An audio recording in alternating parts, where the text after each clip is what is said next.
So ಎಲ್ಲರಿಗೂ ನಮಸ್ಕಾರ. ಇವತ್ತು ಮಾನವ ವಿಕಾಸ ವಿಜ್ಞಾನದ ಬಗ್ಗೆ ಒಂದ್ ಸ್ವಲ್ಪ ಮಾತಾಡೋಣ ಅನ್ಕೊಂಡಿದೀನಿ. ಅದಕ್ಕೆ ಅವಕಾಶ ಮಾಡಿದ್ದಕ್ಕೆ ಅಪರ್ಣ ಮತ್ತೆ ನಮ್ ಚಿಕ್ಕಪ್ಪ ಇಬ್ರಿಗೂ ವಂದನೆಗಳು. ಈ ವಾಹಿನಿಲಿ ನಮ್ ಚಿಕ್ಕಪ್ಪನವ್ರದ್ದು ವ್ಯಾಖ್ಯಾನ ಕೇಳ್ತಾ ಇದ್ರಿ ದಿನ. ಅವರು ಕನ್ನಡದ ಸಾಹಿತ್ಯದ ಕೆಲವೊಂದು ಮೇರು ಕೃತಿಗಳನ್ನು ಪರಿಚಯ ಮಾಡ್ಕೊಟ್ಟಿದ್ದಾರೆ. ಅವರು ಅಗಾಧ ಪಾಂಡಿತ್ಯದಿಂದ ಈ ಕೃತಿಗಳು ಈ ಕವಿಗಳಿಗೆ ಹೇಳ್ತಾರಲ್ಲ ಗಾದೆಯಲ್ಲಿ, ಆ ರವಿ ಕಾಣದನ್ನು ಕವಿ ಕಂಡ ಅಂತ. ಆ ಪರಿಕಲ್ಪನೆ ಹೇಗಿರುತ್ತೆ, ಕವಿ ಹ್ಯಾಕ್ ಕಾಣ್ತಾರೆ, ರವಿ ಕಾಣದನ್ನ ಅದನ್ನ ನಮ್ ಚಿಕ್ಕಪ್ಪ ಪರಿಚಯ ಮಾಡ್ಕೊಡ್ತಿದ್ದಾರೆ. ಯಾಕೆ ಆ ವಿಷಯ ಮತ್ತೆ ಎತ್ತದೆ ಅಂದ್ರೆ, ಕವಿ ತನ್ನ ಕಲ್ಪನೆ, ಊಹೆ ಮತ್ತು ತಾನು ತಿಳಿದ ಜ್ಞಾನ, ತಮ್ಮ ಜೀವನದಲ್ಲಿ ಕಲ್ತಿರೋ ಜ್ಞಾನವನ್ನೆಲ್ಲ ಸೇರಿಸಿ ಒಂದು ಸೃಜನಾತ್ಮಕ ಶಕ್ತಿಯಿಂದ ಒಂದು ಕಾವ್ಯ ಬರೀತಾರೆ. ಅದು ಮೇಲ್ಕೃತಿ ಆಗತ್ತೆ, ಕಾವ್ಯ ಆಗತ್ತೆ, ಇನ್ನೊಂದು ಆಗ್ಬೋದು. ತತ್ವಜ್ಞಾನಿಗಳು ಏನ್ ಮಾಡ್ತಾರೆ ಅಂದ್ರೆ ತರ್ಕ, ವಿಮರ್ಶೆ, ಮೀಮಾಂಸೆ ಎಲ್ಲ ಯೂಸ್ ಮಾಡ್ಕೊಂಡು ಯಾವ್ದೋ ಒಂದು ವಿಷಯದ ಬಗ್ಗೆ ಸತ್ಯವನ್ನ ಹೇಳ್ತಾರಲ್ಲ ಜನ, ಸತ್ಯವನ್ನು ಹೊರಹಚ್ಚಿ ನೋಡು ಅಂತ. ಆ ಸತ್ಯವನ್ನು ಹೊರಹಚ್ಚಿ ನೋಡಿ ನಿಜ ಏನು ಅನ್ನೋದನ್ನ ಕಂಡುಹಿಡ್ಕೊಳಕ್ ಟ್ರೈ ಮಾಡ್ತಾರೆ. ನಾವು ವಿಜ್ಞಾನಿಗಳು ಅದನ್ನ ಎಲ್ಲಾ ಕಡೆನೂ ಯೂಸ್ ಮಾಡ್ತೀವಿ. ನಾವು ಊಹಿಸ್ತೀವಿ, ನಾವು ಕಲ್ಪಿಸ್ತೀವಿ, ನಾವು ತರ್ಕ, ವಿಮರ್ಶೆ, ಮೀಮಾಂಸೆ ಎಲ್ಲವೂ ಮಾಡ್ತೀವಿ. ಬಟ್ ಇವೆಲ್ಲದಕ್ಕಿಂತನೂ ಜಾಸ್ತಿಯಾಗಿ ಹೆಚ್ಚಿಗೆ ನಾವು ಉಪಯೋಗಿಸ್ಕೊಳ್ಳೋದು ಸಾಕ್ಷ್ಯ ಮತ್ತು ಪುರಾವೆನ ತೆಗೆಯೋದು. ಅದ್ರಲ್ಲಿ ಯಾವುದೇ ಒಂದು ವಿಷಯನ ನಾವು ಅದನ್ನ ಸತ್ಯ ಅಂತ ಹೇಳೋದಾದ್ರೆ ತುಂಬಾ ಸಲ ಹೊರಹಚ್ಚಿ ನೋಡ್ಬೇಕಾಗತ್ತೆ. ಆ ಹೊರಹಚ್ಚಿ ನೋಡೋದಕ್ಕೆ ಸಾಕ್ಷ್ಯ ಪುರಾವೆಗಳಿಂದ ಸಹಾಯದಿಂದ ನೋಡಿ ನೋಡಿ ಬಹಳ ಸಲ ಮಾಡಿ, ಬೇರೆ ಬೇರೆ ಜನರ ಹತ್ರ ಕೇಳಿ, ಅವ್ರಿಗೂ ಇನ್ನೊಂದ್ಸಲ ನೀವು ಒಂದ್ಸಲ ಟ್ರೈ ಮಾಡಿ, ನೀವು ಅದನ್ನ ಸತ್ಯ ಹೌದಾ ಅಂತ ಕೇಳಿ ಮಾಡಿದ್ಮೇಲೆ ಅದನ್ನ ಒಂದು ವಿಜ್ಞಾನದ ಒಂದು ವಿಷಯನ ಇದು ಒಂದು ಸತ್ಯ ಅಂತ ಹೇಳಿ ಅದನ್ನ ಜಗತ್ತಿಗೆ ಪರಿಚಯ ಮಾಡಿಸ್ಕೊಡ್ತೀವಿ. ಈ ತರ ಮಾಡಿರೋದು ಒಂದು 2,500 ಸಾವಿರ ವರ್ಷದಿಂದ ಆಗ್ತಾರ ಒಂದು ವಿಜ್ಞಾನದ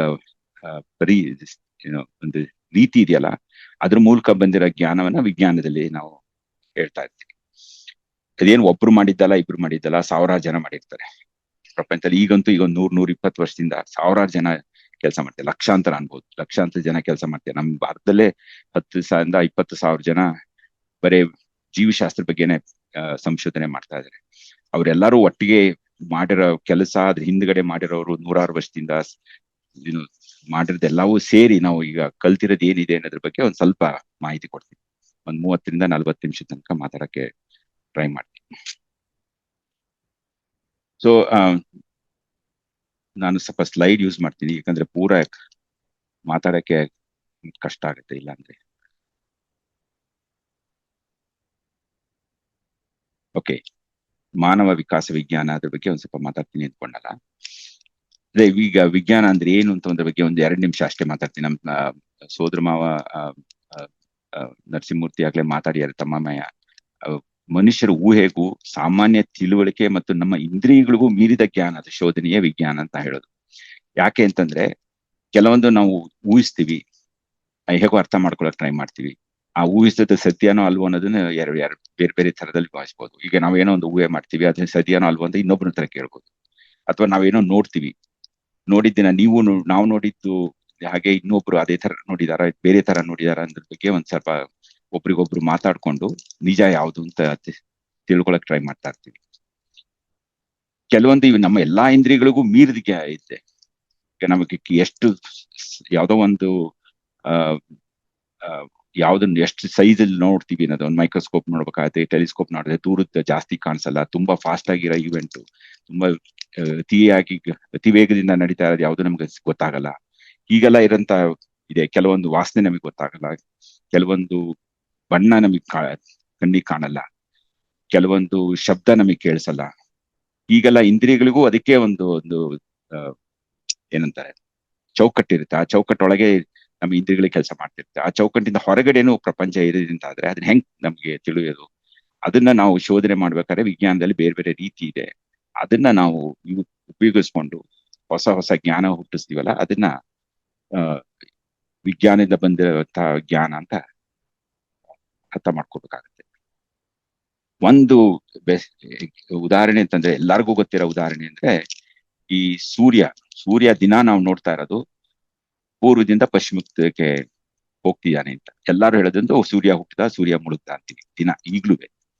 ಪ್ರಪಂಚದಲ್ಲಿ ನೀವು 700 ಕೋಟಿ ಜನ ಕೇಳಿದ್ರೆ ಎಲ್ಲರೂ ಅದನ್ನೇ ಹೇಳೋದು. ಆದ್ರೆ ಹಿಂದೆ ಪ್ರಪಂಚದಲ್ಲಿ ಎಷ್ಟು ಜನ ಇದ್ರು ಅವರು ಅದನ್ನೇ ಹೇಳ್ತಾ ಇದ್ರು. ಬಟ್ ಈಗ ಎಲ್ಲರಿಗೂ ಗೊತ್ತಿರೋ ಹಾಗೆ ಇದು ಭೂಮಿ ಸೂರ್ಯದ ಸುತ್ತಾ ಇರೋದು, ಭೂಮಿ ಅದು ತನ್ನ ಸುತ್ತ ತಾನೇನೋ ತಿರುಗ್ತಾ ಇದೆ ಅಂತ. ಅದನ್ನ ವಿಜ್ಞಾನದಿಂದ ಬೇರೆ ಬೇರೆ ರೀತಿಯಿಂದ ಕಂಡುಹಿಡಿದಿರೋ ಹೊತ್ತು ಅದರಿಂದ ನಮ್ಗೆ ಯಾವುದೇ ಒಂದು ಮನುಷ್ಯರ ಸಾಮಾನ್ಯ ತಿಳುವಳಿಕೆ ಆಗ್ಲಿ, ಬೇರೆ ಬೇರೆ ಜ್ಞಾನಗಳಿಂದ ಆಗ್ಲಿ, ವಿಮರ್ಶೆ ಆಗ್ಲಿ, ಮೀಮಾಂಸೆ ಆಗ್ಲಿ, ಊಹೆ ಆಗ್ಲಿ ಯಾವ ತರನೂ ಮಾಡ್ಕೊಳಕ್ ಆಗ್ತಿರ್ಲಿಲ್ಲ. ಅದು ವಿಜ್ಞಾನ ಅಂತ. ಅದಕ್ಕೆ ಅದು ಎಲ್ಲದಕ್ಕಿಂತ ಒಳ್ಳೆ ಉದಾಹರಣೆ ಅಂತಂದ್ರೆ ಸೂರ್ಯ ನಮ್ ಸುತ್ತಾ ಇದೆಯೋ ಭೂಮಿ ಸೂರ್ಯ ಸುತ್ತಾ ಇದೆಯೋ ಅನ್ನೋದನ್ನ ನಾವು ಹೆಂಗ್ ಕಂಡು ಹಿಡಿದೀವಿ ಅನ್ನೋದು ಮುಖ್ಯ. ಈಗ ಮಾನವನ ವಿಕಾಸದ ಬಗ್ಗೆ ಹೇಳೋಕ್ ಮೊದ್ಲು ವಿಕಾಸ ಅಂದ್ರೆ ಏನೋದಕ್ಕೋಸ್ಕರ ಒಂದ್ 2 ನಿಮಿಷ ಹೇಳಿ ಆಮೇಲೆ ಮಾನವ ವಿಕಾಸದ ಬಗ್ಗೆ ಸ್ವಲ್ಪ ಹೇಳ್ತೀನಿ. ಮಾನವ ವಿಕಾಸ ಯಾಕೆ ನಾನು ಆಯ್ಕೆ ಮಾಡ್ಕೊಂಡೆ ಅಂತಂದ್ರೆ, ಎಷ್ಟೇ ವಿಷಯ ನಾವು ತಿಳ್ಕೊಬೇಕು ಅಂದ್ರೆ ಎಲ್ಲವಕ್ಕೂ ಮೊದ್ಲು ನಾವು ತಿಳ್ಕೊಳ್ಳೋಂತ ಕುತೂಹಲ ಇರೋದು ನಮ್ಮನ್ನ ನಾವು ತಿಳ್ಕೊಳ್ಳೋದು. ನಾವು ಮನುಷ್ಯರು ಅಂದ್ರೆ ಯಾರು, ನಮಗೂ ಬೇರೆಯವ್ರಿಗೂ ಏನ್ ಸಂಬಂಧ, ನಮ್ಮ ಮನಸ್ಸು ಅಂದ್ರೆ ಏನು, ನಮ್ಮ ಮನಸ್ಸಲ್ಲಿ ಹೇಗೆ ನಾವು ತೀರ್ಮಾನ ತಗೋತೀವಿ, ನಮಗೆ ಹೇಗೆ ಏನಾದ್ರು ಕಾಣುತ್ತೆ, ಹೇಗೆ ನಾವು ಬೇರೆಯವ್ರನ್ನ ಅರ್ಥ ಮಾಡ್ಕೋತೀವಿ, ಇದನ್ನೆಲ್ಲ ನಾವು ಅರ್ಥ ಮಾಡ್ಕೊಳಕ್ಕೆ ಕುತೂಹಲ ಇದೆಯಲ್ಲ, ಅದು ಎಲ್ಲದಕ್ಕಿಂತ ಜಾಸ್ತಿ ಕುತೂಹಲ. ಅದು ಈ ಗಿಡ ಯಾಕೆ ಈ ತರ ಬೆಳೀತಾ ಇದೆ ಅಂತಲೋ, ಅಥವಾ ಪ್ರಾಣಿ ಹುಲಿ ಈ ತರ ಪ್ರಾಣಿನ ಯಾಕೆ ತಿನ್ನುತ್ತೆ, ಆ ತರ ಪ್ರಾಣಿನ ಯಾಕೆ ತಿನ್ನಲ್ಲ, ಅಥವಾ ರಾತ್ರಿ ಕೆಲವೊಂದು ಪ್ರಾಣಿ ಬರುತ್ತೆ, ಚಿರತೆ ರಾತ್ರಿ ಜಾಸ್ತಿ ಓಡಾಡ್ತಿರುತ್ತೆ, ದಿನದಲ್ಲಿ ಬೇರೆ ಓಡಾಡುತ್ತೆ, ಅದನ್ನೆಲ್ಲ ತಿಳ್ಕೊಳ್ಳೋದು ಅದು ಒಂದು ಕೆಲವೊಬ್ರಿಗೆ ಕುತೂಹಲ ಇರುತ್ತೆ. ಬಟ್ ಎಲ್ಲದಕ್ಕಿಂತ ಜಾಸ್ತಿ ಕುತೂಹಲ ಮೊದ್ಲಿಂದನೂ ಮನುಷ್ಯ ಜಾತಿ ಹುಟ್ಟಿ ಒಂದು ಪ್ರಪಂಚನ ಅರ್ಥ ಮಾಡ್ಕೊಳಕ್ ಟ್ರೈ ಮಾಡಿದಿಂದ ಅಂತನೂ ತನ್ನನ್ನು ತಾನೇ ಅರ್ಥ ಮಾಡ್ಕೊಳ್ಳೋದಕ್ಕೆ ಕುತೂಹಲನೇ ಅತಿ ಜಾಸ್ತಿ. ಹಾಗಾಗಿ ಅದನ್ನ ಸ್ವಲ್ಪ ಮನುಷ್ಯರ ವಿಕಾಸದ ಬಗ್ಗೆನೆ ಮಾತಾಡೋಣ ಅಂತ ಅನ್ಕೊಂಡೆ. ಒಬ್ಬ ಮನುಷ್ಯ ಅಂದ್ರೆ ಏನು? ಒಬ್ಬ ಮನುಷ್ಯ ಅಂತಂದ್ರೆ ಈಗ ಒಂದು 9 ತಿಂಗಳಾದ್ಮೇಲೆ ಇರೋ ಹುಟ್ಟು ಮಗು ಇದೆಯಲ್ಲ, ಇದ್ರೊಳಗೆ 50 ಲಕ್ಷ ಕೋಟಿ ಜೀವಕೋಶಗಳಿದೆ. ಒಂದು ಜೀವಕೋಶ ಅನ್ನೋದೇ ಒಂದು ಸೆಲ್ ಅಂತ ಇಂಗ್ಲಿಷ್ ಅಲ್ಲಿ. ಜೀವಕೋಶದಲ್ಲೇ ಎಲ್ಲಾ ಕೆಲಸನೂ ಆಗೋದು. ಅದ್ರೊಳಗೆ ನಮ್ಮ ಇದು DNA ಅಂತ ಮೆಟೀರಿಯಲ್ ಅಂತ ಹೇಳ್ತೀವಲ್ಲ, ಅದು ಇರೋದು ಜೀವಕೋಶದಲ್ಲೇ.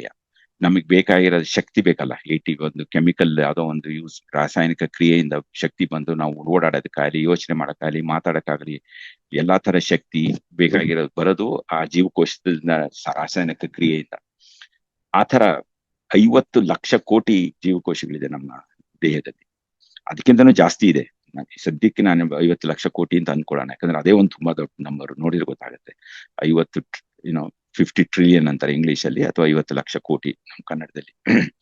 ಮತ್ತೆ ಇವೆಲ್ಲವೂ ನಾವು 700 ಕೋಟಿ ಜನ ಇದೀವಲ್ಲ, ಎಲ್ಲಾರು ಶುರು ಮಾಡಿದ್ದು ಹುಟ್ಟಿದಾಗ ಒಂದು ಜೀವಕೋಶದಿಂದ, ಅದು ಭ್ರೂಣ ಅಂತಾರೆ.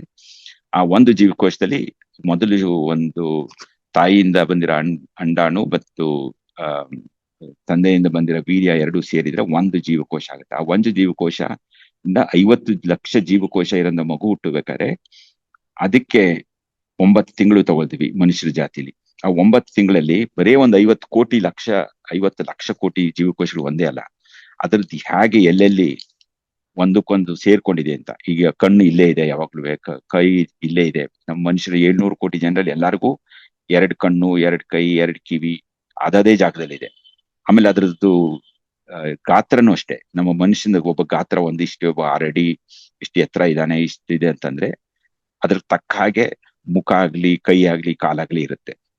ಹಾಗಾಗಿ ಎಲ್ಲವೂ ಯಾವ್ದೋ ಒಂದು ಚೌಕಟ್ಟಲ್ಲಿ ರಾಸಾಯನಿಕ ಕ್ರಿಯೆಗಳು ಆಗಿ ಈ ತರ ಆಗ್ಬೇಕು ಅಂತಂದ್ರೆ ಅದ್ ಹೇಗಾಯ್ತು ಅಂತ, ಎಲ್ಲಿಂದ ಶುರು ಆಯ್ತು ಅಂತ.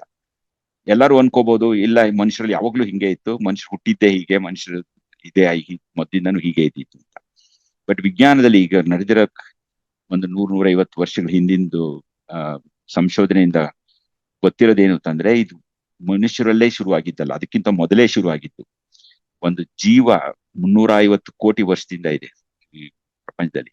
ಆ ಜೀವಕೋಶ ಅಂತೀವಲ್ಲ ನಾವು, ಆ ಜೀವಕೋಶ ಪ್ರತಿ ಸಲನೂ ಇದು ಭಾಗವಾಗಿ 2 ಜೀವಕೋಶ ಇದೆ. 2ರಿಂದ 4 ಆಗುತ್ತೆ, 4ರಿಂದ 8 ಆಗುತ್ತೆ. ಬಟ್ ಆ ಜೀವಕೋಶದಲ್ಲಿ ಒಳಗಡೆ ಏನೇನಾಗುತ್ತಿದೆಯಲ್ಲ, ಅದು ಆ ರಾಸಾಯನಿಕ ಕ್ರಿಯೆಗಳು ಒಂದೇ ತರ ಇದೆ. 350 ಕೋಟಿ ವರ್ಷದಿಂದನೂ ಒಂದೇ ತರ ಇದೆ. ಬ್ಯಾಕ್ಟೀರಿಯಾದಲ್ಲಿ ಹೇಗಾಗುತ್ತೆ, ಒಂದು ಈಸ್ಟ್ ಇರಬಹುದು, ಅಥವಾ ಒಂದು ಕೀಟ ಇರ್ಬೋದು, ಒಂದು ಹುಳ ಇರ್ಬೋದು, ಅಥವಾ ಒಂದು ಸಸ್ಯ ಇರ್ಬೋದು, ಎಲ್ಲಾದ್ರೂ ಜೀವಕೋಶಗಳಲ್ಲೂ ಒಂದೇ ತರದ ರಾಸಾಯನಿಕ ಕ್ರಿಯೆ ಆಗ್ತಾ ಇದೆ. ಬಹುತೇಕ ಒಂದೇ ತರ, ನಾನು ಐಡೆಂಟಿಕಲ್ ಅಂತ ಹೇಳಲ್ಲ, ಬಹುತೇಕ ಒಂದೇ ತರ ಆಗ್ತಾ ಇರೋದೆ. ಹಾಗಾಗಿ ಜೀವ ಅಂತಂದ್ರೆ ಅದು ಒಂದು ರಾಸಾಯನಿಕ ಕ್ರಿಯೆ ಒಂದು ಚೌಕಟ್ಟಲ್ಲಿ ಆಗ್ತಾ ಇರೋದು. ಆ ರಾಸಾಯನಿಕ ಕ್ರಿಯೆ ಚೌಕಟ್ಟಲ್ಲಿ ಆಗ್ತಾ ಇರೋದಕ್ಕೆ ಒಂದು ಜೀವಕೋಶ ಅಂತೀವಿ. ಆ ಜೀವಕೋಶ ಒಂದೇ ತರ ಇರೋದು 350 ಕೋಟಿ ವರ್ಷದಿಂದ. ಆದ್ರೆ ನಿಧಾನಕ್ಕೆ ಬದಲಾಗ್ತಾ ಇದೆ, ಚೂಚೂರ ಬದಲಾಗುತ್ತೆ. ಯಾವಾಗಲೂ ಒಂದ್ ಬೇರೆ ಬೇರೆ ತರದ್ದು ಜೀವಿಗಳು ಹೊರಗೆ ಬರ್ತಾ ಇದೆ. ಬ್ಯಾಕ್ಟೀರಿಯಾ ಇರ್ಬೋದು, ಆಮೇಲೆ ಈಸ್ಟ್ ಬಂದಿರ್ಬೋದು, ಇದಾದ್ಮೇಲೆ ಬೇರೆ ಬೇರೆ ತರದ್ದು ಸಸ್ಯಗಳಾಗ್ಲಿ ಪ್ರಾಣಿಗಳಾಗ್ಲಿ ಹೊರಗೆ ಬಂದಿದೆ. ಅದನ್ನ ಪುರಾವೆ ಏನು ಅಂತಂದ್ರೆ, ಈಗ ನೋಡಿ, ಇದು ನಾನ್ ಕೆಲಸ ಮಾಡ್ತಾರ ಇದು ಒಂದು ಕೀಟ. ನಾವು ಕನ್ನಡದಲ್ಲಿ ಅದಕ್ಕೆ ಹಣ್ಣಿನ ಹುಳ ಅಂತೀವಿ, ಇದು ಇಂಗ್ಲಿಷ್ ಅಲ್ಲಿ ಅದಕ್ಕೆ ಫ್ರೂಟ್ ಫ್ಲೈ ಅಂತಾರೆ. ಈ ಕೀಟದಲ್ಲಿ ಈಗ ನೋಡಿ, ಇದಕ್ಕೂ 2 ಕಣ್ಣಿದೆ, 6 ಕಾಲಿದೆ, ಒಂದು ಇದಕ್ಕೆ ರೆಕ್ಕೆಗಳಿದೆ. ಈ ಕಣ್ಣುಗಳು ಹೀಗೆ ಇಲ್ಲೇ ಯಾಕೆ ಬರುತ್ತೆ? ಇದು ಏನಂತಾರೆ ಇದಕ್ಕೆ, ಈ ರೆಕ್ಕೆ ಇಲ್ಲೇ ಯಾಕೆ ಬರುತ್ತೆ? ಅಥವಾ ಕಾಲಿಗಳು ಇಲ್ಲೇ ಹೇಗಿದೆ? 6 ಕಾಲು ಯಾಕಿದೆ, 8 ಹಾಕಿಲ್ಲ? ಅದು ತೀರ್ಮಾನ ಆಗೋದೊಂದು ರಾಸಾಯನಿಕ ಕ್ರಿಯೆಗಳಿದೆಯಲ್ಲ, ಅದೇ ರಾಸಾಯನಿಕ ಕ್ರಿಯೆಗಳು ಸ್ವಲ್ಪ ಬದಲಾವಣೆ ಆಗಿ ಮನುಷ್ಯರಲ್ಲೂ ಇದೆ. ಈ ಕೀಟದ್ದು ಕಣ್ಣುಗಳು ಬೇರೆ ತರ ಕಂಡ್ರುವೆ, ನಮಗೆ ಈ ಕೀಟದ ಕಣ್ಣು ಬೇರೆ ತರ ಕಂಡ್ರುವೆ, ಈ ಕೀಟದಲ್ಲಿ ಕಣ್ಣು ಹ್ಯಾಕ್ ಬರುತ್ತೆ ಅನ್ನೋದು ನಾವು ರಾಸಾಯನಿಕ ಕ್ರಿಯೆ ಇದೆಯಲ್ಲ, ಅದೇ ತರ ರಾಸಾಯನಿಕ ಕ್ರಿಯೆಯಿಂದ ನಮ್ 2 ಕಣ್ಣು ಇದೇ ಜಾಗದಲ್ಲಿ ಹ್ಯಾಕ್ ಬರುತ್ತೆ ಅಂತ ಕಂಡಿಡ್ಕೋಬಹುದು. ಅದು ಒಂದೇ ತರ ರಾಸಾಯನಿಕ ಕ್ರಿಯೆ. ಹಾಗೆ ಬೇರೆ ಬೇರೆ ಕೈ ಆಗ್ಲಿ ಕಾಲಾಗ್ಲಿ. ಈಗ ನನ್ನ ಕೈಯಲ್ಲಿ 5 ಬೆರಳು ಯಾಕಿದೆ ಅಂತ ನಾನು ಹೇಳೋದನ್ನ, ಈ ಕೀಟದಲ್ಲಿ ಈ ಕಾಲಲ್ಲಿ ಈಗಿದೆ ನೋಡಿ, ಇಲ್ಲಿ ತುದಿಲಿ 1, 2, 3 ತರದ ಸಣ್ಣದು ಭಾಗಗಳಿದೆ. ಅದನ್ನು ಎಣಿಸ್ಬೋದು. ಆ ಭಾಗನ ಹೇಗೆ ಅದು ಬೇರೆ ಬೇರೆ ಆಗಿ ಅದ್ರ ಬೆಳವಣಿಗೆ ಆಗುತ್ತೋ, ಅದಕ್ಕೂ ಆ ರಾಸಾಯನಿಕ ಕ್ರಿಯೆಗೂ ನಮ್ಮ ಕೈಯಲ್ಲಿ 5 ಬೆರಳಾಗ ರಾಸಾಯನಿಕ ಕ್ರಿಯೆಗೂ ಒಂದೇ ತರ. ಹಾಗಾಗಿ ಒಬ್ರು ಒಂದಕ್ಕೊಂದು ಒಂದೇ ತರ ಇರೋದ್ರಿಂದ ಬಹುಶಃ ಎಲ್ಲಾ ಜೀವಿಗಳು ಒಂದೇ ತರ ಹುಟ್ಟಿ ಬೇರೆ ಬೇರೆ ತರ ಬದಲಾವಣೆಯಾಗಿ ಬೇರೆ ಬೇರೆ ಜೀವಿಗಳಾಗಿ ಬಂದಿದೆ ಅಂತೇಳಿ ನಾವು ವಿಜ್ಞಾನದಲ್ಲಿ ಹೇಳ್ತೀವಿ. ಅದನ್ನ ವಿಕಾಸ ವಿಜ್ಞಾನ ಅಂತೀವಿ, ಎವಲ್ಯೂಷನ್ ಅಂತಾರೆ ಇಂಗ್ಲಿಷ್ ಅಲ್ಲಿ. ಅದು ಇದು ವಿಕಾಸವಾದ ಅಂತ ಹೇಳ್ತಾರೆ. ಯಾಕಂದ್ರೆ ಮೊದಲು ಯಾಕೆ ವಾದ ಅಂತ ಯೂಸ್ ಮಾಡಿದ್ರು ಅಂದ್ರೆ, ಅವೊಂದು ಹೈಪಾಥಿಸಿಸ್ ಆಗಿತ್ತು, ಅಂದ್ರೆ ಅದು ಇನ್ನೂ ಒಂದು ಕನ್ಫರ್ಮ್ ಆಗಿರ್ಲಿಲ್ಲ, ಥಿಯರಿ ಆಗಿರ್ಲಿಲ್ಲ. ಈಗ ವಿಕಾಸ ವಿಜ್ಞಾನ ಅಂತೀವಿ ಹೊರತು ಅದನ್ನ ವಿಕಾಸವಾದ ಅಂತ ಹೇಳ ಅವಶ್ಯಕತೆ ಇಲ್ಲ. ಈ ಎಲ್ಲಾ ಜೀವಿಗಳಲ್ಲೂ, ಬ್ಯಾಕ್ಟೀರಿಯಾದಿಂದ ಮನುಷ್ಯನ ತನಕ ಎಲ್ಲಾ ಜೀವಿಗಳಲ್ಲೂ ಒಂದು ಸಂಕೀರ್ಣ ರಾಸಾಯನಿಕ ಕ್ರಿಯೆ ನಡೆಯುತ್ತೆ. ಆ ಸಂಕೀರ್ಣ ರಾಸಾಯನಿಕ ಕ್ರಿಯೆನೇ ಜೀವನ ಅಂತ ಅಷ್ಟೇ. ಅದು ಯಾವ್ದೋ ಒಂದು ಚೌಕಟ್ಟಲ್ಲಿ ಆಗ್ತಾ ಇದೆ. ಆ ಚೌಕಟ್ಟಿಂದ ಏನಪ್ಪಾ ಅಂತಂದ್ರೆ, ಯಾವ್ದೋ ಒಂದು ವ್ಯವಸ್ಥೆ ಇದೆ ಒಂದು ಜೀವಕೋಶದಲ್ಲಿ. ಆ ವ್ಯವಸ್ಥೆಯಲ್ಲಿ ಯಾವ ಜಾಗದಲ್ಲಿ ಯಾವ ಸಮಯದಲ್ಲಿ ಯಾವ ರಾಸಾಯನಿಕ ಕ್ರಿಯೆ ಆಗ್ಬೇಕು ಅಂತೇಳಿ ಆ ಮೊದಲನೇ ನಿರ್ಧಾರ ಆಗಿ ಅದೇ ತರ ಆಗ್ತಾ ಇರುತ್ತೆ. ಮೊದಲು ಸ್ವಲ್ಪ ಬದಲಾವಣೆನೂ ಆಗುತ್ತೆ. ಆ ಬದಲಾವಣೆಯಿಂದಾಗೆ ನಮ್ಗೆ ಬೇರೆ ಬೇರೆ ಜೀವಿಗಳು ಬಂದಿರೋದು.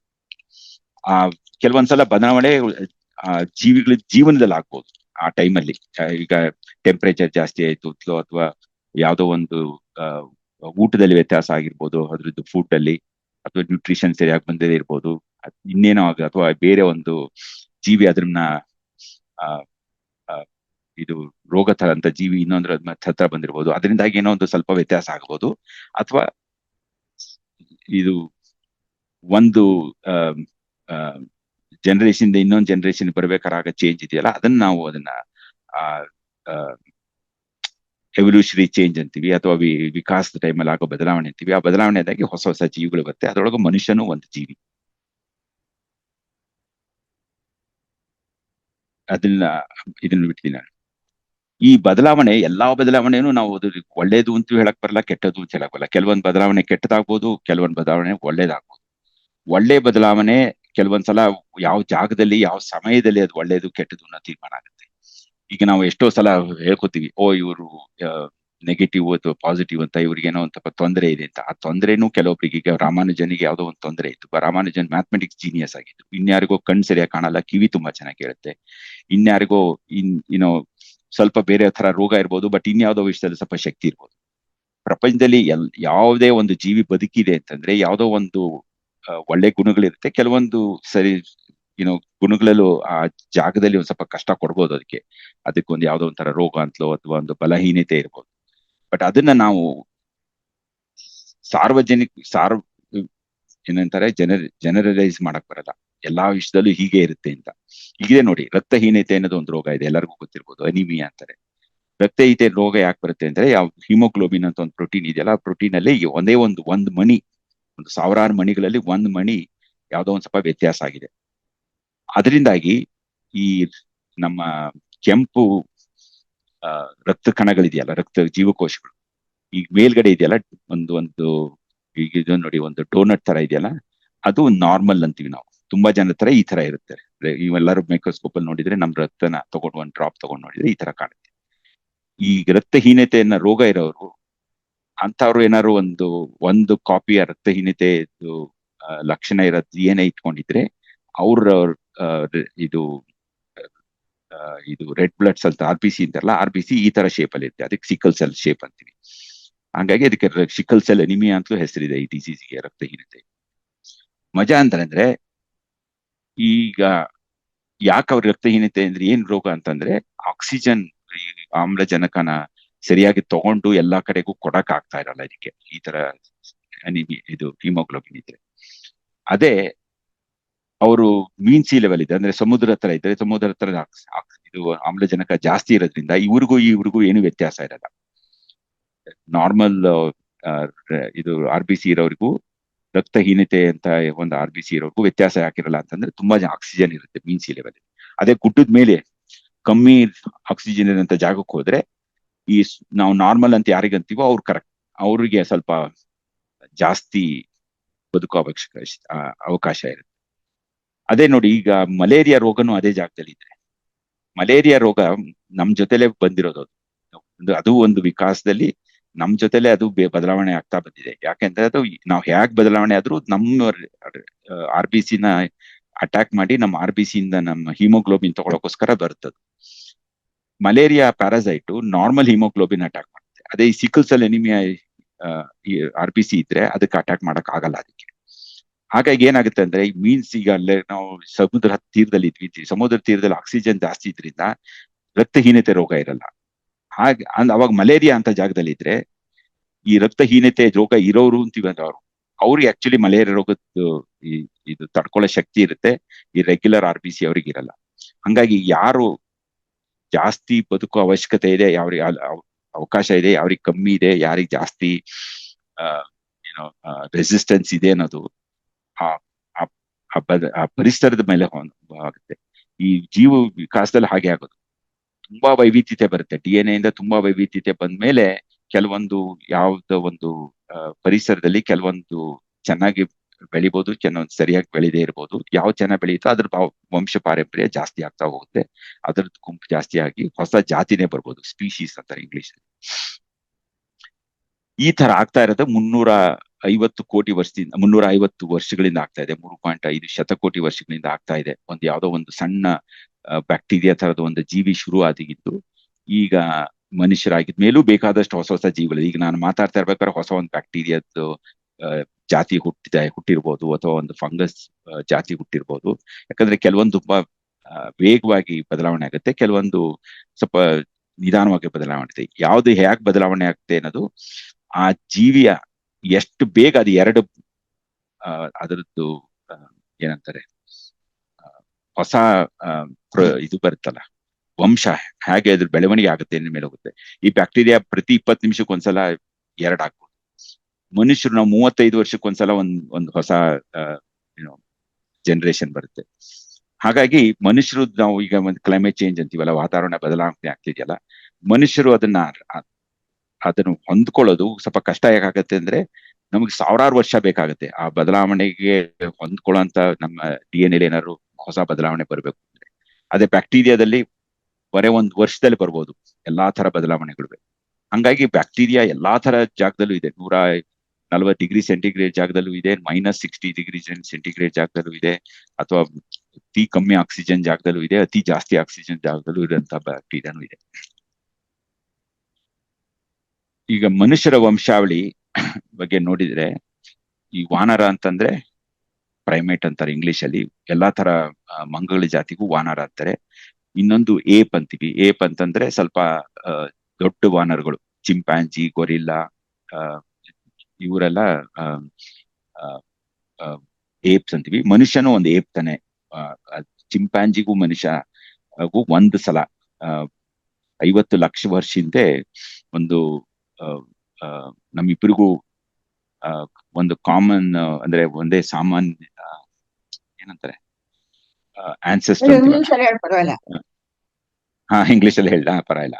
ಈಗ ನಾವ್ ಹೇಳ್ತೀವಲ್ಲ ಸಂಕೇತಿಗಳಿಗೆಲ್ಲ ಮೂಲರು ಯಾರೋ ಒಬ್ರು ಇದು ಸಂಕೋಟಿಯಿಂದ ಬಂದವರು ಅಂತೀವಿ. ಹಾಗೆ ನಮ್ಮ ಮೂಲ ವಂಶ ಒಂದೇ ಇತ್ತು. ಚಿಂಪಾಂಜಿಗೂ ನಮಗೂ 50 ಲಕ್ಷ ವರ್ಷದಿಂದ ಎರಡು ಸಪರೇಟ್ ಆಯ್ತು. ಸಪರೇಟ್ ಆದ್ಮೇಲೆ ಒಂದು ಚಿಂಪಾಂಜಿ ತರ ಬೇರೆ ಬೇರೆ ಜಾತಿ ಆಯ್ತು. ನಾವು ಮನುಷ್ಯರು ಈಗ ಬಂದ್ವಿ. ಬಟ್ ಮನುಷ್ಯರು ಅಂದ್ರೆ ನಾವು ಈಗಿನ ಮನುಷ್ಯರ ಒಟ್ಟಿಗೆ ಬಂದಿಲ್ಲ. ಒಂದೇ ಟೈಮಲ್ಲಿ 50 ಲಕ್ಷ ವರ್ಷದಲ್ಲಿ ಬೇರೆ ಬೇರೆ ತರ ಮನುಷ್ಯ ಜಾತಿಗಳು ಬಂದು ಕೆಲವೊಂದು ಸತ್ತು ಒಂದೇ ಒಂದು ಉಳ್ಕೊಂಡಿರೋದು. ಯಾವ್ದು ಉಳಿದಿದೆ ಅಂದ್ರೆ ನಾವು ಹೋಮೋ ಸೆಪಿಯನ್ಸ್ ಅಂತೀವಿ.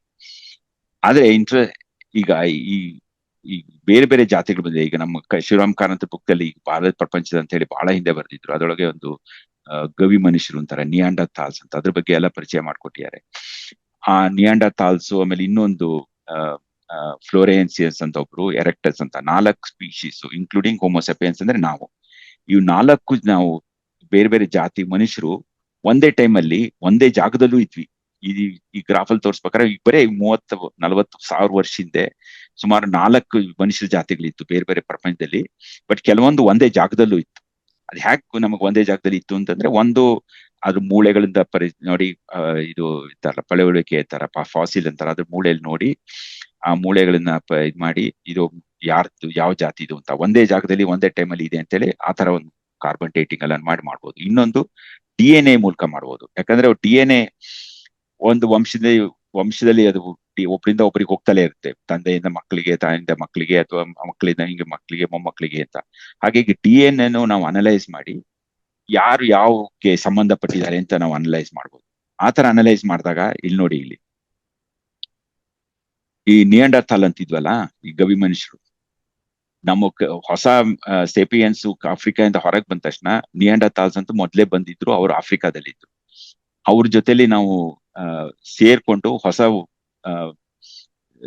ಏನೋ ವಂಶ ಬೆಳೆಸುತ್ತೀವಿ. ಯಾಕಂದ್ರೆ ಇಲ್ಲಿ ನೋಡಿ, ಈಗ ನಮ್ದು ಈಗ ಭಾರತದಲ್ಲಿ ಇರೋದು ಇದು ನೀಲಿ ಬಣ್ಣದಲ್ಲಿ ಇರೋದು, ಕೆಲವೊಂದು ಹಳದಿ ಬಣ್ಣದಲ್ಲಿದೆ. ಅಂದ್ರೆ ಎಷ್ಟು ನಿಯಾಂಡರ್ಥಾಲ್ DNA ನಮ್ಮ ಒಳಗೆ ಇದೆ ಅಂತ.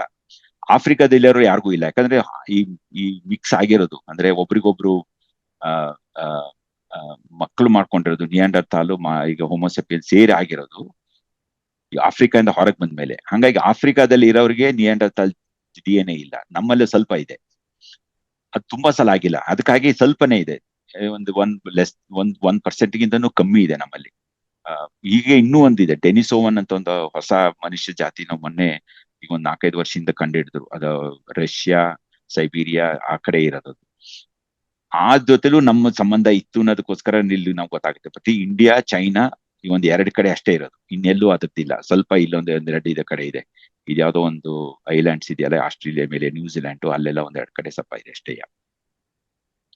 ನಾವು ಮನುಷ್ಯರು ಎಲ್ಲಿ ಹುಟ್ಟಿದ್ರು, ಈಗಿನ ಮನುಷ್ಯರು ಈ ವಿಕಾಸದಲ್ಲಿ ಹುಟ್ಟದು ಅಂತಂದ್ರೆ ಬದಲಾವಣೆಯಿಂದ ಒಂದು ಹೊರಗೆ ಬರುತ್ತೆ. ಅದು ಹುಟ್ಟದು ಅಂತಂದ್ರೆ ಒಂಥರ ಭೂಮಿಯಿಂದ ಹುಟ್ಟುತ್ತೆ ಅನ್ನೋದು ಆ ತರ ಉದ್ಭವನೂ ಅಲ್ಲ. ಅದು ಹುಟ್ಟದು ಅಂತಂದ್ರೆ ಒಂದು ಹೊಸ ಜನರೇಷನ್, ಒಂದು ಹೊಸ ಜಾತಿ ಯಾವಾಗ ಒಂದು ಬರುತ್ತಲ್ಲ, ಅದಕ್ಕೊಂದು ಇವತ್ತೇ ಆಯ್ತು ಅಂತ ಹೇಳಿ ಒಂದು ಡೇಟ್ ಕೊಡಕ್ ಬರಲ್ಲ. ಯಾಕಂದ್ರೆ ಬದಲಾವಣೆ ಒಂದು ಕ್ರಮೇಣ ಆಗಿ ಯಾವ್ದೋ ಒಂದು ಟೈಮಲ್ಲಿ ಅದು ಒಂದು ಸಪರೇಟ್ ಆಗಿರುತ್ತೆ. ಚಿಂಪಾಂಜಿ ಅಂತ ಆಗುತ್ತೆ, ಸೆಪಿಯನ್ಸ್, ಹೋಮೋಸೆಪಿಯನ್ಸ್ ಆಗುತ್ತೆ, ಹೋಮಿಯೋಸೆಪಿಯನ್ಸ್ ಬೇರೆ ಬೇರೆ ಇನ್ನೊಂದು ಬಂದಿರಬಹುದು, ಅಥವಾ ಇನ್ನು ಬೇರೆ ಬೇರೆ. ಹೋಮೋಸೆಪಿಯನ್ಸ್ ಲಾಸ್ಟ್ ನಾವು ಇರೋದ್ರಿಂದ ಬೇರೆ ಬೇರೆನೂ ಬಂದಿರಬಹುದು. ಬಟ್ ಸುಮಾರು ನಾವು ಏನಂತೀವಿ ಅಂದ್ರೆ 200 ಲಕ್ಷ ವರ್ಷ, ಸುಮಾರು 150ರಿಂದ 2 ಲಕ್ಷ ವರ್ಷ ಹಿಂದೆ ಈ ಮಾಡರ್ನ್ ಹ್ಯೂಮನ್ಸ್ ಅಂತೀವಲ್ಲ, ಮಾಡರ್ನ್ ಹ್ಯೂಮನ್ಸ್ ಅಂದ್ರೆ ನಾವು ಹ್ಯೂಮನ್ಸ್, ಮನುಷ್ಯರು, ಹೋಮೋಸೆಪಿಯನ್ಸ್, ನಾವು ಆಫ್ರಿಕಾದಿಂದ ಹೊರಗೆ ಬಂದ್ವಿ. ಹೊರಗೆ ಬಂದಿದ್ದು ಒಬ್ಬೊಬ್ರು ಒಂದೊಂದು ಗುಂಪಲ್ಲಿ ಹೋಗ್ಯಾರ. ಒಂದು ಗುಂಪು ಈ ಕಡೆ ಹೋಯ್ತು, ಈ ಸ್ಪೇನ್, ಪೋರ್ಚುಗಲ್ ಈ ಕಡೆ ಹೋಗಿದೆ. ಕೆಲವೊಬ್ರು UK ಈ ಕಡೆ, ಫ್ರಾನ್ಸು, ಜರ್ಮನಿ ಈ ಕಡೆ ಹೋಯ್ತು. ಒಂದು ಗುಂಪು ಹೀಗ್ ಬಂದಿದೆ ನಾರ್ತ್, ನೋಡಿ ಈ ಕಡೆಯಿಂದ ರಷ್ಯಾ ಈ ಕಡೆ ಹೋಗಿ, ಸೈಬೀರಿಯಾ ಈ ಕಡೆಯಿಂದ ಹೋಗಿ, ಅವಾಗ ಅಲಾಸ್ಕಾ ಮತ್ತು ಅಮೆರಿಕ ಒಂದು ಜಾಯಿಂಟ್ ಆಗಿತ್ತು. ಅವಾಗ ಲ್ಯಾಂಡ್ ಇತ್ತು, ಅದ್ರ ಮಧ್ಯ ಭೂಮಿ ಇತ್ತು. ಹಾಗಾಗಿ ಅವ್ರು ದಾಟ್ಕೋಬಹುದಿತ್ತು. ಅವಾಗೇನು, ಈಗ ಅಲ್ಲಿ ಸಮುದ್ರ ಇದೆ. ಹಾಗೆ ಹೋಗಿ ಆಮೇಲೆ ಉತ್ತರ ಅಮೆರಿಕ, ದಕ್ಷಿಣ ಅಮೆರಿಕ ಎಲ್ಲ ಹೋಗಿದ್ದಾರೆ. ಇವೆಲ್ಲ ತುಂಬಾ ಇತ್ತೀಚೆಗೆ ಆಗಿರೋದು, 15-16 ಸಾವಿರ ವರ್ಷ ಹಿಂದೆ. ಬಟ್ ಭಾರತಕ್ಕೆ ಬಂದಿದ್ದು ಸಪರೇಟ್ ಆಗಿ ಇಲ್ಲಿಂದ ಬಂದಿರೋದು. ಈ ಕಡೆ ಬಂದು ಮಧ್ಯಪ್ರಾಚ್ಯಕ್ಕೆ ಬಂದು, ಪಶ್ಚಿಮ ಇದು ಏಷ್ಯಾ ಇಂದ, ಆಮೇಲೆ ಮಧ್ಯಪ್ರಾಚ್ಯದಿಂದ, ಆಮೇಲೆ ಈ ಕಡೆ ಬಂದು ಭಾರತಕ್ಕೆ ಬಂದಿರೋದು. ಭಾರತಕ್ಕೆ ಬಂದಿರೋದ್ರೊಳಗೆ ಬಗ್ಗೆ ಇನ್ನು ಸ್ವಲ್ಪ ಬೇರೆ ತರ ಹೇಳ್ಬೇಕಾಗತ್ತೆ. ಈ ಭಾರತದ್ದು ಈಗ ನೀವು ಮ್ಯಾಪ್ ನೋಡಿದ್ರೆ ಗೊತ್ತಾಗುತ್ತೆ. ಇದು ಒಂದು ಪೆನಿನ್ಸುಲಾ ಅಂತೀವಲ್ಲ, ಇದು ಪರ್ಯಾಯ ದ್ವೀಪ ಅಂತಾರೆ ಕನ್ನಡದಲ್ಲಿ, ಪೆನಿನ್ಸುಲಾ ಅಂತೀವಿ ಇಂಗ್ಲಿಷ್ ಅಲ್ಲಿ. ಮೇಲ್ಗಡೆ ಹಿಮಾಲಯ ಇದೆ, ಅತಿ ಒಂದು ದಟ್ಟವಾದ ಹಿಮಗಡ್ಡೆಗಳಿರಂತಹ ಹಿಮಾಲಯ, ಅತಿ ಅತಿ ಎತ್ತೆತ್ತರದ ಪರ್ವತಗಳಿದೆ. ಆ ಹಿಮಾಲಯ ದಾಟೋದಕ್ಕೆ ಆ ಕಾಲದಲ್ಲಿ ಯಾರಿಗೂ ಅಂತ ಏನು ಒಳ್ಳೆ ಇದಿರ್ಲಿಲ್ಲ. ಒಂದು ಗುಂಪು ಹೊರಡ್ತು ಅಂದ್ರೆ ಒಂದ್ 4-5 ಜನ ಅಷ್ಟೇ ಹೋಗ್ತಾ ಇದ್ರು. ಒಂದ್ಸಲ ಇಲ್ಲಿ ಬಂದ ಮೇಲೆ ಯಾವ್ದೋ ಒಂದು ಕಷ್ಟ ಪಟ್ಕೊಂಡು, ಈಗ ಈ ಕಡೆಯಿಂದ ವೆಸ್ಟ್ ಕಡೆಯಿಂದಾನೇ ಬರ್ಬೇಕು, ಯಾಕಂದ್ರೆ ಮನುಷ್ಯರು ಮೊದಲು ಬೆಳವಣಿಗೆ ಆಗಿ ಹುಟ್ಟಿದ್ದೇ ಆಫ್ರಿಕಾದಿಂದ, ಆಮೇಲೆ ಪಶ್ಚಿಮದಿಂದ ಭಾರತಕ್ಕೆ ಬಂದಿರೋದು, ಪೂರ್ವದಿಂದ ಬರಕ್ ಸಾಧ್ಯನೇ ಇರ್ಲಿಲ್ಲ. ಬಂದಿದ್ದು ಇಲ್ಲಿ ಸಿಕ್ಕಾಪಟ್ಟೆ ಫಲವತ್ತವಾದ ಜಾಗ, ಕಾಡು ಮೇಳ, ಆಮೇಲೆ ನದಿಗಳೆಲ್ಲ ತುಂಬಾ ಚೆನ್ನಾಗಿದ್ರಿಂದ ಇಲ್ಲಿ ಸೆಟ್ಲ್ ಆದ್ರು. ಮೇಲ್ಗಡೆ ಹೋಗಕ್ಕಾಗಲ್ಲ. ಈ ಕಡೆ ಮತ್ತೆ ಪೂರ್ವದಲ್ಲೂ ತುಂಬಾ ದಟ್ಟವಾದ ಕಾಡುಗಳಿದೆ, ಮತ್ತೆ ಹಿಮಾನು ಇದ್ದಿದ್ರಿಂದ ಆದಷ್ಟು ಇಲ್ಲೇ ಸೆಟ್ಲ್ ಆದ್ರು. ನೀವು ಕೇಳ್ಬೋದು ಯಾಕೆ ಮುಂದೆ ಹೋಗ್ಲಿಲ್ಲ ಅಂತ. ಅದಕ್ಕೊಂದು ಹೇಳ್ಬೇಕಾದ್ರೆ, ಈ ನಾವು ಇಂಗ್ಲಿಷ್ ಅಲ್ಲಿ ವರ್ಡ್ ಸ್ಪ್ರೆಡ್ ಅಂತೀವಿ, ಹರಡೋದು ಅಂತೀವಿ. ಈಗ ಒಂದು ಗಿಡ ಹೂ ಬಿಟ್ಟ ಮೇಲೆ, ಹಣ್ಣಾದ್ಮೇಲೆ ಅದ್ರ ಬೀಜ ಹರಡ್ಕೊಳ್ಳುತ್ತೆ, ಅಲ್ಲೇ ಹುಟ್ಟಲ್ಲ. ಯಾಕೆ ಅಂತಂದ್ರೆ ಒಂದಕ್ಕೊಂದು ಹುಟ್ಟಿದ್ರೆ ಅಲ್ಲೇ ಜಾಸ್ತಿ ಗಿಡಗಳಾದ್ರೆ ಒಂದು ಕಾಂಪಿಟಿಷನ್ ಬರುತ್ತೆ, ಒಂದು ಗಾಳಿಯಿಂದ ಆಗ್ಬೋದು, ಪಕ್ಷಿಯಿಂದ ಆಗ್ಬೋದು, ಇನ್ನಾದ್ರಿಂದಾನು ಆ ಬೀಜ ದೂರಕ್ಕೆ ಹೋಗಿ ಇನ್ನೆಲ್ಲೋ ಬಿದ್ದು ಅಲ್ಲಿ ಗಿಡ ಹುಟ್ಟುತ್ತೆ. ಈ ಹರಡಿಕೆಯಿಂದ ಅದ್ರದ್ದು ಉಳಿಯೋ ಸಾಧ್ಯತೆ ಜಾಸ್ತಿ ಆಗುತ್ತೆ. ಅದೇ ಜಾಗದಲ್ಲೇ ಬಿದ್ದು ಅಲ್ಲೇ ಬೆಳೆಯಕ್ ಹೋದ್ರೆ ಅದ್ರದ್ದು ಬೆಳವಣಿಗೆ ಆಗೋದು, ಅದು ಇವನ್ ಬೆಳವಣಿಗೆಗಿಂತ ಅದು ಬದುಕುತ್ತೋ ಇಲ್ವೋ ಅನ್ನೋದು ಸಾಧ್ಯತೆನೆ ಕಮ್ಮಿ ಇರುತ್ತೆ. ಪ್ರಾಣಿಗಳು ಹಾಗೆ, ಅದೇನು ಒಂದು ಇಲ್ಲೆಲ್ಲೋ ಮುಂದೆಲ್ಲ ಒಂದ್ ಕಡೆ ಒಳ್ಳೆ ಜಾಗ ಇದೆ, ಅಲ್ಲಿ ಹೋಗಿ ನಾನು ಸೆಟ್ಲ್ ಆಗ್ತೀನಿ ಅಂತ ಯಾರು ಮೊದ್ಲೇ ತೀರ್ಮಾನ ಆಗಲ್ಲ. ಅವ್ರದ್ದು ನೈಸರ್ಗಿಕ ಕ್ರಿಯೆ ಏನು ಅಂತಂದ್ರೆ ಹರಡೋದು, ಸ್ಪ್ರೆಡಿಂಗ್ ಅಂತಾರೆ. ಯಾಕೆಂತಂದ್ರೆ ಒಂದು ಗುಂಪು ಜಾಸ್ತಿ ಆಗ್ತಾ ಹೋಗುತ್ತೆ. ಯಾಕಂದ್ರೆ ಒಂದು ಜಾಗದಲ್ಲಿ ಜಾಸ್ತಿ ನೀರು, ಆಹಾರ ಇದ್ದ ತಕ್ಷಣ ಗುಂಪು ಜಾಸ್ತಿ ಇದು ಅದ್ರದ್ದು ಪ್ರೊಕ್ರಿಯೇಷನ್ ಜಾಸ್ತಿ ಆಗಿ, ಹಂಗಾಗಿ ಅದ್ರದ್ದು ಸಂಖ್ಯೆನೂ ಜಾಸ್ತಿ ಆಗುತ್ತೆ. ಸಂಖ್ಯೆ ಜಾಸ್ತಿ ಆದ ತಕ್ಷಣ ಯಾವ್ದೋ ಒಂದ್ ಟೈಮಲ್ಲಿ ಒಬ್ರಿಗೊಬ್ರು ಕಾಂಪಿಟಿಷನ್ ಜಾಸ್ತಿ ಆಗುತ್ತೆ ಆಹಾರಕ್ಕೆ ಮತ್ತೆ ನೀರಿಗೋಸ್ಕರ. ಹಾಗಾಗಿ ನೈಸರ್ಗಿಕವಾಗಿ ವಿಕಾಸದಲ್ಲಿ ಏನಾಗಿದೆ ಅಂತಂದ್ರೆ ಆ ಒಂದು ಗುಣ ಇದೆ. ಆ ಗುಣನೂ ಒಂದು ವಿಕಾಸದಲ್ಲೇ ಬೆಳವಣಿಗೆ ಆಗಿ ಬಂದಿರೋ ಗುಣ ಏನು ಅಂತಂದ್ರೆ ಹರಡೋದು ಅಂತ, ಸ್ಪ್ರೆಡಿಂಗ್ ಅಂತ. ಸುಮ್ನೆ ಹೊರಗಡೆ ಹೋಗಿ ಇನ್ನೊಂದ್ ಕಡೆ ಹೋಗಿ ಇನ್ನೊಂದೆಲ್ಲ ಒಂದ್ ಕಡೆ ಆಹಾರ ಮತ್ತು ನೀರನ್ನ ಎಲ್ಲಿ ಇಸ್ಕೊಂಡ್ರೆ ಅಲ್ಲಿ ಉಳ್ಕೊಳ್ತೆ, ಇನ್ನೊಂದ ಮತ್ತೆ ಇನ್ನೆಲ್ಲ ಹೋಗುತ್ತೆ. ಅದು ಮೈಗ್ರೇಷನ್ ಅಂತೀವಲ್ಲ, ಈಗೆಲ್ಲ ನಾವು ತುಂಬಾ ಮೈಗ್ರೇಷನ್, ಟ್ರಂಪ್ ಅಂದ್ಮೇಲಂತೂ ಮೈಗ್ರೇಷನ್ ಅಂತಂದ್ರೆ ಭಾರಿ ನೆಗೆಟಿವ್ ವರ್ಡ್ ಆಗ್ಬಿಟ್ಟಿದೆ. ಮೈಗ್ರೇಷನ್ ಅಂತಂದ್ರೆ ನಿಮ್ಗೆಲ್ಲ ಒಂದು ಗೊತ್ತಿರುತ್ತೆ, ಅಲ್ಲಿ ಹೋದ್ರೆ ನನ್ಗೆ ಕೆಲಸ ಸಿಗುತ್ತೆ, ಅಲ್ಲಿ ನಮಗೆ ಜಾಸ್ತಿ ಜೀವನಕ್ಕೆ ಒಳಗೆ ಅವಕಾಶ ಜಾಸ್ತಿ ಅಂತೇಳಿ ಎಲ್ಲ ಹೊರಗಡೆ ಹೋಗ್ತೀವಿ. ಅದು ಗೊತ್ತಿರೋ ಜಾಗಕ್ಕೆ ಹೋಗೋದಕ್ಕೆ ಮೈಗ್ರೇಷನ್ ಅಂತೀವಿ. ನೈಸರ್ಗಿಕವಾಗೂ ಮೈಗ್ರೇಷನ್ ಆಗುತ್ತೆ. ಈಗ ಪಕ್ಷಿಗಳು ಮೈಗ್ರೇಟರಿ ಬರ್ಡ್ಸ್ ಅಂತ ಇರುತ್ತೆ. ರಷ್ಯಾದಿಂದ ಚಳಿಗಾಲದಲ್ಲಿ ಇಲ್ಲಿ ಭಾರತಕ್ಕೆ ಬಂದು ಸ್ವಲ್ಪ ದಿವಸ ಆದ್ಮೇಲೆ ಮತ್ತೆ ಚಳಿ ಕಮ್ಮಿ ಆದ್ಮೇಲೆ ಸೈಬೀರಿಯಾದಲ್ಲಿ ವಾಪಸ್ ರಷ್ಯಾಕ್ಕೆ ಹೋಗಿ ಅಲ್ಲಿ ಅದರದ್ದು ಬ್ರೀಡಿಂಗ್ ಆಗುತ್ತೆ. ಅದು ಒಂದು ಮೈಗ್ರೇಷನ್. ಯಾಕೆಂದ್ರೆ ಅದು ಗೊತ್ತಿರುತ್ತೆ ಎಲ್ಲಿಗೆ ಬರ್ಬೇಕು, ಎಲ್ಲಿಗೆ ವಾಪಸ್ ಹೋಗ್ಬೇಕು ಅಂತ. ಅದು ವಿಕಾಸದಲ್ಲಿ ಬೇರೆ ಬೇರೆ ತರ ಬದಲಾವಣೆ ಆಗಿ ಬಂದಿರೋ ಒಂದು ಪ್ರಕ್ರಿಯೆ ಅದು. ಬಟ್ ಮನುಷ್ಯರು ಆಗ್ಲಿ, ಎಲ್ಲಾ ಪ್ರಾಣಿಗಳಾಗ್ಲಿ, ಮೈಗ್ರೇಷನ್ ಅನ್ನೋ ಕಾನ್ಸೆಪ್ಟ್ ಮನುಷ್ಯರಲ್ಲಿ ಮಾತ್ರ ಇರೋದು, ಬೇರೆ ಪ್ರಾಣಿಗಳಿಲ್ಲ. ಅದೇ ನಾನು ಹೇಳಿದ್ನಲ್ಲ, ಪಕ್ಷಿಗಳು ಬಿಟ್ಟು ಕೆಲವೊಂದು ಪ್ರಾಣಿಗಳಲ್ಲಿ ಇದೆ. ಯಾವುದೋ ಒಂದು ಟೈಮಲ್ಲಿ ಜಾಸ್ತಿ ಬಿಸಿಲು ಟೈಮಲ್ಲಿ ಇನ್ನೆಲ್ಲ ಹೋಗುತ್ತೆ, ಮತ್ತೆ ವಾಪಸ್ ಅದೇ ಜಾಗ ಬರುತ್ತೆ. ಕೆಲವೊಂದು ಇದೆ ಮೈಗ್ರೇಷನ್ ಅಂತ ಇರುತ್ತೆ. ಬಟ್ ಮನುಷ್ಯರು ಪ್ರಯಾಣ ಮಾಡ್ಕೊಂಡು ಬೇರೆ ಬೇರೆ ಕಡೆ ಬಂದಾಗ ಏನ್ ಮಾಡ್ತಿದ್ರು ಅಂದ್ರೆ, ಬಂದು ಎಲ್ಲಿ ಯಾವುದೋ ಒಂದ್ ಕಡೆ ಉಳ್ಕೋತಿದ್ರು. ಭಾರತದಲ್ಲಿ ಜಾಸ್ತಿ ಫಲವತ್ತ ಜಾಗ ಇದ್ದಿದ್ದು, ಜಾಸ್ತಿ ಆಹಾರ ನೀರು ಇರೋದ್ರಿಂದ ಜಾಸ್ತಿ ಜನ ಇಲ್ಲಿ ಬಂದು ಉಳ್ಕೊಳ್ಳೋ ಅವಕಾಶ ಬಂತು. ಚೈನಾದಲ್ಲೂ ಹಾಗೆ ಆಯ್ತು. ಚೈನಾದಲ್ಲೂ 150 ಕೋಟಿ ಜನ ಇದೀವಿ ನಾವು, ಇಲ್ಲಿ 150 ಕೋಟಿ ಜನ ಆಗಿದೀವಿ ಇವಾಗ. ಬಟ್ ಏನಾಗಿದೆ ಅಂತಂದ್ರೆ, ಈ ಬೇರೆ ಬೇರೆ ಟೈಮಲ್ಲಿ ಬಂದು ಮಿಕ್ಸ್ ಆದ್ರಿಂದ ಭಾರತದಲ್ಲಿ ಬೇರೆ ಬೇರೆ ತಳಿಗಳು ಅಂತೀವಿ. ತಳಿಗಳು ಅಂತಂದ್ರೆ ಆಕ್ಚುಲಿ ಸ್ಪೀಶೀಸ್ ಅಲ್ಲ. ಮನುಷ್ಯರು ಬೇರೆ ಬೇರೆ ಟೈಮಲ್ಲಿ ಬಂದಾಗ ಅವ್ರು ಸ್ವಲ್ಪ ಬೇರೆ ತರ ಇರ್ತಾರೆ. ಈಗ ನಾವೇ ಹೀಗೆ ನೋಡಿ, ಸಂಕೇತಗಳು ಬರೀ 500 ವರ್ಷದ ಇತಿಹಾಸ ಇದೆ. ಸ್ವಲ್ಪ ಜನ ಬೆಟ್ಟದ ಪುರ ಅಂತೀವಿ, ಕೆಲವೊಬ್ರು ಕೌಶಿಕ ಅಂತೀವಿ, ಕೆಲವೊಬ್ರು ಮತ್ತೂರು ಹೊಸಳ್ಳಿ, ಕೆಲವೊಂದು ಲಿಂಗದಲ್ಲಿ ಇದ್ದೀವಿ. ಒಬ್ಬೊಬ್ರು ಭಾಷೆ ಸ್ವಲ್ಪ ಬದಲಾಗಿದೆ, ಅವ್ರು ಯಾವ ತರ ಶ್ರಾದ್ದ ಮಾಡ್ತಾರೆ ಅನ್ನೋದು ಸ್ವಲ್ಪ ಬದಲಾಗಿದೆ, ಚೋಮಾಯಿ ಹೇಗೆ ಮಾಡ್ತಾರೆ ಅನ್ನೋದು ಸ್ವಲ್ಪ ಬದಲಾಗಿದೆ. ಬಟ್ ಆದ್ರೆ ಆ ಬದಲಾವಣೆ ಸಾಂಸ್ಕೃತಿಕ ಬದಲಾವಣೆಗಳು, ಜೈವಿಕ ಬದಲಾವಣೆ ಕಮ್ಮಿ. ಇನ್ನೂ ಜಾಸ್ತಿ ಹಿಂದಕ್ಕೆ ಹೋದ್ರೆ ಜೈವಿಕ ಬದಲಾವಣೆಗಳು ಸ್ವಲ್ಪ ಜಾಸ್ತಿ ಇರುತ್ತೆ. ಅಂತವರಿಗೆ ನಾವು ತಳಿಗಳು ಅಂತೀವಿ. ತಳಿಗಳು ಅಂತ ನಾವು ಮನುಷ್ಯರಿಗೆ ಯೂಸ್ ಮಾಡೋ ಅವಶ್ಯಕತೆ ಇಲ್ಲ. ಬೇರೆ ಬೇರೆ ಗುಂಪು ಬೇರೆ ಬೇರೆ ಟೈಮಲ್ಲಿ ಬಂತು, ಮಿಕ್ಸ್ ಆಯ್ತು ಭಾರತದಲ್ಲಿ ಅಂತ. ಅದಕ್ಕೆ ಇಲ್ಲಿ ನೋಡಿ, ಇಲ್ಲಿ ಭಾರತದಲ್ಲಿ ಸುಮಾರು 4635 ಬೇರೆ ಬೇರೆ ತರ ಗುಂಪುಗಳಿದೆ. ಗುಂಪುಗಳು ಅಂದ್ರೆ ಪಾಪ್ಯುಲೇಷನ್ ಗ್ರೂಪ್ಸ್ ಅಂತೀವಿ. ಆಮೇಲೆ ಅದರೊಳಗೆ 532 ಜನ ಗುಡ್ಡಗಾಡು ಜನಾಂಗದವರು, 72 ಜನ ಪ್ರಿಮಿಟಿವ್ ಟ್ರೈಬ್ಸ್ ಅಂತೀವಿ. ಪ್ರಿಮಿಟಿವ್ ಟ್ರೈಬ್ಸ್ ಅಂದ್ರೆ ಅವ್ರು ಬಟ್ಟೆನೂ ಹಾಕೊಳ್ಳಲ್ಲ, ಅವರಿಗೆ ಕೆಲವೊಂದು ಕಲ್ಲು ಮತ್ತು ಆತರ ಯೂಸ್ ಮಾಡಕ್ ಬಿಟ್ರೆ ಅವ್ರಿಗೆ ಇವನ್ ಬೆಂಕಿ ಯೂಸ್ ಮಾಡಕ್ ಬರಲ್ಲ. ಹಂಟರ್ ಗ್ಯಾದರರ್ಸ್ ಅಂತಾರೆ. ಅಂತ ಜನನೂ ಇದ್ದಾರೆ. ಅಂಡಮಾನ್ ನಿಕೋಬಾರ್ ಅಲ್ಲಿ ಇದ್ದಾರೆ, ಕೆಲವೊಂದ್ ಕಡೆ ಗುಡ್ಡಗಳಲ್ಲಿ ನಾರ್ತ್ ಈಸ್ಟ್ ಅಲ್ಲಿ, ನಮ್ಮ ಈಶಾನ್ಯ ಭಾರತದಲ್ಲಿ ಇದ್ದಾರೆ. ಹಾಗೆ ಈಗಿತ ಇತ್ತೀಚೆಗೆ ಒಂದು 15,000 ವರ್ಷ ಬಂದವರೊಳಗೆ ಎಲ್ಲರೂ ಮಿಕ್ಸ್ ಆಗಿ ನಮ್ಮ ಭಾರತದಲ್ಲಿ ವೈವಿಧ್ಯತೆ ಜಾಸ್ತಿ. ಸಾಂಸ್ಕೃತಿಕ ವೈವಿಧ್ಯತೆ, ಭಾಷೆಯ ವೈವಿಧ್ಯತೆ, ಆಮೇಲೆ ಯಾವ ತರ ಊಟ ಮಾಡ್ತಾರೆ, ಯಾವ ತರ ಬಟ್ಟೆ ಹಾಕೋತಾರೆ, ಯಾವ ಮ್ಯಾರೇಜ್ ತರ ಯಾವ ತರ ಇದೆ, ಅವ್ರ ಫಿಸಿಕಲ್ ಅಪಿಯರೆನ್ಸ್ ಎಲ್ಲವೂ ನೋಡಿದ್ರೆ ಭಾರತದಲ್ಲಿರಷ್ಟು ವೈವಿಧ್ಯತೆ ಇನ್ ಪ್ರಪಂಚದಲ್ಲಿ ಇನ್ನೆಲ್ಲೂ ಇಲ್ಲ. ಆದ್ರೆ DNA ಲೆವೆಲ್ ಅಲ್ಲಿ ವೈವಿಧ್ಯತೆ ಲೆಕ್ಕ ಹಾಕಿದ್ರೆ, ಜೈವಿಕ ವೈವಿಧ್ಯತೆ ಅಂತೀವಲ್ಲ, ಅದು ಆಫ್ರಿಕಾದಲ್ಲಿ ಈಗಲೂ ಜಾಸ್ತಿ. ಯಾಕಂದ್ರೆ ಆಫ್ರಿಕಾದಿಂದ ಹುಟ್ಟಿದ್ರಿಂದ ಅದರೊಳಗೆ 202 ಲಕ್ಷ ವರ್ಷದ್ದು ಇತಿಹಾಸ ಇದೆ, ಮನುಷ್ಯರ ಇತಿಹಾಸ ಆಫ್ರಿಕಾದಲ್ಲಿ. ನಮ್ಮಲ್ಲಿ ಬರೀ 70,000 ವರ್ಷ ಇದೆ. ಮೊದಲನೇ ಸಲ ಮನುಷ್ಯರು ಭಾರತದ ನೆಲಕ್ಕೆ ಬಂದಿದ್ದು ನಮ್ಮದು ಅಂತೀವಿ ಇವಾಗ, ಭಾರತ ಅನ್ನೋದ ಅದೇ ಒಂದು ಪೆನಿನ್ಸುಲಾಗ್ ಬಂದಿದ್ದು 70,000 ವರ್ಷ ಹಿಂದೆ. ಕೆಲವೊಬ್ರು ಈಗಲೂ ಸಪರೇಟ್ ಆಗಿದ್ದಾರೆ, ಅವ್ರಿಗೂ ನಮಗೂ ಆಮೇಲೆ ಬಂದವ್ರಿಗೂ ಮಿಕ್ಸ್ ಆಗಿಲ್ಲ. ಈಗ ಅಂಡಮಾನ್ ನಿಕೋಬಾರ್ ಇರೋರು ಆಗ್ಲಿ, ಕೆಲವೊಂದು ಈಶಾನ್ಯ ಭಾರತದಲ್ಲಿರೋ ಟ್ರೈಬ್ಸ್ ಆಗ್ಲಿ, ಅವ್ರು ಆಮೇಲೆ ಬೇರೆ ಯಾರ ಜೊತೆಲೂ ಮದುವೆನೂ ಆಗಿಲ್ಲ, ಮಕ್ಕಳು ಮಾಡ್ಕೊಂಡಿಲ್ಲ. ಹಾಗಾಗಿ ಅವ್ರದ್ದು ಜೈವಿಕ ಗುಣಗಳು ತುಂಬಾ ಬೇರೆ ತರ ಇದೆ. ನೆಕ್ಸ್ಟ್ ಬಂದಿದ್ದು 30,000-40,000 ವರ್ಷ ಹಿಂದೆ. ಈ ನಮ್ಮ ಮಧ್ಯಪ್ರದೇಶದಲ್ಲಿ ಬಿಂಬೇಡ್ಕಾ ಕೇವ್ಸ್ ಅಂತಿದೆ, ಅಲ್ಲೊಂದು ಬೇರೆ ಬೇರೆ ತರದ್ದು ಇದು ಪುರಾವೆ ಇದೆ. 30,000-40,000 ವರ್ಷ ಹಿಂದೆ ಆ ಗವಿಗಳಲ್ಲಿ ಜನರು ಇದ್ರು ಅಂತ. ಅದಾದ್ಮೇಲೆ ಈ ಹರಪ್ಪನ್ ಅವರೆಲ್ಲ ಇದಲ್ಲ, 8,000-12,000 ವರ್ಷದಿಂದ ಬಂದವರು. ಮೂರನೇದು. ನಾಲ್ಕನೇದು ಈಗ ಇಂಡೋ ಜರ್ಮನ್ ಲ್ಯಾಂಗ್ವೇಜ್ ಯೂಸ್ ಮಾಡಿದವರು, ಮಧ್ಯಪ್ರಾಚ್ಯದಿಂದ ಬಂದವರು. ಈ ತರ 4 ಸಲ ಗೊತ್ತಿರೋ ಹಾಗೆ 4 ಸಲ ಬಂದಿದ್ದಾರೆ. ಇವರೆಲ್ಲ ಇತಿಹಾಸ ಪೂರ್ವದಲ್ಲಿ ಬಂದಿರೋದು. ಇತಿಹಾಸದಲ್ಲಿ ಬಂದಿರೋದು ಇದೆಲ್ಲ ಈಗ 2,500 ವರ್ಷ ಹಿಂದೆ ಕೇರಳದಲ್ಲಿ ಇವ್ರು ಬೇರೆ ಜ್ಯೂಸ್ ಬಂದ್ರಂತೆ. ಆಮೇಲೆ ಈಗ 180ಲೇ ಒಂದಿಷ್ಟು ಜನ ಸಿರಿಯಾ ಇಂದ ಬಂದಿದ್ರು, ಸಿರಿಯನ್ ಕ್ರಿಶ್ಚಿಯನ್ಸ್ ಅಂತಾರೆ. ಆ ತರ ಬಂದವರೆಲ್ಲ ಈ ಇತಿಹಾಸದ ಗೊತ್ತಿರೋ ಇತಿಹಾಸದ ಪ್ರಕಾರ. ಇತಿಹಾಸ ಪೂರ್ವದಲ್ಲಿ ಬಂದಿರೋದು ಅಂದ್ರೆ ಅವ್ರು ಹ್ಯಾಕ್ ಬಂದ್ರು, ಯಾವಾಗ ಬಂದ್ರು, ಎಷ್ಟು ಜನ ಬಂದ್ರು, ಯಾವ ರೂಟಲ್ಲಿ ಬಂದ್ರು, ಅವೆಲ್ಲ ಅಷ್ಟು ಗೊತ್ತಿರಲ್ಲ ನಮಗೆ.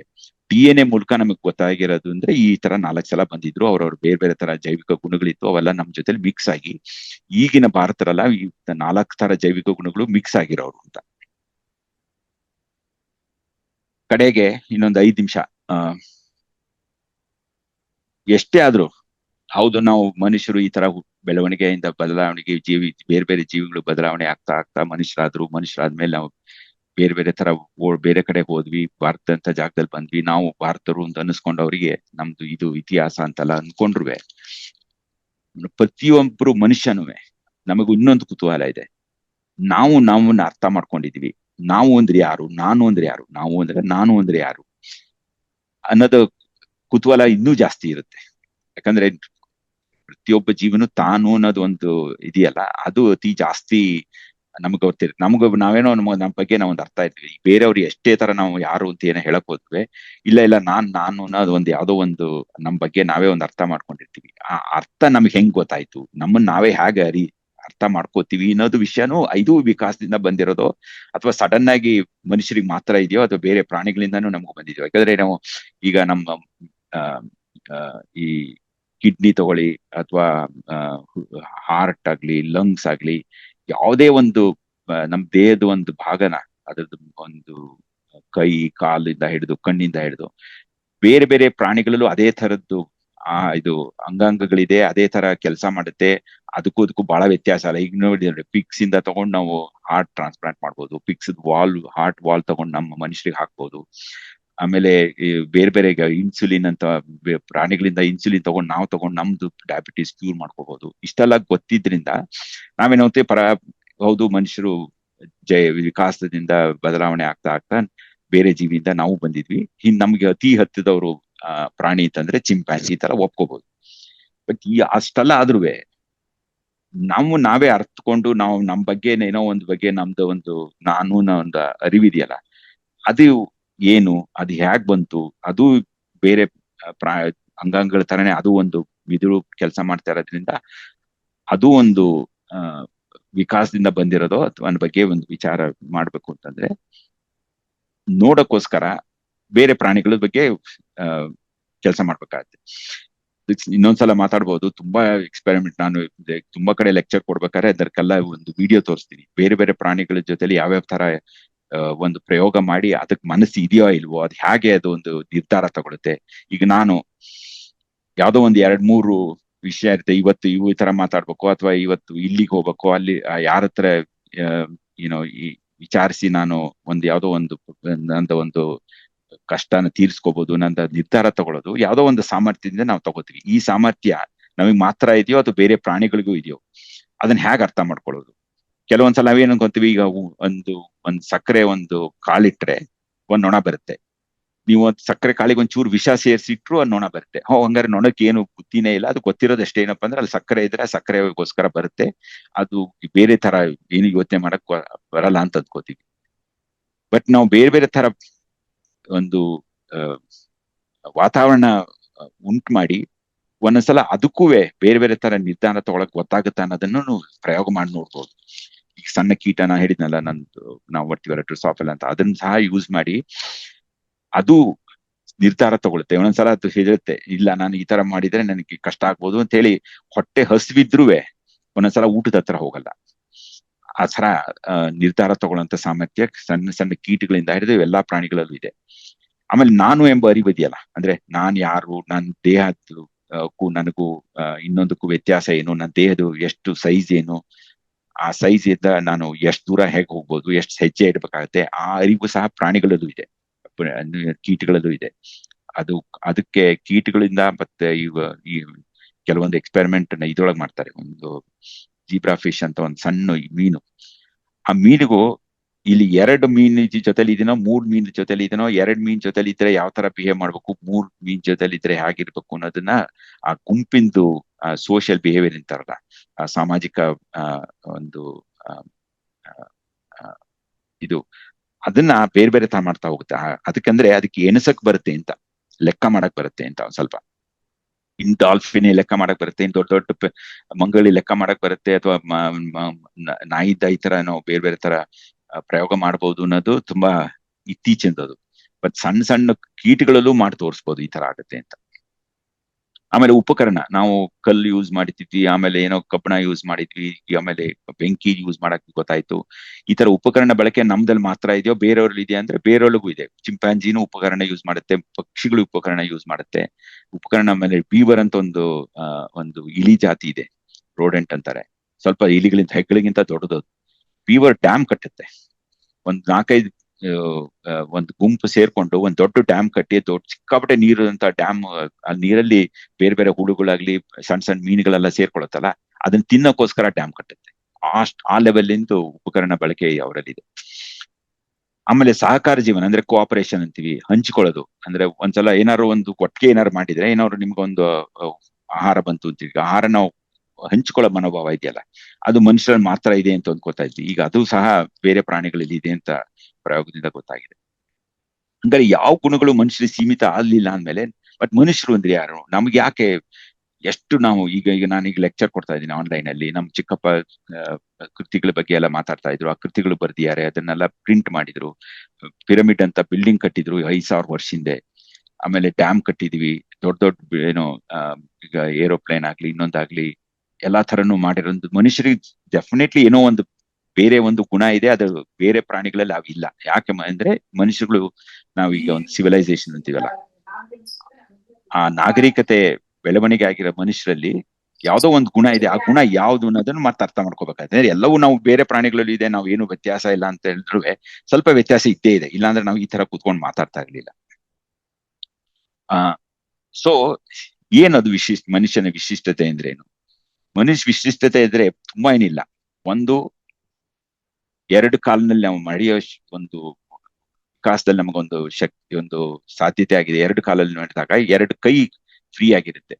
ನಾನು ಯಾವ್ದೋ ಒಂದು ಉಪಕರಣ ಬಳಕೆ ಮಾಡ್ಕೊಂಡು 2 ಕಾಲಲ್ಲಿ ನಡ್ಕೊಂಡು ಓಡ್ಕೊಂಡು ನಾನು ಏನಾದ್ರು ಕೆಲಸನೂ ಮಾಡ್ಬೋದು, ಅಥವಾ ಒಂದು ಕಲ್ಲು ಹೊಡಿಬೋದು.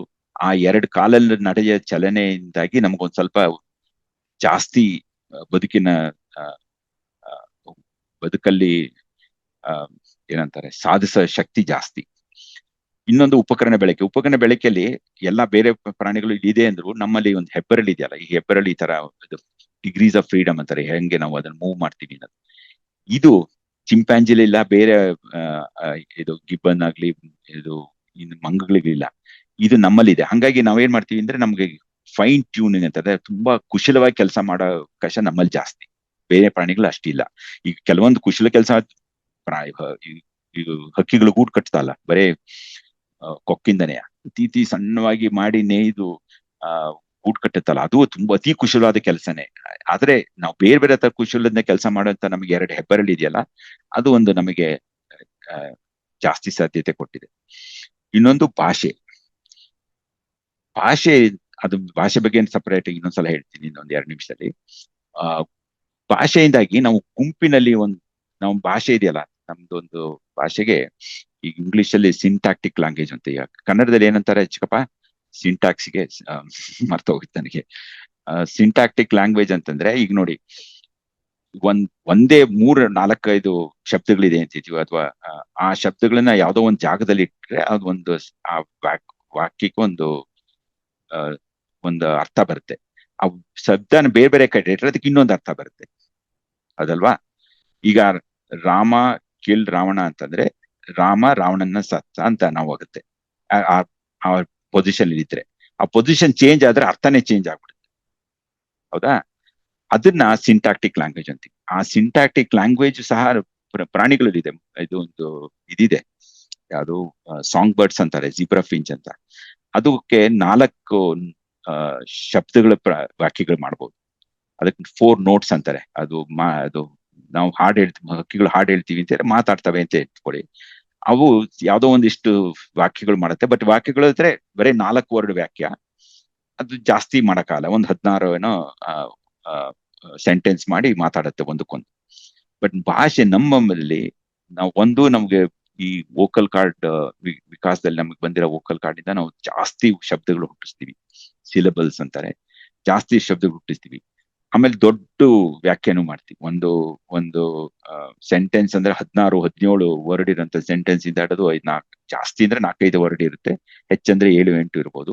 ಬಟ್ ಕೆಲವೊಂದು ವರ್ಡ್ ಸೆಂಟೆನ್ಸಸ್ 15-16 ವರ್ಡ್ ಇರೋಂಥ ಸೆಂಟೆನ್ಸು ಇದೆ ನಮ್ಮಲ್ಲಿ. ಹಂಗಾಗಿ ನಾವು ಜಾಸ್ತಿನ ವಿಷಯನ ಬೇರೆಯವರಿಗೆ ಅರ್ಥ ಮಾಡ್ಕೊಡ್ಬೋದು. ಬೇರೆಯವ್ರಿಗೆ ಅರ್ಥ ಮಾಡ್ಕೊಂಡ್ರೆ ಅವಾಗ ಗುಂಪಿನಲ್ಲಿ ಸಹಮತೆ ಬರುತ್ತೆ. ಗೋಪಿನಲ್ಲಿ ಏನ್ ಬಂದಿದೆ, ಸಾರಿ, ಅದೊಂದು ಟೈಪ್, ಅದು ಗುಂಪಿನಲ್ಲಿ ಸಹಮತ. ಮತ್ತೆ ಜ್ಞಾನದ ಹಂಚಿಕೆ ಅಂದ್ರೆ ನಾನೇನೋ ಒಂದು ನೋಡಿದೀನಿ, ಏನೋ ಒಂದು ಅರ್ಥ ಮಾಡ್ಕೊಂಡಿದ್ದೀನಿ, ಅದು ಬೇರೆಯವ್ರಿಗೆ ಅದನ್ನ ಅರ್ಥ ಮಾಡಿಸ್ಬೋದು ನಮ್ಮ ಭಾಷೆಯಿಂದ. ಆ ಲೆವೆಲ್ ಇಂದ ಭಾಷೆ ಬೇರೆ ಪ್ರಾಣಿಗಳಲ್ಲಿ ಇಲ್ಲ. ಇನ್ನೊಂದಿದೆ, ಇದು ಮನುಷ್ಯರಲ್ಲಿ ಮಾತ್ರ ಪೂರ್ಣ, ಅದು ಇನ್ನೂ ಯಾರಿಗೂ ವಿಜ್ಞಾನಿಗಳು ಗೊತ್ತಾಗಿಲ್ಲ ಹೇಗೆ ನಮ್ಮಲ್ಲಿ ವಿಕಾಸ ಆಗಿದೆ ಅಂತ. ಪೂರ್ಣ ಮಿದುಳಿನ ಸಂಪೂರ್ಣ ನಿದ್ದೆ ಅಂತೀವಿ. ಏನಂದ್ರೆ ಈಗ ಪ್ರಾಣಿಗಳು ನಿದ್ದೆ ಮಾಡಿದ್ರೆ ನೋಡಿರ್ಬೋದು, ದನಗಳೆಲ್ಲ, ಅದಕ್ಕೆ ಅರ್ಧ ಮಿದುಳು ಒಂದ್ಸಲ ನಿದ್ದೆ ಮಾಡುತ್ತೆ, ಸ್ವಲ್ಪ ಹೊತ್ತಂದ್ರೆ ಇನ್ನೊಂದು ಅರ್ಧ ನಿದ್ದೆ ಮಾಡುತ್ತೆ. ಪೂರ ಮಲಗಿರಲ್ಲ, ಯಾಕಂದ್ರೆ ಯಾವ್ದೋ ಒಂದು ಹುಲಿನೋ ಇನ್ನೇನೋ ಬಂದು ಅದನ್ನ ಅಟ್ಯಾಕ್ ಮಾಡ್ಬೋದು. ಹಂಗಾಗಿ ಪೂರ್ಣ ಮಿದುಳಲ್ಲಿ ಯಾವ್ದು ಪ್ರಾಣಿಗಳು ನಿದ್ದೆ ಮಾಡಲ್ಲ. ಮನುಷ್ಯರಲ್ಲಿ ಪೂರ್ಣ ಮಿದುಳಿನ ನಿದ್ದೆ ಇದೆ, ಅಂದ್ರೆ 2 ಭಾಗಿದ್ದು. ಹಂಗಾಗಿ ಏನಾಗುತ್ತೆ ಅಂದ್ರೆ ಮಿದುಳಿಗೆ ಸ್ವಲ್ಪ ರೆಸ್ಟ್ ಕೊಡ್ತೀವಿ ನಾವು. ಒಂದು 5-6 ಗಂಟೆ ನಿದ್ದೆ ಮಾಡಿದ್ರೆ 5-6 ಗಂಟೆ ರೆಸ್ಟ್ ಕೊಟ್ರೆ ನಮ್ಮ ಜ್ಞಾಪಕ ಶಕ್ತಿ ಜಾಸ್ತಿ ಆಗುತ್ತೆ. ಹಂಗಾಗಿ ಜಾಸ್ತಿ ಜ್ಞಾಪಕ ಅಂದ್ರೆ ವಿಷಯಗಳನ್ನ ಜ್ಞಾಪಕ ಇಟ್ಕೊಳ್ಳೋದು ಮನುಷ್ಯರಲ್ಲಿ ಜಾಸ್ತಿ ಬೇರೆ ಪ್ರಾಣಿಗಳಿಗಿಂತ. ಒಂದು ಭಾಷೆ, ನಮಗೆ ಜಾಸ್ತಿ ಜ್ಞಾಪಕ ಇರೋದ್ರಿಂದ ನಮ್ಮ ಹತ್ರ ಜಾಸ್ತಿ ಜ್ಞಾನ ಇದೆ ಅಂತ ಇಟ್ಕೊಳ್ಳಿ. ತಿಳುವಳಿಕೆ, ನಮ್ಮ ಎಕ್ಸ್ಪೀರಿಯನ್ಸೇ ಜ್ಞಾನ. ನಾವು ಏನೋ ನೋಡಿದೀನಿ, ಏನೋ ಮಾಡಿದೀನಿ, ಅದು ನನ್ನ ಎಕ್ಸ್ಪೀರಿಯನ್ಸ್. ಆ ಎಕ್ಸ್ಪೀರಿಯನ್ಸೇ ಜ್ಞಾನ ಅಂತ ಇಟ್ಕೊಳ್ಳಿ. ಆ ಜ್ಞಾನನ ಹಂಚ್ಕೊಳ್ತೀವಲ್ಲ ಬೇರೆಯವ್ರ ಹತ್ರ, ಅದಕ್ಕೆ ನಮಗೊಂದು ಭಾಷೆನೂ ಇದೆ. ನಮಗೆ ಜಾಸ್ತಿ ಜ್ಞಾನನೂ ಇದೆ, ಜಾಸ್ತಿ ಭಾಷೆನೂ ಇದೆ. ಇವೆರಡು ಸೇರಿದ್ರಿಂದ ಏನಾಗುತ್ತೆ, ನಾವು ಗುಂಪಿನಲ್ಲಿ ಮಾತಾಡ್ಕೊಂಡು ಒಂದು ಸಾಂಸ್ಕೃತಿಕ ವಿಕಾಸನೇ ಆಗಿದೆ. ಕಲ್ಚರಲ್ ಎವಲ್ಯೂಷನ್ ಅಂತಾರೆ, ಕಲ್ಚರಲ್ ರೆವಲ್ಯೂಷನ್ ಅಂತಾರೆ. ಕಲ್ಚರಲ್ ಎವಲ್ಯೂಷನ್ ನಮ್ದು ಒಂದು ಜೈವಿಕ ಎವಲ್ಯೂಷನ್, ಅಂದ್ರೆ DNA ಇಂದ ಬಂದಿರೋದು. ಅದಕ್ಕೆ ಲಕ್ಷಾಂತರ ವರ್ಷದಿಂದ ಆಗಿರೋದು, 100 ಕೋಟಿ ವರ್ಷದಿಂದ. ಸಾಂಸ್ಕೃತಿಕ ವಿಕಾಸ ಇದೆಯಲ್ಲ, ಕಲ್ಚರಲ್ ಎವಲ್ಯೂಷನ್, ಅದು 5 ವರ್ಷದಲ್ಲೂ ಚೇಂಜ್ ಆಗ್ಬೋದು, 10 ವರ್ಷಕ್ಕೆ ಚೇಂಜ್ ಆಗ್ಬೋದು. ನಾವು ಯಾವ ಬಟ್ಟೆ ಹಾಕೋತೀವಿ, ಯಾವ ಹಾಡು ಕೇಳ್ತೀವಿ, ಯಾವ ತರ ಊಟ ಮಾಡ್ತೀವಿ, ಇವೆಲ್ಲ ಚೇಂಜ್ ಆಗ್ತಾ ಹೋಗುತ್ತೆ. ಬಟ್ ಸಾಂಸ್ಕೃತಿಕ ವಿಕಾಸ ಶುರು ಆಗಿರೋದು ಸುಮಾರು ಈಗ ಒಂದು 10-12 ಸಾವಿರ ವರ್ಷದಿಂದ. ಯಾಕಂದ್ರೆ ಜಾಸ್ತಿ ಜನ ಒಟ್ಟಿಗೆ ಕೂತ್ಕೊಂಡು ಮಾತಾಡೋ ಬಂದಿರೋದೇ ಅಗ್ರಿಕಲ್ಚರ್ ಶುರು ಆದ್ಮೇಲೆ 10-12 ಸಾವಿರ ವರ್ಷದಿಂದ. ಈ ಭಾಷೆ ಮತ್ತು ಪೂರ್ಣ ಮಿದುಳಿನ ಸಂಪೂರ್ಣ ನಿದ್ದೆ ಇದೆಯಲ್ಲ, ಇವೆರಡಿಂದ ಸೇರಿ ನಾವು ಜಾಸ್ತಿ ಹಂಚ್ಕೊಳ್ಳೋಕೆ ನಮ್ಮ ಜ್ಞಾನ ಅಥವಾ ಆ, ನಮ್ಮ ತಿಳುವಳಿಕೆ ಆಗ್ಲಿ, ನಮ್ಮ ಎಕ್ಸ್ಪೀರಿಯನ್ಸ್ ಆಗ್ಲಿ ಹಂಚ್ಕೊಳ್ತಿದ್ರಿಂದ ಸಾಂಸ್ಕೃತಿಕ ವಿಕಾಸ ಅತಿ ಜಾಸ್ತಿಯಾಗಿ ನಡೀತಾ ಇದೆ ಮನುಷ್ಯರಲ್ಲಿ. ಬೇರೆ ಯಾವುದೇ ಪ್ರಾಣಿಗಳಲ್ಲೂ ಈ ತರ ಕಲ್ಚರಲ್ ರೆವಲ್ಯೂಷನ್ ಅನ್ನೋ ಕಾನ್ಸೆಪ್ಟೇ ಇಲ್ಲ. ನೋಡಿ, ನಾವು ಭಾಷೆಲಿ ಹೇಗೆ ಇದ್ ಮಾಡ್ತಿದ್ವಿ ಅಂದ್ರೆ, ಒಂದು ನಮ್ಮ ಹಿರಿಯರಿಂದ ನಾವು ಅರ್ಥ ಮಾಡ್ಕೋತೀವಿ. ಅಂದ್ರೆ ಮೇಲಿಂದ ಕೆಳಗ್ ಬರುತ್ತೆ, ವರ್ಟಿಕಲಿ ಮೇಲಿಂದ ಕೆಳಗ್ ಬರುತ್ತೆ ಅಂತೀವಿ. ನಮ್ಮ ಅಜ್ಜರಿಂದ ನಾವು ಕಲ್ತ್ವಿ, ನಮ್ಮ ತಂದೆ ತಾಯಿಯಿಂದ ಕಲ್ತ್ವಿ, ನಾವು ನಮ್ಮ ಮಕ್ಕಳಿಗೆ ಪಾಸ್ ಮಾಡ್ತೀವಿ. ಅದು ಒಂದು ಟೈಮ್ ಇಂದ ಇನ್ನೊಂದು ಟೈಮಿಗೆ ಹೋಗ್ತಾ ಇರೋದು. ಇನ್ನೊಂದು ಹಾರಿಜಾಂಟಲ್ ಅಂತೀವಿ. ಅಂದ್ರೆ ಈಗ ನಾನು ಮಾತಾಡ್ತಾ ಇದ್ದೀನಿ, ನನ್ ಇದೇ ಟೈಮಲ್ಲಿ ತುಂಬಾ ಜನ ಕೇಳ್ತಾ ಇದೀವಿ, ಅವ್ರಿಗೆ ನಾನು ತಿಳಿಸ್ತಾ ಇದ್ದೀನಿ, ಅವ್ರು ಇನ್ನೊಬ್ರಿಗೆ ತಿಳಿಸ್ಬೋದು. ಅಥವಾ ಯಾರೋ ಏನೋ ಒಂದ್ ನೋಡಿದ ವಿಷಯನ ಇನ್ನೊಬ್ರಿಗೆ ತಕ್ಷಣ ತಿಳಿಸ್ಬೋದು. ಈಗಿನ ಕಾಲದಲ್ಲಂತೂ ಇಂಟರ್ನೆಟ್ ಅಲ್ಲಿ ಇಮಿಡಿಯೇಟ್ ಆಗಿ ತಿಳಿಸ್ಬೋದು. ಮೊದಲು ಒಬ್ರಿಗೊಬ್ರು ಬಾತಿಂದ ಆಗ್ತಿತ್ತು, ಅಥವಾ ಒಂದು ತಾಳೆಗರಿಯಲ್ಲಿ ಬರೆದು ಕಳಿಸ್ತಿದ್ರು, ಆಮೇಲೆ ಬುಕ್ಸ್ ಅಂತ ಹೇಳಿ ಪ್ರಿಂಟ್ ಮಾಡಿ ಕಳಿಸ್ತಿದ್ರು, ಆಮೇಲೆ ಪೋಸ್ಟ್ ಅಲ್ಲಿ ಕಳಿಸ್ತಿದ್ರು. ಈಗ ಏನೋ ಇಂಟರ್ನೆಟ್ ಬಂದ ಮೇಲೆ, ಫೋನು, ಇಂಟರ್ನೆಟ್, ವಿಡಿಯೋ ಕಾಲ್ ಆದ್ಮೇಲೆ ಬೇಗ ಇನ್ನು ರಿಯಲ್ ಟೈಮ್ ಅಲ್ಲಿ ನಾವು ಕಳಿಸ್ಬೋದು. ಅಂದ್ರೆ ಇವತ್ತು ಏನಾಗ್ತಿದೆಯೋ ಇಮಿಡಿಯೇಟ್ ಬೇರೆಯವ್ರಿಗೂ ಗೊತ್ತಾಗುತ್ತೆ. ಹಾಗಾಗಿ ನಾಗರಿಕತೆ ಬೆಳ್ಕೊಂಡಿದೆಯಲ್ಲ, ತುಂಬಾ ಜಾಸ್ತಿ ಬೆಳ್ಕೊಂಡಿದ್ರಿಂದ ತುಂಬಾ ಸಂಕೀರ್ಣವಾಗಿದೆ. ಈ ನಾಗರಿಕತೆನೇ ತುಂಬಾ ಸಂಕೀರ್ಣವಾಗಿದೆ. ಹಾಗಾಗಿ ಇದ್ರೊಳಗೆ ಜೈವಿಕವಾದ್ದೇನು, ಸಾಂಸ್ಕೃತಿಕ ಏನು ಅನ್ನೋದೊಂದು ಮಿಕ್ಸ್ ಆಗ್ಬಿಟ್ಟಿದೆ. ನಾವು ಎಷ್ಟೋ ಸಲ ಏನಾಗ್ತೀವಿ ಅನ್ಕೊಂಡ್ವಿ, ನಾವು ಸಾಂಸ್ಕೃತಿಕವಾಗಿ ಇರೋದೇ ಜೈವಿಕ ಅನ್ಕೊಂಡು ಸನಾತನವಾಗಿತ್ತು, ಯಾವಾಗ್ಲೂ ಹೀಗೆ ಇದೆ ಅಂತ ಅನ್ಕೋತೀವಿ. ಇನ್ನೊಂದು ಇಲ್ಲ ಇಲ್ಲ, ಇದು ಇದೇ ಬೇರೆ, ಜೈವಿಕ ಬೇರೆ, ಇದು ಸಾಂಸ್ಕೃತಿಕ ಅಂತ. ಕೆಲವೊಂದ್ಸಲ ನಮ್ ರೋಗನು ಸಾಂಸ್ಕೃತಿಕದಿಂದ ಬಂದಿರೋದು ಅನ್ಕೋತೀವಿ. ಕೆಲವೊಂದು ಅಫ್ಕೋರ್ಸ್ ಇರ್ಬೋದು. ಕೆಲವೊಂದ್ಸಲ ನಾವು ಹೇಗ್ ಊಟ ಮಾಡ್ತೀವಿ, ಯಾವ ಟೈಮಲ್ಲಿ ಊಟ ಮಾಡ್ತೀವಿ ಅನ್ನೋದು ಯಾವ್ದೋ ಒಂದು ಸಂಸ್ಕೃತಿಯಿಂದ ಬಂದಿರುತ್ತೆ. ಅದರಿಂದ ಕೆಲವೊಬ್ರಿಗೆ ಡಯಾಬಿಟಿಸ್ ಬರ್ಬೋದು, ಅಥವಾ ಇನ್ನೊಂದೇನೋ ಒಂದು ಪ್ರಾಬ್ಲಮ್ ಆಗ್ಬೋದು. ಅದು ಆ ರೋಗನೇ ಸಾಂಸ್ಕೃತಿಯಿಂದ ಬಂದಿರುತ್ತೆ. ಕೆಲವೊಂದು ಜೈವಿಕವಾಗಿ ಬಂದಿರೋದು. ಈಗ ನಮ್ ತಂದೆಯವರಿಗೆ ಯಾವ್ದೋ ಒಂದು ಕಾಯಿಲೆ ಇತ್ತು, ಅದನ್ನ ನನಗೂ ಬಂತು ಅಂದ್ರೆ ಅದು ಜೈವಿಕವಾಗಿ ಬಂದಿರೋದು. ಏನೇ ಆಗ್ಲಿ, ಭಾಷೆ ಇದೆಯಲ್ಲ, ಅತಿ ಮುಖ್ಯವಾಗಿ ಹೇಳಿ ನೋಡಿದ್ರೆ, ಈ ಭಾಷೆನ ನಾವು ಸರಿಯಾಗಿ, ಭಾಷೆಯಿಂದನೇ ನಾವು ಈಗ ನಾಗರಿಕತೆಯನ್ನ ಹುಟ್ಟಿರೋದು. ಭಾಷೆಯಿಂದನೇ ಏನೇನೋ ಒಳ್ಳೊಳ್ಳೇದಾಗಿದೆಯೋ, ನಾವು ಪಿರಮಿಡ್ ಇಂದ ಹಿಡಿದು ಏನೇನ್ ಮಾಡಕ್ ಆಗಿದೆ, ನಮ್ ಸಂಸ್ಕೃತಿಯಾದ ಒಳ್ಳೊಳ್ಳೆ ಸಾಹಿತ್ಯ ಬಂದಿದೆ.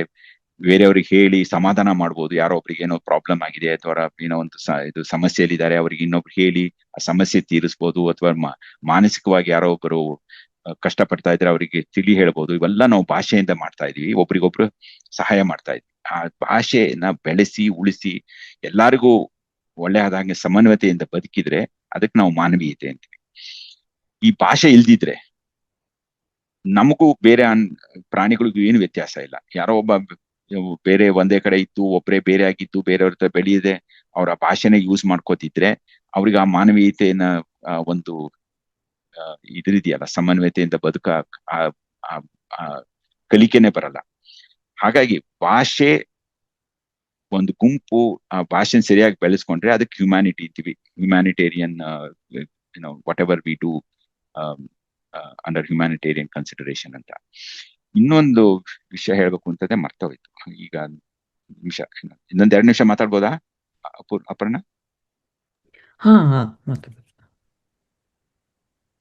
ಇನ್ನ 10 ಮಿನಿಟ್ಸ್ ಇದೆ, ಪರವಾಗಿಲ್ಲ. ಹಾ, ಜಾಸ್ತಿ ಹೊತ್ತು ಮಾತಾಡಿದ್ರು ಪರವಾಗಿಲ್ಲ ಶಶಿ. ಅಲ್ಲ ಅಪರ್ಣ, ನಾಳೆವರೆಗೂ ಮಾತಾಡಬೇಕಿವಿ. ಇದು ಈ ಕೆಲವೊಂದ್ಸಲ ಏನಾಗುತ್ತೆ ಅಂತಂದ್ರೆ, ಈ ಸಾಂಸ್ಕೃತಿಕ ಇದೆಯಲ್ಲ, ಅದನ್ನು ನಾವು ಚೇಂಜ್ ಮಾಡುತ್ತೆ. ನಾವು ಏನ್ ಮಾಡ್ತೀವಿ, ಹೌದು ನಾವು ಹೇಗೆ ಅಗ್ರಿಕಲ್ಚರ್ ಮಾಡೋದು, ಬಿಲ್ಡಿಂಗ್ ಕಟ್ಟೋದು ಹೆಂಗ್ ಮಾಡ್ತೀವಿ, ಅಥವಾ ಯಾವ್ಯಾವ ವೆಹಿಕಲ್ ಕಲಿತೀವಿ, ಬೇರೆಯವರಿಂದ ಕಲಿತೀವಿ, ಅದೊಂದು ಸಾಂಸ್ಕೃತಿಯಿಂದ ಬಂದಿರೋದು ಅಂತ, ಕಲ್ಚರಲ್ ಆಗಿ ಬಂದಿರೋದು. ಕೆಲವೊಂದ್ಸಲ ಕಲ್ಚರಲ್ ಆಗಿ ಬಂದಿರೋದು ನಮ್ದು ಜೈವಿಕವಾಗಿ ಗುಣನೂ ಚೇಂಜ್ ಮಾಡೋಂಥ ಪರಿಸ್ಥಿತಿ ಇದೆ ಎಷ್ಟೋ ಸಲ. ಅಥವಾ ಜೈವಿಕ ಗುಣಗಳನ್ನ ನಾವು ಅದನ್ನ ಕಮ್ಮಿ ಮಾಡ್ಕೋಬಹುದು. ಇದು ಟೆಕ್ನಾಲಜಿ ಅಂತಾರೆ, ಸಾಂಸ್ಕೃತಿಕ ಬಂದಿರೋ ಬೇರೆ ಬೇರೆ ತರ ಉಪಾಯಗಳಿಂದ. ಈಗ ನೋಡಿ, ಬೆಂಕಿ ಬಂತಲ್ಲ, ಬೆಂಕಿನ ಯೂಸ್ ಮಾಡಕ್ ಟ್ರೈ ಮಾಡಿದ್ದು ಸುಮಾರು 80,000 ವರ್ಷದಿಂದ ಹೋಮೋಸಪಿಯನ್ಸ್, ಈ ಮಾಡರ್ನ್ ಹ್ಯೂಮನ್ಸ್. ಬೆಂಕಿನ ಬೇರೆ ಹ್ಯೂಮನ್ ಸ್ಪೀಶೀಸು ಸುಮಾರು ಏನೋ ಒಂದು 20 ಲಕ್ಷ ವರ್ಷದಿಂದ ಯಾವ್ದೋ ಒಂದು ಇದಿದೆ, ಪುರಾವೆ ಇದೆ. ಯಾವ್ದೋ ಒಂದು homo erectus, one of the hominid species ಅಂತೀವಿ. ಅಂದ್ರೆ 2 ಕಾಲಲ್ಲಿ ನಡೀತಾ ಇರೋ ಮನುಷ್ಯರು ಬಂದಿರೋದೇ ಈಗ ಒಂದು 20 ಲಕ್ಷ ವರ್ಷದಿಂದ. ಆ 2 ಕಾಲಲ್ಲಿ ನಡೆದಿರೋ ಮನುಷ್ಯದ್ದು ಮೊದಲು ಯಾವ್ದೋ ಒಂದು ಜಾತಿ 20 ಲಕ್ಷ ವರ್ಷದಿಂದನೇ ಬೆಂಕಿನ ಹೇಗೆ ಯೂಸ್ ಮಾಡ್ಬೇಕು ಅಂತ ಗೊತ್ತಿತ್ತಂತೆ. ಅಂದ್ರೆ ನಾವು ಬೆಂಕಿನ ಕಂಟ್ರೋಲ್ ಮಾಡ್ತೀವಿ ಅಂತ. ಬೆಂಕಿ ಅನ್ನೋದು ಯಾವಾಗ್ಲೂ ಇತ್ತು, ಫಾರೆಸ್ಟ್ ಅಲ್ಲಿ ಬೆಂಕಿ ಆಗ್ತಲೇ ಇರ್ತಿತ್ತು. ಬೆಂಕಿ ಅನ್ನೋದು ಏನು ಅಂತ ಗೊತ್ತಿತ್ತು ಜನಕ್ಕೆ. ಬಟ್ ಕಂಟ್ರೋಲ್ ಮಾಡೋದು ಅಂದ್ರೆ ಬೆಂಕಿ ನಾನು ಆನ್ ಮಾಡ್ಕೋತೀನಿ, ಆಫ್ ಮಾಡ್ಕೋತೀನಿ. ಅಂದ್ರೆ ನಾನು ಅದೋ ಒಂದು ಜಾಗಕ್ಕೆ ನಾನು ಬೆಂಕಿ ಹಾಕ್ತೀನಿ, ಅದಾದ್ಮೇಲೆ ನಾನು ಕೆಲಸ ಆದ್ಮೇಲೆ ಅದನ್ನ ಆಫ್ ಮಾಡ್ತೀನಿ ಅನ್ನೋದು ಕಂಟ್ರೋಲ್ ಮಾಡ್ತೀವಲ್ಲ, ಆ ತರ ಬಳಕೆ ಇದೆಯಲ್ಲ, ಬೆಂಕಿ ಬಳಕೆ ಆಗಿದ್ದು ನಮ್ಮ ಮನುಷ್ಯರಲ್ಲಿ, ಹೋಮೋಸೆಪಿಯನ್ಸ್ ಅಲ್ಲಿ 80,000 ವರ್ಷ ಹಿಂದೆ. ಈ 80,000 ವರ್ಷದಲ್ಲಿ ಏನಾಗಿದೆ ಅಂತಂದ್ರೆ ನಮ್ಮ ಕರುಳು ಸ್ವಲ್ಪ ಸಣ್ಣ ಆಗಿದೆ. ಯಾಕೆ ಕರ್ಣ ಆಯ್ತು ಅಂತಂದ್ರೆ ನಾವು ಒಂದು ಏನಾದ್ರು ಊಟ ಮಾಡಿದ್ರೆ, ಈಗ ಒಂದು ಪ್ರಾಣಿ, ಈಗ ಹುಲಿ ಆಗಿರ್ಬೋದು, ಒಂದು ಹಾವಿರ್ಬೋದು, ಏನು ಊಟ ಮಾಡಿದ್ರು ಆ ಊಟನ ಪಚನ ಮಾಡೋಕ್ಕೋಸ್ಕರ 60%, ಈಗ ನಾವು ಊಟದಲ್ಲಿ ಏನೋ ಒಂದು ಎನರ್ಜಿ ಇದೆ, ಅದ್ರ 60% ಆ ಪಚನ ಮಾಡಕ್ಕೆ ಹೋಗುತ್ತೆ ಅದು. ಈಗ ನಾವು ಈಗ ಹೇಳ್ತೀವಲ್ಲ, ಇವು ನಾನು ಒಂದು ಕಾರ್ ಓಡಿಸ್ತೀನಿ ಅಂತ ಇಟ್ಕೊಳ್ಳಿ, ಆ ಕಾರಿಗೆ 25 ಲೀಟರ್ ಪೆಟ್ರೋಲ್ ಹಾಕ್ತೀನಿ. ನಾನು ಇಲ್ಲಿಂದ ಶಿವಮೊಗ್ಗಕ್ಕೆ ಹೋಗಿ ಬಂದಕ್ಕೆ ನನಗೆ 25 ಲೀಟರ್ ಪೆಟ್ರೋಲ್ ಬೇಕು ಅಂತ ಇಟ್ಕೊಳ್ಳಿ. ಆಕ್ಚುಲಿ 25 ಲೀಟರ್ ಬೇಕಾಗಿಲ್ಲ, 25 ಲೀಟರ್ ಪೆಟ್ರೋಲ್ ಬೇಕು ಅಂತಂದ್ರೆ ಅವಾಗ ಏನಾಗುತ್ತೆ, ನಾನು ಒಬ್ಬನೇ ಹೋದ್ರು 25 ಲೀಟರ್ ಯೂಸ್ ಮಾಡ್ಬೋದು, ಇಬ್ರು ಹೋದ್ರೆ 26 ಲೀಟರ್ ಯೂಸ್ ಮಾಡ್ಬೋದು. ಬಟ್ ನಾನು ಏನೇ ಮಾಡ್ದಿದ್ರು ಅದಕ್ಕೆ ಹೋಗಕ್ಕೆ ಏನೋ ಒಂದ್ ಕೆಲ್ಸಕ್ಕೋಸ್ಕರ ಹೋದೆ ಅಂತ ಇಟ್ಕೊಳ್ಳಿ, ಆ ಕೆಲಸ ಮಾಡದೆ ಹೋಗಿದ್ರು 25 ಲೀಟರ್ ಖರ್ಚು ಮಾಡ್ಲೇಬೇಕಾಗುತ್ತೆ. ಅದೇ ನಾವು ಒಂದು ಊಟ ಮಾಡಿದ್ರೆ, ನಾವು ಊಟದಿಂದ ನಮಗೆ ಕೆಲಸ ಮಾಡಕ್ಕೆ ಬೇರೆ ಬೇರೆ ತರ ಕೈ ಕಾಲಿಗೆಲ್ಲ ಕೆಲಸ ಮಾಡಿಸ್ಬೇಕಾದ್ರೆ, ನಮ್ ಮುದಿಲಲ್ಲಿ ಏನಾದ್ರು ಒಂದು ಕೆಲಸ ಮಾಡ್ಬೇಕಾದ್ರೆ ಅದಕ್ಕೆಲ್ಲ ಬೇಕಾದ್ರೆ ಎನರ್ಜಿ ಆ ಊಟದಿಂದ ಬರುತ್ತೆ. ಬಟ್ ಆ ಎನರ್ಜಿ ತೆಗಿಬೇಕಲ್ಲ, ಅದಕ್ಕೂ ಎನರ್ಜಿ ಬೇಕು. ಊಟ ಅಂದ್ರೆ ಏನು, ಅನ್ನ ತಿನ್ಬೋದು, ಏನೋ ಗೋಧಿದೇನೋ ಒಂದ್ ತಿನ್ಬೋದು, ಅಕ್ಕಿದೇನೋ ಒಂದ್ ತಿನ್ಬೋದು. ಅದನ್ನ ಪಚನ ಮಾಡಿ ಅದರಿಂದ ನಮಗೆ ರಾಸಾಯನಿಕ ಕ್ರಿಯೆಯಿಂದ ನಮಗೆ ಯೂಸ್ ಮಾಡ್ಕೊಳ್ಳೋ ಶಕ್ತಿ ಬೇಕು. ಅಂದ್ರೆ ATP ಅಂತೀವಿ, ಅದನ್ನ ತಗೊಳಕ್ಕೆ ಯಾವ್ದೋ ಒಂದ್ ಶಕ್ತಿ ಯೂಸ್ ಮಾಡ್ಬೇಕಾಗತ್ತೆ. ಆ ಶಕ್ತಿ 60% ಅದರಿಂದ ನಾವು ಊಟ ಮಾಡಿದ 60% ಆಗುತ್ತೆ, ಅದಕ್ಕೆ 60 ಇಂದ 70%. ಬಟ್ ನಾವು ಬೆಂಕಿ ಯೂಸ್ ಮಾಡೋದ್ರಿಂದ 40% ಗಿಂತ ಕಮ್ಮಿ ಯೂಸ್ ಮಾಡ್ತೀವಿ ನಾವು ಯಾಕಂದ್ರೆ ಮೊದ್ಲೇ ಅದು ಒಂದ್ ಸ್ವಲ್ಪ ಪಚನ ಆಗೋಗಿರುತ್ತೆ ಬೆಂಕಿಯಿಂದಾಗಿ. ಹಾಗಾಗಿ ನಾವು ಈ ಊಟ ಮಾಡಿರೋದೊಳಗೆ 60 ರಿಂದ 70% ಊಟದಲ್ಲಿ ಬಂದಿರೋ ಶಕ್ತಿನ ನಾವು ಡೈರೆಕ್ಟ್ ಆಗಿ ಯೂಸ್ ಮಾಡ್ಕೋಬಹುದು. ಮಿದುಳಿಗೆ ಯೂಸ್ ಮಾಡ್ತೀವಿ, ಬೇರೆ ಕೆಲಸಕ್ಕೂ ಯೂಸ್ ಮಾಡ್ತೀವಿ. ಹಾಗಾಗಿ ಕರುಳಿಗೆ ಕೆಲಸ ಕಮ್ಮಿ ಆಗಿದ್ರಿಂದ ನಮ್ದು ಕರುಳು ಬಾಡಿ ಸೈಜಿಗೆ ಬೇರೆ ಪ್ರಾಣಿಗಳು ಹೋಲಿಸಿದ್ರೆ ಅದು ಆಕ್ಚುಲಿ ಕಮ್ಮಿ ಇದೆ. ಮಿದುಳಿಗೆ ಜಾಸ್ತಿ ಶಕ್ತಿ ಬಂದಿದ್ದ ಮಿದುಳಿಗೆ ಜಾಸ್ತಿ ಕೆಲಸ ಮಾಡ್ಬೋದು ಮನುಷ್ಯರಲ್ಲಿ ಬೇರೆ ಪ್ರಾಣಿಗಳಿಗಿಂತ. ಹಾಗಾಗಿ ಇದು ನೋಡಿ, ಸಾಂಸ್ಕೃತಿಕವಾಗಿ ಕಲ್ತಿರೋ ಒಂದು ಪ್ರಕ್ರಿಯೆಯಿಂದ ನಮ್ಮ ಜೈವಿಕವಾಗಿ ಕೆಲವೊಂದು ಚೇಂಜ್ ಆಗಿದೆ. ಅದರೊಳಗೆ ಒಂದು ಮಿದುಳಿಗೆ ಬಂದಿರೋದೊಂದು, ಕರುಳು ಸಣ್ಣ ಆಗಿರೋದೊಂದು. ಇನ್ನೊಂದು, ಬಟ್ಟೆ 50,000 ವರ್ಷದಿಂದ ಫಸ್ಟ್ ಟೈಮ್ ನಾವು ಬಟ್ಟೆ ಯೂಸ್ ಮಾಡಕ್ ಶುರು ಮಾಡಿದ್ವಿ. ಬಟ್ಟೆಯನ್ನು ಹೊಲಿಯೋದು ಅಂತ ಹೇಳಿದ್ದು, ಈಗ ಒಂದು ಪೀಸ್ ಬಟ್ಟೆ ಇರ್ಬೋದು, ಅದೊಂದು ಬಾಳೆ ಎಲೆನೇ ಇರ್ಬೋದು, ಯಾವ್ದೋ ಒಂದು ದೊಡ್ಡ ಎಲೆ ಇರ್ಬೋದು, ಅಥವಾ ಒಂದು ಚರ್ಮ ಇರ್ಬೋದು, ಅದು ಚರ್ಮನ ಹಿಂಗ್ ಕೂಡ್ಸಿ ಅಲ್ಲೊಂದು ಹೊಲಿಗೆ ಮಾಡಿ ಅದೊಂಥರ ಬಟ್ಟೆ ತರ ಮಾಡ್ಕೋಬಹುದು ಅನ್ನೋ ಕಾನ್ಸೆಪ್ಟ್ ಬಂದಿರೋದು ಸುಮಾರು 50,000 ವರ್ಷ ಹಿಂದೆ. ಒಂದು ಫ್ರಾನ್ಸ್ ಒಂದು ಜಾಗದಲ್ಲಿ ಫಸ್ಟ್ ಅದ್ರದ್ದು ಪುರಾವೆ ಇದೆ. ಆ ಬಟ್ಟೆ ವರ್ಷ ಆದ್ಮೇಲೆ ಏನಾಗಿದೆ, ನಮ್ಮ ಚರ್ಮಕ್ಕೆ ಬಂದಿರೋದು, ಚರ್ಮದಿಂದ ಬೇರೆ ಜಾಗಕ್ಕೆ ಬಂದಿರೋದು, ಅಥವಾ ಏನಾದ್ರು ಗಾಯ ಆದ್ರೆ ಗಾಯಕ್ಕೆ ಬಂದಿರೋ ಸಾಂಕ್ರಾಮಿಕ ಕಾಯಿಲೆ ಬರುತ್ತಲ್ಲ, ಅದೆಲ್ಲ ಕಮ್ಮಿ ಆಯ್ತು. ಹಾಗಾಗಿ ನಾವು ಈ ನಮ್ದು ಲಾಂಜೆವಿಟಿ ಅಂತೀವಲ್ಲ, ನಾವು ಬದುಕೋದು ಇದುವೆ ಎಷ್ಟು ವರ್ಷ ಬದುಕ್ತಿವಿ ಅನ್ನೋದು ಸ್ವಲ್ಪ ಜಾಸ್ತಿ ಆಗಿದೆ. ಈಗ ಮಾಡರ್ನ್ದಲ್ಲಿ 100 ವರ್ಷದಲ್ಲಿ ಇನ್ನೂ ತುಂಬಾ ಜಾಸ್ತಿ ಆಗಿದೆ. ನಾವು ಇಂಡಿಯಾದಲ್ಲೇ ನೋಡಿ, ಇವಾಗ ಸ್ವಾತಂತ್ರ್ಯ ಬಂದಾಗ ಸುಮಾರು 50 ರಿಂದ 56 ವರ್ಷ ಇತ್ತು ಒಬ್ರು ಎಷ್ಟು ವರ್ಷ ಬದುಕ್ತಾರೆ ಅನ್ನೋದು ಒಂದು ಸಾಧ್ಯತೆ. ಈಗ ಸುಮಾರು ಅದು 70 ರಿಂದ 76 ವರ್ಷ ಆಗಿದೆ. ಇದು ಈ ಸಾಂಕ್ರಾಮಿಕ ರೋಗಗಳು ಕಮ್ಮಿ ಆಯ್ತು. ಆಮೇಲೆ ಅತಿ ಬೇಗಲೂ ನಾವು ಬದುಕ್ಬೋದು, ಅತಿ ಚಳಿಲೂ ಬದುಕುವಂತ ಸಾಧ್ಯತೆ ಆಗಿರೋದ್ರಿಂದ ಈ ಬಟ್ಟೆ ಬಂದಿದ್ಮೇಲೆ ಕೃಷಿ ಮತ್ತೆ ಇದಿದೆಯಲ್ಲ, ಈ ಪಶು ಸಂಗೋಪನೆ, ಅಂದ್ರೆ ನಾವು ಲೈಫ್ ಸ್ಟಾಕ್ ಎಲ್ಲ ಇಟ್ಕೋತೀವಲ್ಲ, ಎಮ್ಮೆಯನ್ನು, ದನಗಳನ್ನೆಲ್ಲ, ಅದರಿಂದಾಗಿ ಜನಸಂಖ್ಯೆನೂ ಜಾಸ್ತಿ ಆಯ್ತು. ನಮಗೆ ಫುಡ್ ಸೆಕ್ಯೂರಿಟಿಯಿಂದ ಬಂದಿದ್ದರಿಂದ ನಾವು ಎಷ್ಟು ವರ್ಷ ಬದುಕ್ತೀವಿ ಅನ್ನೋದು ಸ್ವಲ್ಪ ಜಾಸ್ತಿ ಆಗಿದೆ. ಆಮೇಲೆ ಡಿವಿಷನ್ ಆಫ್ ಲೇಬರ್, ಸಾಂಸ್ಕೃತಿಕವಾಗಿ ಬಂದಿರೋದು ಇದು ಒಂದೇನಪ್ಪಾ ಅಂತಂದ್ರೆ, ಯಾರೋ ಒಂದಿಷ್ಟು ಜನ ಆಹಾರ ಬೆಳಿತಾರೆ, ಇನ್ಯಾರೋ ಒಂದಿಷ್ಟು ಜನ ಬೇರೆ ಏನೋ ಒಂದು ಕೆಲಸ ಮಾಡ್ಬೋದು. ಕೆಲವೊಬ್ರು ಜನ ಬರೇ ಏನೋ ಜ್ಞಾನ ವೃದ್ಧಿ ಮಾಡ್ಕೊಳ್ಳೋಕೋಸ್ಕರ ಕೆಲಸ ಮಾಡ್ಬೋದು. ಕೆಲವೊಬ್ರು ಇನ್ನೊಬ್ರಿಗೆ ಹ್ಯಾಕ್ ಬುದ್ಧಿ ಏನೋ ಇನ್ನೊಂದು ಪಾಠ ಹೇಳ್ಕೊಡೋದು ವಿಷಯ ಮಾಡ್ಬೋದು, ಟೀಚರ್ಸ್ ಅಂತ ಕೆಲಸ. ಆ ತರ ಡಿವಿಷನ್ ಆಫ್ ಲೇಬರ್ ಶುರು ಆಗಿರೋದು ಕೃಷಿ ಮತ್ತೆ ಪಶು ಸಂಗೋಪನೆ ಶುರು ಆದ್ಮೇಲೆ. ಬಟ್ ಅದರಿಂದ ಇನ್ನೊಂದಿದೆ ವೆರಿ ಇಂಟ್ರೆಸ್ಟಿಂಗ್, ಏನಪ್ಪಾ ಅಂದ್ರೆ ಜೈವಿಕವಾಗಿ ಹೇಗಿದೆ ಅಂದ್ರೆ, ಈ ಮಕ್ಕಳು ಹುಟ್ಟಿದ್ರೆ ಒಂದ್ ಮಕ್ಕಳು ಫಸ್ಟ್ ಹುಟ್ಟಿದ್ರೆ ಏನಾಗುತ್ತೆ ಅಂದ್ರೆ, ಆ ಮಗು ಮೊದಲನೇ ಒಂದು 2-3 ವರ್ಷ ತಾಯಿ ಹಾಲಲ್ಲೇ ಬದುಕುತ್ತೆ. ಅದು ನ್ಯಾಚುರಲ್. ಅದು ಯಾಕಂದ್ರೆ ಹುಟ್ಟಿದ ಮಗು ಪರ್ಟಿಕ್ಯುಲರ್ಲಿ ಮನುಷ್ಯರಲ್ಲಿ ತಕ್ಷಣ ಓಡಾಡಕ್ಕಾಗಲ್ಲ. ಸುಮಾರು 2 ರಿಂದ 3 ವರ್ಷ ಬೇಕು ಅದಕ್ಕೆ. ಹೊರಗಡೆ ಹೋಗಿ ಸ್ವಲ್ಪ ಓಡಾಡ್ಕೊಂಡು ಅಲ್ಲೊಂಚೂರು ಎಲೆನೋ ಒಂಚೂರು ಹಣ್ಣು ಏನೋ ತಿನ್ನೋದು ಅಂದ್ರೆ, ತಾನೇ ತಿನ್ನೋದು ಅಂದ್ರೆ. ಹಾಗಾಗಿ ಅದು ಒಂದು ಫ್ಯಾಮಿಲಿ ಅಂತ ಒಂದು ಬೇಕಾಗತ್ತೆ. ಪೇರೆಂಟ್ಸ್ ಅಲ್ಲಿ ಇದೆ. ಬೇಕಾದ್ರೆ ಬೇರೆ ಪ್ರಾಣಿಗಳಲ್ಲೂ ಆ ಅಮ್ಮ ಅಪ್ಪ ಒಟ್ಟಿಗೆ ಮಕ್ಕಳು ಬೆಳೆಸೋದು ಬೇರೆ ಪ್ರಾಣಿಗಳಲ್ಲೂ ಇದೆ, ಅಥವಾ ತಾಯಿ ಒಂದೇ ಬೇರೆ ಮಕ್ಕಳು ಬೆಳೆಸೋದು ಇದೆ, ತಂದೆನೆ ಬರೇ ಮಕ್ಕಳು ಬೆಳೆಸುವಂತ ಪ್ರಾಣಿಗಳಲ್ಲೂ ಜಾತಿಗಳು ಇದೆ. ಆದ್ರೆ ಈ ಮನುಷ್ಯರಲ್ಲಿ ಮಾತ್ರ ಒಂದು ಅಥವಾ ಎರಡು ಈ ಟ್ವಿನ್ಸ್ ಅಂತಾರಲ್ಲ, ಅವಳಿ ಜವಳಿ ಅಂತಾರಲ್ಲ, ಅತಿ ಅಪರೂಪಕ್ಕೆ ಒಂದೊಂದ್ಸಲ ಅವಳಿ ಜವಳಿ ಬರ್ಬೋದು. ಬಟ್ ಜನರಲಿ ಒಂದ್ ಮಗು ಬರುತ್ತೆ, ಇನ್ನೊಂದ್ ಸ್ವಲ್ಪ ಆದ್ರೆ 2-3 ವರ್ಷ ಅಂದ್ರೆ ಇನ್ನೊಂದ್ ಮಗು ಆಗುತ್ತೆ. ಅಕಸ್ಮಾತ್ ಎರಡನೇ ವರ್ಷದಲ್ಲೇ ಇನ್ನೊಂದ್ ಮಗು ಆದ್ರೆ ಮೊದಲನೇ ಮಗುಗೂ ಎರಡನೇ ಮಗುಗೂ ಸಂಘರ್ಷ ಆಗುತ್ತೆ. ಯಾಕೆ ಸಂಘರ್ಷ ಅಂದ್ರೆ ತಾಯಿ ಹಾಲಿಗೋಸ್ಕರ. ಅದೇನಾಗಿದೆ ಅಂದ್ರೆ ನಮ್ಮಲ್ಲಿ ಲ್ಯಾಕ್ಟೋಸ್ ಇಂಟಾಲರೆನ್ಸ್ ಅಂತ ಹೊಂದಿದೆ. ಅದು ಜೈವಿಕವಾಗಿ ವಿಕಾಸದಿಂದ ಬಂದಿರೋದು. ಸ್ವಲ್ಪ ಸ್ವಲ್ಪ ವರ್ಷ ಆದ್ಮೇಲೆ ಮಗುಗೆ ತಾಯಿ ಹಾಲು ಒಂದು ಅಲರ್ಜಿ ಆಗತ್ತೆ. ಒಂಥರ ಒಂದು ಏನಂತಾರೆ, ಏನಾದ್ರು ಒಂದು ಊಟ ಮಾಡಿದ್ರೆ ಸರಿ ಹೊಂದಿದ್ರೆ ಅದಕ್ಕೆ ಏನೋ ನನಗೆ ಅಲರ್ಜಿ ಇದೆ ಆ ಊಟದಲ್ಲಿ ಅಂತೀವಲ್ಲ, ನನಗೆ ಬದನೆಕಾಯಿ ತಿಂದ್ರೆ ನನಗೆ ಹೊಟ್ಟೆ ನೋವು ಬರುತ್ತೆ ಅಂತ ಒಬ್ರು ಅಂತಾರೆ. ಆ ತರ ಒಂದು ಅಲರ್ಜಿ ಬರುತ್ತೆ. ಹಾಗಾಗಿ ಅವೇನ್ ಮಾಡುತ್ತೆ ಅಂದ್ರೆ ಅದು ತಾಯಿ ಹಾಲಿಂದ ದೂರ ಹೋಗುತ್ತೆ ಮಗು. ಎರಡನೇ ಮಗುಗೆ ಅವಕಾಶ ಸಿಗುತ್ತೆ. ಇದು ಸಿಬ್ಲಿಂಗ್ ಕಾನ್ಫ್ಲಿಕ್ಟ್ ಅಂತಿದೆ. ಅಂದ್ರೆ ಒಡ ಹುಟ್ಟಿದವರ ಸಂಘರ್ಷನ ಕಮ್ಮಿ ಮಾಡೋದು ಅಂತ ಒಂದು ವಿಕಾಸದಲ್ಲಿ ಬಂದಿರೋ ಒಂದು ಗುಣ. ಬಟ್ ಪಶುಸಂಗೋಪನೆ ಶುರು ಆದ್ಮೇಲೆ ಏನಾಯ್ತು, ಹಾಲು ಯಾವಾಗೂ ಇರೋದ್ರಿಂದ ಮಕ್ಕಳು ಒಂದೇ ವರ್ಷ 2 ವರ್ಷದಲ್ಲಿ ಪ್ರತಿ ವರ್ಷ ಒಂದೊಂದು ಮಕ್ಕಳು ಮಾಡ್ಕೊಳ್ಳೋದು ಜಾಸ್ತಿ ಆಯ್ತಾ ಹೋಯ್ತು. ಯಾಕಂದ್ರೆ ಹಾಲಿನ ಅವಶ್ಯಕತೆ ಇದು ತಾಯಿ ಹಾಲಿನ ಮೇಲೆ ಡಿಪೆಂಡ್ ಆಗ್ಬೇಕಾಗಿದೆ. ಯಾಕಂದ್ರೆ ಪಶುಸಂಗೋಪನೆ ಮಾಡಿಂದ ಗೋವಿನ ಹಾಲು ಸಿಕ್ತಿತ್ತು, ಇನ್ನೊಂದು ಆಗ್ತಿತ್ತು. ಹಾಗಾಗಿ ಲ್ಯಾಕ್ಟೋಸ್ ಇಂಟಾಲರೆಂಟ್ ಪೀಪಲ್ ಇದಾರಲ್ಲ, ಅವರಿಗೂ ಏನು ತೊಂದರೆ ಆಗ್ತಿರ್ಲಿಲ್ಲ. ಲ್ಯಾಕ್ಟೋಸ್ ಟಾಲರೆಂಟ್ ಪೀಪಲ್ ಏನಾಗ್ತಿತ್ತು, ಅವ್ರು ಡೈರೆಕ್ಟ್ ಈಗಲೂ ಕುಡಿತಾರೆ. ಈಗ ಫಾರ್ ಎಕ್ಸಾಂಪಲ್ ಈಗ ಅಮೆರಿಕಾದಲ್ಲಿ ಕೆಲವೊಂದು ಯುರೋಪ್ ಅಲ್ಲೆಲ್ಲ ಲ್ಯಾಕ್ಟೋಸ್ ಟಾಲರೆಂಟ್ ಜಾಸ್ತಿ. ಅವ್ರು ಏನ್ ಮಾಡ್ತಾರೆ ಅಂತಂದ್ರೆ ಡೈರೆಕ್ಟ್ ಹಾಲು ಕುಡಿಬಹುದು, ಪ್ಯಾಸ್ಚರೈಸ್ ಮಾಡಿ ಹಾಲು ಕುಡಿಯಬಹುದು ಅವ್ರು. ಯಾಕಂದ್ರೆ ಅವ್ರಿಗೆ ಆತರ ಇದಿದೆ, ಹಾಲು ಕುಡಿಯ ಇದು ಏನೋ ಒಂದು ಟಾಲರೆನ್ಸ್ ಇದೆ. ಸೊ ಇವೆಲ್ಲ ಒಂದ್ ಸ್ವಲ್ಪ ಚೇಂಜ್ ಆಗ್ತಾ ಹೋಗಿದೆ ಮನುಷ್ಯರ ಜಾತಿಲಿ. ಇವೆಲ್ಲ ಸೇರ್ಕೊಂಡು ನಾವು ಈಗ ಒಂದು ಯಾವ್ದೋ ಒಂದು ನಾಗರಿಕತೆ ಅಂತ ಒಂದ್ ಮಾಡ್ಕೊಂಡಿದೀವಿ. ಈ ನಾಗರಿಕತೆಯಲ್ಲೂ ತುಂಬಾ ಪ್ರಾಬ್ಲಮ್ಸ್ ಇದೆ. ಕೆಲವೊಂದ್ ಕಡೆ ಯುದ್ಧ ಆಗ್ತಾ ಇದೆ, ಕೆಲವೊಂದ್ ಕಡೆ ಫೆಮಿನ್ ಆದ್ರೂ ನಾವು ಅದನ್ನ ಸರಿಯಾಗಿ ನೋಡ್ಕೋತಾ ಇಲ್ಲ. ಕೆಲವೊಬ್ರು ಫ್ಲಡ್ ಅಲ್ಲಿ ಸಾಯ್ತಿದ್ದಾರೆ, ಕೆಲವೊಬ್ರು ಎರ್ತ್ಕ್ವೇಕ್ ಅಲ್ಲಿ ಸಾಯ್ತಾ ಇರ್ಬೋದು. ಒಬ್ರಿಗೊಬ್ರು ಹೆಲ್ಪ್ ಮಾಡೋದನ್ನು ನಾವು ಕಲಿತಾ ಇದೀವಿ. ಆದ್ರೂ ಪ್ರಪಂಚ ಈಗ್ಲೂ ಬೇರೆ ಬೇರೆ ತರ ಹಿಂಸೆ, ಒಬ್ರಿಗೊಬ್ರು ಹಿಂಸೆ ಕೊಟ್ಕೊಂಡು ಕೆಲವೊಬ್ರು ಸಾಯ್ತಿದ್ದಾರೆ, ಕೆಲವೊಬ್ರು ಅತಿ ಶ್ರೀಮಂತರಾಗಿ ಎಲ್ಲಾ ತರನು ಮರ್ತು ತಮ್ಮದೇ ಒಂದು ಪ್ರಪಂಚದಲ್ಲಿ ಇದ್ದಾರೆ. ಕೆಲವೊಬ್ರಿಗೆ ಊಟ ಮಾಡಕ್ಕೂ ಕಷ್ಟ ಆಗ್ತಾ ಇದೆ.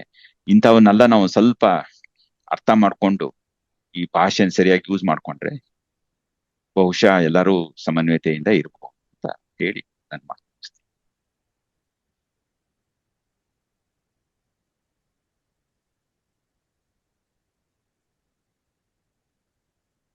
ನಿಲ್ಲಿಸ್ಬಿಟ್ಯಾ? ಗೊತ್ತಾಗ್ಲಿಲ್ಲ. ಹೇಳಿದ್ನಲ್ಲ, ಹೇಳಿ ಮುಗಿಸ್ತೀನಿ ಅಂತೆ.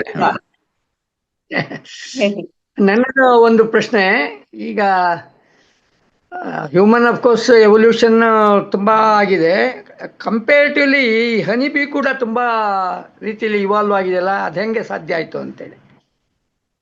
ಯಾಕೆ ಅಂತಂದ್ರೆ ಪ್ರತಿ ಜೀವಿನೂ ಈಗಲೂ ಮನುಷ್ಯರು ಬದಲಾವಣೆ ಆಗ್ತಾನೆ ಇದ್ದಾರೆ. ಬಟ್ ಏನಾಗುತ್ತೆ ಅಂದ್ರೆ ನಾವು ಬೇರೆ ಬೇರೆ ತರ ಉಪಕರಣಗಳ ಯೂಸ್ ಮಾಡಿ ಸಾಂಸ್ಕೃತಿಕವಾಗಿ ಬಂದಿರೋ ಏನಾವುದೋ ಒಂದು ಉಪಾಯಗಳಿಂದ ನಾವು ಆದಷ್ಟು ಎವಲ್ಯೂಷನ್ ಸ್ಲೋ ಮಾಡಿದೀವಿ ಅಷ್ಟೇ. ಬಟ್ ಏನಂತಂದ್ರೆ ಎವಲ್ಯೂಷನ್ ಮನುಷ್ಯರಲ್ಲಿ ಆದ್ರೂ ನಮ್ಗೆ ಕಾಣೋಷ್ಟಕ್ಕೆ 1000 ವರ್ಷ ಬೇಕು ಏನ್ ಚೇಂಜ್ ಆಗಿದೆ ಅಂತ ಹೇಳೋದಕ್ಕೆ. ಯಾಕಂದ್ರೆ 35 ವರ್ಷಕ್ಕೋಸ್ಕರ ಒಂದ್ಸಲ ನಮ್ DNA ನೆಕ್ಸ್ಟ್ ಜನರೇಷನ್ ಹೋಗುತ್ತೆ, ಹೌದಲ್ವಾ? ಹನಿವಿಗಳಲ್ಲಿ ಪ್ರತಿ 1 ತಿಂಗಳು ಅದದ್ದು ಪ್ರತಿ ತಿಂಗಳು ಅದು ಒಂದು ಜನರೇಷನ್ ಇನ್ನೊಂದು ಜನರೇಷನ್ ಹೋಗುತ್ತೆ.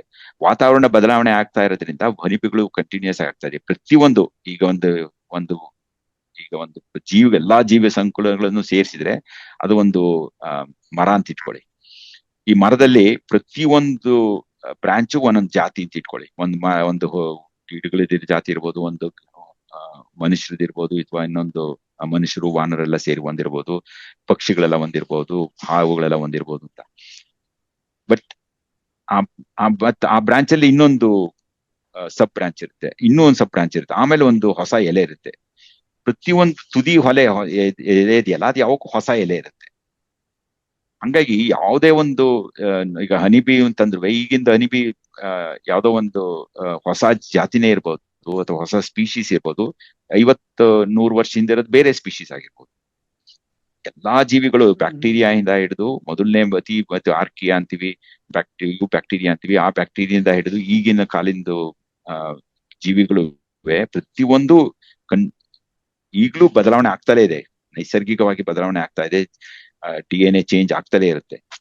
ಏನಪ್ಪಾ ಅಂದ್ರೆ ನಮಗ್ ಕಣ್ಣಿಗೆ ಕಾಣೋದು ಅತಿ ಸಣ್ಣದು ಯಾವ್ದು ಬೇಗ ಬದಲಾವಣೆ ಆಗುತ್ತೋ ಅದು ನಮ್ಗೆ ಗೊತ್ತಾಗುತ್ತೆ, ನಮ್ದು ಅಷ್ಟು ಗೊತ್ತಾಗಲ್ಲ. ಯಾಕಂದ್ರೆ ನಾವು ಮೊದಲೇ ಅದನ್ನ ವೇಗನ ಕಮ್ಮಿ ಮಾಡಿದ್ವಿ, ನಮ್ಮ ಬೇರೆ ಉಪಕರಣ ಯೂಸ್ ಮಾಡಿ. ಇನ್ನೊಂದು 30,000 ವರ್ಷ ಬೇಕು ಮನುಷ್ಯರ ಬದಲಾವಣೆ ನೋಡೋದಾದ್ರೆ.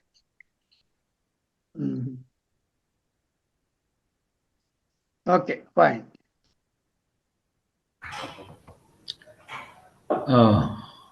ಶಶಿ, ಶ್ರೀಪತಿ, ಇದು ಇಂಡಿಯಾಕ್ಕೆ ಮೈಗ್ರೇಷನ್ ಬಗ್ಗೆ 2 ಥಿಯರೀಸ್ ಇದ್ರಲ್ಲಿ ನೀನು ಯಾವ ಸಪೋರ್ಟ್ ಮಾಡ್ತೀಯ? ಒಂದು, ನಮ್ಮಲ್ಲೇ ಗ್ಯಾಂಜೆಟಿಕ್ ಬೇಸಿನ್ ನಲ್ಲಿ ಇದ್ದ ಮನುಷ್ಯರು ಏನಿದಾರಲ್ಲ, ಇಲ್ಲಿ ಅವರು ಇಲ್ಲಿಂದ ಬೇರೆ ಕಡೆಗೆ ಹೋದ್ರು ಅನ್ನೋದು ಒಂದಿದೆ.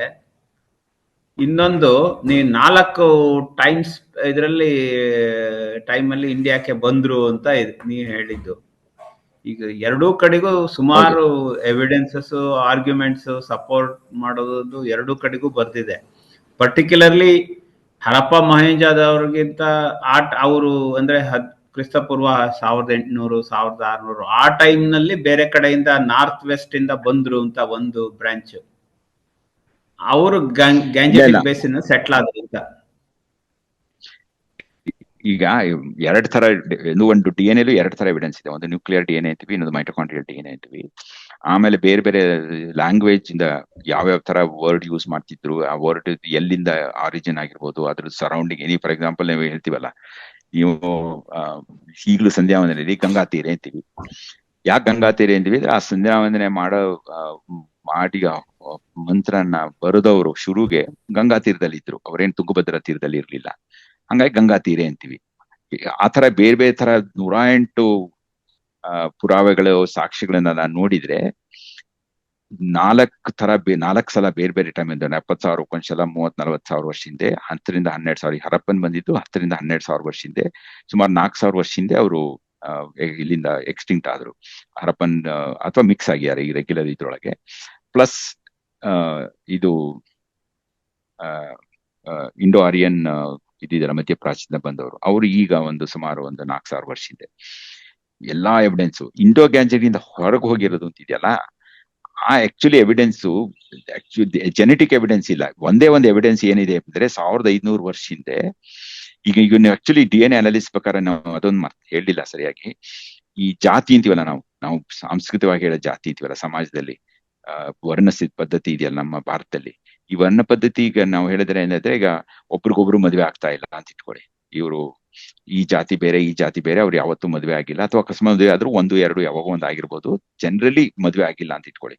ಅವರು ಶೈವರು ಇರ್ಬೋದು, ಅಥವಾ ಏನಂತಾರೆ ಶೈವರು, ವೈಶ್ಯರು, ಬ್ರಾಹ್ಮಣರು ಮದುವೆ ಆಗಿಲ್ಲ ಅಂತ ಇಟ್ಕೊಳ್ಳಿ. ಎಷ್ಟು ವರ್ಷದಿಂದ ಅವ್ರು ಮದುವೆ ಆಗಿಲ್ಲ ಅಂತ ನೀವು ಫಾಲೋ ಮಾಡ್ಬೋದು, ಟ್ರೇಸ್ ಮಾಡ್ಬೋದು ಬ್ಯಾಕ್ವರ್ಡ್. ಸುಮಾರು ಈಗಿನ ಎವಿಡೆನ್ಸ್ ಪ್ರಕಾರ 1,500 ವರ್ಷ ಹಿಂದೆ ಇವಾಗ ಸಪರೇಟ್ ಆಗಿರೋದು. ಅಂದ್ರೆ ಈ ವರ್ಣ ಪದ್ಧತಿಯನ್ನ ಶುರು ಆಗಿರೋದೇ 1,500 ವರ್ಷ ಹಿಂದೆ ಅಂತ. ಈಗ ಹಾಗೆ ನಾವು ಲೆಕ್ಕ ಹಾಕ್ತಾ ಹೋದ್ರೆ, ಈ ಇದೆಯಲ್ಲ ಇಂಡೋ ಗ್ಯಾಂಜೆಟಿಕ್ ಪ್ಲೇನ್ ಇಂದ ಹೋದ್ರು ಅಂತೀವಲ್ಲ ನಾವು, ಆ ಹೋದವ್ರು ಯಾರು ಅಂತಂದ್ರೆ ಕೆಲವೊಬ್ರು ಹೋಗಿದ್ದಾರೆ. ಈಗ ಸುಮಾರು 2,000-2,500 ವರ್ಷ ಹಿಂದೆ 3-4 ಗುಂಪು ಇಂಡಿಯಾದಿಂದನೂ ವಾಪಸ್ ಆ ಕಡೆಗೂ ಹೋಗಿದಾವೆ. ಈಗ ಒಂದೇ ಕಡೆಯಿಂದ ಬರ್ತಾ ಇದ್ರು ಹಿಂದೆ. ಅವಾಗೆಲ್ಲ ಅಷ್ಟು ಉಪಕರಣ ಇರ್ಲಿಲ್ಲ, ಬೇರೆ ತರದ್ದು ಟೆಕ್ನಾಲಜಿ ಇರ್ಲಿಲ್ಲ. ಹಂಗಾಗಿ ಒನ್ ವೇ ಸ್ಪ್ರೆಡಿಂಗ್ ಆಗ್ತಿತ್ತು. ಬ್ಯಾಕ್ವರ್ಡ್ ಮೂವ್ಮೆಂಟ್ ಶುರು ಆಗಿರೋದು ಈಗ ಸುಮಾರು 2,500-3 ವರ್ಷ ಅದು ಆಗಿದೆ. ಯಾಕಂದ್ರೆ ನಾವು ಪರಿಷದದಲ್ಲಿ ಇಂಟ್ರಾಕ್ಷನ್ ಇತ್ತು ಅಂತೇಳಿ ಹರಪ್ಪನ್ ಟೈಮಲ್ಲಿ ಈಗಲೂ ಇದೆ, ರೆಕಾರ್ಡ್ಸೇ ಇದೆ. ಹಾಗಾಗಿ ಬ್ಯಾಕ್ವರ್ಡ್ಸ್ ಇರೋದ್ರಿಂದ ನಮ್ದು ಎಷ್ಟೊಂದು ಕಲ್ಚರಲ್ ಎಲಿಮೆಂಟ್ಸ್, ಇವನ್ ಜೆನೆಟಿಕ್ ಎಲಿಮೆಂಟ್ಸ್ ಹೋಗಿದೆ. ಬಟ್ ಅದು ಪರ್ಸೆಂಟೇಜ್ ಹಾಕ್ಬೇಕು. ಈಗ ನಾನು 50 ಜನ ಇಲ್ಲಿದ್ರು, 50 ಜನ ಇಲ್ಲಿದ್ರು ಅಂತ ಇಟ್ಕೊಳ್ಳಿ. 50 ಜನ ಸೇರಿ 100 ಜನ ಆದ್ರು. 100 ಜನರು ಒಟ್ಟಿಗೆ ಇತ್ತು ಒಂದು 300 ವರ್ಷ ಒಟ್ಟಿಗೆ ಇದ್ರೆ, ಜೆನೆಟಿಕ್ ಎಲಿಮೆಂಟ್ಸ್ 2 ಕಡೆದು ಕಂಪ್ಲೀಟ್ ಮಿಕ್ಸ್ ಆಗುತ್ತೆ. ಅಥವಾ 50 ಜನ, ಇನ್ನೊಂದು 50 ಜನದ್ರಲ್ಲಿ ಒಂದು 4-5 ಜನ ಅಷ್ಟೇ ಮಿಕ್ಸ್ ಆಗಿ, ಮತ್ತೆ ಅವರು 50 ಜನ ಬೇರೆ ಆದ್ರೆ, ಎ ಇಂದ ಬಿಗೆ ಯಾವುದೋ ಒಂದು ಸ್ಮಾಲ್ ಪರ್ಸೆಂಟೇಜ್ ಮಿಕ್ಸ್ ಆಗಿರುತ್ತೆ. ಆಮೇಲೆ ಡೈಲ್ಯೂಟ್ ಆಗ್ತಾ ಹೋಗಿ ಯಾವುದೋ ಒಂದು ಪರ್ಸೆಂಟೇಜ್ ಇರುತ್ತೆ. ನೀವು ಆ ತರ ಲೆಕ್ಕ ಹಾಕೋದ್ರೆ ನಾನ್ ಹೇಳಿದ್ನಲ್ಲ 4 ಟೈಮ್ 4 waves ಅಂತಾರೆ, 4 waves of human spreading to India happened in that time line. What happened from India to outside is only more recent and a very short one. Shashi ನೋಡು, Okay. ನಮ್ಮ ಜನರು ಹೇಳ. ಆಫ್ರಿಕಾದಿಂದಾನೇ ಬಂದು ಅಂತ ಹೇಳೋದಕ್ಕೆ ಇಲ್ಲೇ ಇವಲ್ಯೂಷನ್ ಆಗಿರ್ಬಾರ್ದು ಅಂತ ಏನಿದೆ. ಯಾಕಂದ್ರೆ ನಮ್ಮಲ್ಲಿ ಫಾಸಿಲ್ಸ್ ತುಂಬಾ ಹಿಂದಿಂದು ಸಿಕ್ಕಿದೆ, ಎಲ್ಲ ಇದೆ. ಆಮೇಲೆ ಆಸ್ಟ್ರೇಲಿಯಾ ಕಂಪ್ಲೀಟ್ಲಿ ಎಲ್ಲಾ ದೇಶಕ್ಕಿಂತ ಇದಕ್ಕಿಂತ ಬೇರೆ ಇದೆ. ಅಲ್ಲಿ ಯಾವುದಕ್ಕೂ ಅಲ್ಲಿ ಲ್ಯಾಂಡ್ ಕನೆಕ್ಷನ್ ಇಲ್ವೇ ಇಲ್ಲ. ಅಲ್ಲಿಗೆ ಯಾರು ಹೋದ್ರೆ ಸಮುದ್ರ ಮುಖಾಂತರನೇ ಹೋಗಿರ್ಬೇಕು. ಆದ್ರೆ ಅಲ್ಲಿಗೂ ಇಲ್ಲ ಯುರೋಪಿಯನ್ಸ್ ಲ್ಯಾಂಡ್ ಇನ್ವೈಟ್ ಕನೆಕ್ಷನ್ ಇದೆ. ಸೊ ನೋ ಆಫ್ರಿಕಾ ಏನ್ 2-3 ತರ ಎವಿಡೆನ್ಸ್ ತಗೋತೀವಿ. ಒಂದು ಎವಿಡೆನ್ಸ್ ಅಂತಂದ್ರೆ ಒಂದು DNA ಬೇಸ್ಡ್ ಎವಿಡೆನ್ಸ್ ಇರ್ತೀವಲ್ಲ, ಆಮೇಲೆ ಪುರಾವೆಗಳು ನೋಡ್ಬೇಕಾದ್ರೆ ಬೇರೆ ಬೇರೆ ಇದು ಪಳೆಯುಳಿಕೆ ನೋಡ್ತೀವಲ್ಲ, ಮೂಳೆಗಳು ನೋಡ್ಬೋದು, ಇನ್ನೊಂದು ನೋಡ್ಬೋದು. ಆ ಮೂಳೆಗಳ ಜೊತೆಲಿ ಇನ್ಯಾವ ಮೂಳೆ ಇತ್ತು, ಎಷ್ಟಿತ್ತು, ಆಮೇಲೆ ಅದ್ರ ಕಾರ್ಬನ್ ಡೇಟಿಂಗು, ಎಲ್ಲಾ ತರ ಮಾಡಿದ ಮೇಲೆ ಅದನ್ನ ಅವ್ರು ಹೇಳಿರೋದು ಆಫ್ರಿಕಾದಲ್ಲಿ ಇದು ಅಂತ. ಮನುಷ್ಯರು ಈಗ ನಾವು ಈಗ ಹೇಳಿದ್ನ 40 ವರ್ಷದಿಂದ ಈಗ ಅಂಡಮಾನ್ ನಿಕೋಬಾರ್ ಅಲ್ಲಿ ಇದಾರಲ್ಲ, ಅವರು 70,000 ವರ್ಷಕ್ಕಿಂತ ನಮಗೂ ವ್ಯತ್ಯಾಸ ಇದೆ. ಅವ್ರ ಪಳವಳಿಕೆ ಮೇಲಿಂದಲ್ಲ ಹೇಳಿರೋದು.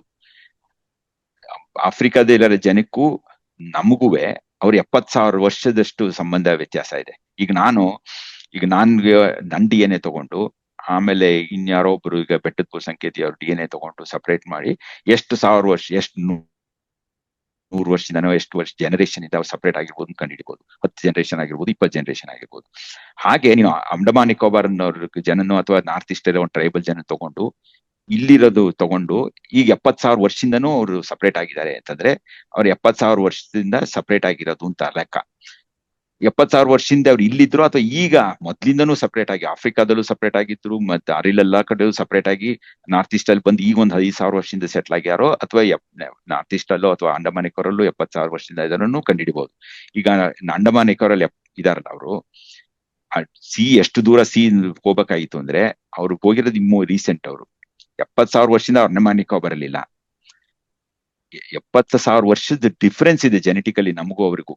ಅವರು ಮೋಸ್ಟ್ಲಿ ಅವ್ರು ಇಂಡಿಯಾದಲ್ಲಿ ಕೆಲವೊಂದು ಈಗ ವೆಸ್ಟ್ ಕೋಸ್ಟ್ ಇಂದ ಬಂದಿದ್ದು, ಗುಜರಾತ್ ಈ ಕಡೆ ಎಲ್ಲ ಹೋಗಿ ಕೆಲವೊಂದ್ ಕಡೆ ಈಗ ಅಸ್ಸಾಂ, ಬಿಹಾರದ ಒರಿಸ್ಸಾದಲ್ಲಿ ಕೆಲವೊಂದು ಟ್ರೈಬಲ್ ಇದೆ. ಕೆಲವೊಂದು ಒರಿಸ್ಸಾ ಟ್ರೈಬಲ್ಗೂ ಅಂಡಮಾನ್ ನಿಕೋಬಾರ್ ಟ್ರೈಬಲ್ಗೂ ಕಮ್ಮಿ ವ್ಯತ್ಯಾಸ ಇದೆ. ಅದೇ ಗುಜರಾತಿಲಿರೋ ಟ್ರೈಬಲ್ಗೂ ಅಂಡಮಾನ್ ನಿಕೋಬಾರ್ಗೂ ಜಾಸ್ತಿ ವ್ಯತ್ಯಾಸ ಇದೆ. ಈಗ ಸೆಂಟ್ರಲ್ ಇದಾರಲ್ಲ ನಮಗೂ ಅಂಡಮಾನ್ ಇನ್ನೂ ಜಾಸ್ತಿ ಡಿಫ್ರೆನ್ಸ್ ಇದೆ. ಆ ತರ ಲೆಕ್ಕ ಹಾಕಿ ಯಾರು ಎಲ್ಲಿ ಯಾವಾಗ ಇದ್ರು, ಯಾರು ಫಸ್ಟ್ ಯಾರು ಸೆಕೆಂಡ್ ಅಂತೆಲ್ಲ ಟ್ರ್ಯಾಕ್ ಮಾಡ್ತಾರೆ.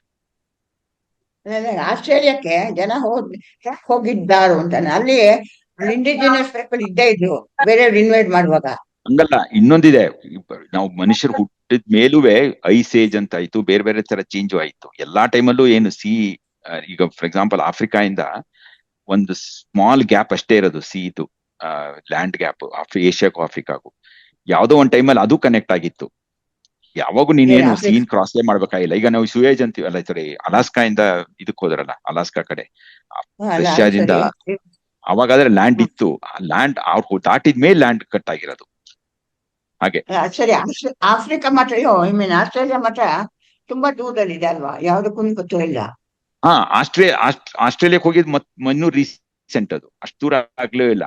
ಆಮೇಲೆ ಆಮೇಲೆ ಪೊಸಿಷನ್ ಆಫ್ ಇದು ಇದೆ. ಈಗ ಆಫ್ರಿಕಾ ಇಂದ ಹೋಗಿರೋದು ಹೆಂಗೆ ಅಂತಂದ್ರೆ, ಆಸ್ಟ್ರೇಲಿಯಾಕ್ ಹೋಗಿರೋದು ಈಗ ಇನ್ನೂ ರೀಸೆಂಟ್ ಆಗಿ, ತುಂಬಾ ಏನು ವರ್ಷ ಆಗಿಲ್ಲ. ಇಲ್ಲ, ಈ ಜನ ಹೋಗಿರೋ 250 ವರ್ಷದಿಂದ ಇದು ಯುರೋಪಿಯನ್ ಹೋಗಿದ್ರು. ಅಲ್ಲಿ ಜನ ಇದ್ರು, ವಾಸ ಇದ್ರು. ಗೊತ್ತು ಅಬಾರಿಜಿನ್ಸ್ ಏನ್ ಹೇಳ್ತಾ ಇರೋದು. ಅಬಾರಿಜಿನ್ಸುವೆ ಈಗ ಅವ್ರ ಲೆಕ್ಕದ ಪ್ರಕಾರ 10,000 ವರ್ಷದಿಂದ ಹೋಗಿರೋದು ಅಂತ ಆಸ್ಟ್ರೇಲಿಯಾಕ್ಕೆ. ಅವ್ರು ಹ್ಯಾಗ್ ಹೋದ್ರು ಅಂತ ಇನ್ನೂ ನನಗ್ ಗೊತ್ತಿಲ್ಲ. ಅದು 10,000 ವರ್ಷದಿಂದ ಅವ್ರು ಹೆಂಗ್ ಹೋದ್ರು ಆ ಜಾಗಕ್ಕೆ, ಆ ಟೈಮಲ್ಲಿ ಆಗ್ಲೇ ಅವ್ರಿಗೆ ಸೀಲ್ ಹೋಗೋದ್ ಅವಕಾಶ ಇತ್ತೋ ಅಥವಾ ಇನ್ಯಾವ ತರ ಅವ್ರು ಹೋದ್ರು ಅದು ನನಗ್ ಗೊತ್ತಿಲ್ಲ. ಬಟ್ ತುಂಬಾ ಏನು ವರ್ಷ ಆಗಿಲ್ಲ. ಆಮೇಲೆ ಇನ್ನೊಂದೇನಿದೆ ಗೊತ್ತಾ, ಒಂದ್ ಜನ ಒಂದ್ ಕಡೆ ಇನ್ನೊಂದ್ ಕಡೆ ಹೋಗ್ಬೇಕಾದ್ರೆ ಅವ್ರಿಗೆ ಯಾವ್ದೋ ಒಂದು ಇದು ಸರ್ವೈವಲ್ ಸ್ಟ್ರಾಟಜಿ ಅಂತೀವಿ, ಅಂದ್ರೆ ಬದುಕೋದನ್ನ ಹೇಗೆ ಅನ್ನೋದನ್ನ ಅವ್ರಿಗೆ ಯಾವ್ದೋ ಒಂದಿಷ್ಟು ಕುಶಲತೆ ಇರುತ್ತೆ, ಸ್ಕಿಲ್ಸ್ ಅಂತ ಇರುತ್ತಲ್ಲ, ಅದೇ ತರ ಕುಶಲತೆನೇ ಯೂಸ್ ಮಾಡ್ಕೊಂಡಿರ್ತಾರೆ ಇನ್ನೊಂದ್ ಕಡೆ ಹೋದ್ರು. ಯಾಕಂದ್ರೆ ಹೊಸಾದ್ ಇನ್ನೇನು ಒಂದ್ ಸಣ್ಣ ಗುಂಪು ಹೋದ್ರೆ ಸಡನ್ ಆಗಿ ಹೊಸ ಕುಶಲತೆ ಏನ್ ಬಂದಿರಲ್ಲ. ಎಲ್ಲಿ ಆ ಕುಶಲತೆ ಯೂಸ್ಕೊಂಡು ಬದುಕ್ಬೋದು ಅಂತ ಜಾಗದಲ್ಲಿ ಅವ್ರು ಬದುಕಿರ್ತಾರೆ. ಅದ್ರ ಬೇಕಾದ್ರೂ ಟ್ರೇಸ್ ಮಾಡ್ಬೋದು ಒಬ್ರು ಹೇಗ್ ಎಲ್ಲಿಂದ ಎಲ್ಲಿ ಹೋದ್ರು ಅಂತ. ನಂದೊಂದು ಕ್ವಶನ್ ಇದೆ, ಕೇಳ್ಬೋದಾ? ಹ್ಮ್. ಹಾಯ್ ಯಾರು? ಚಿಕ್ಕಪ್ಪ.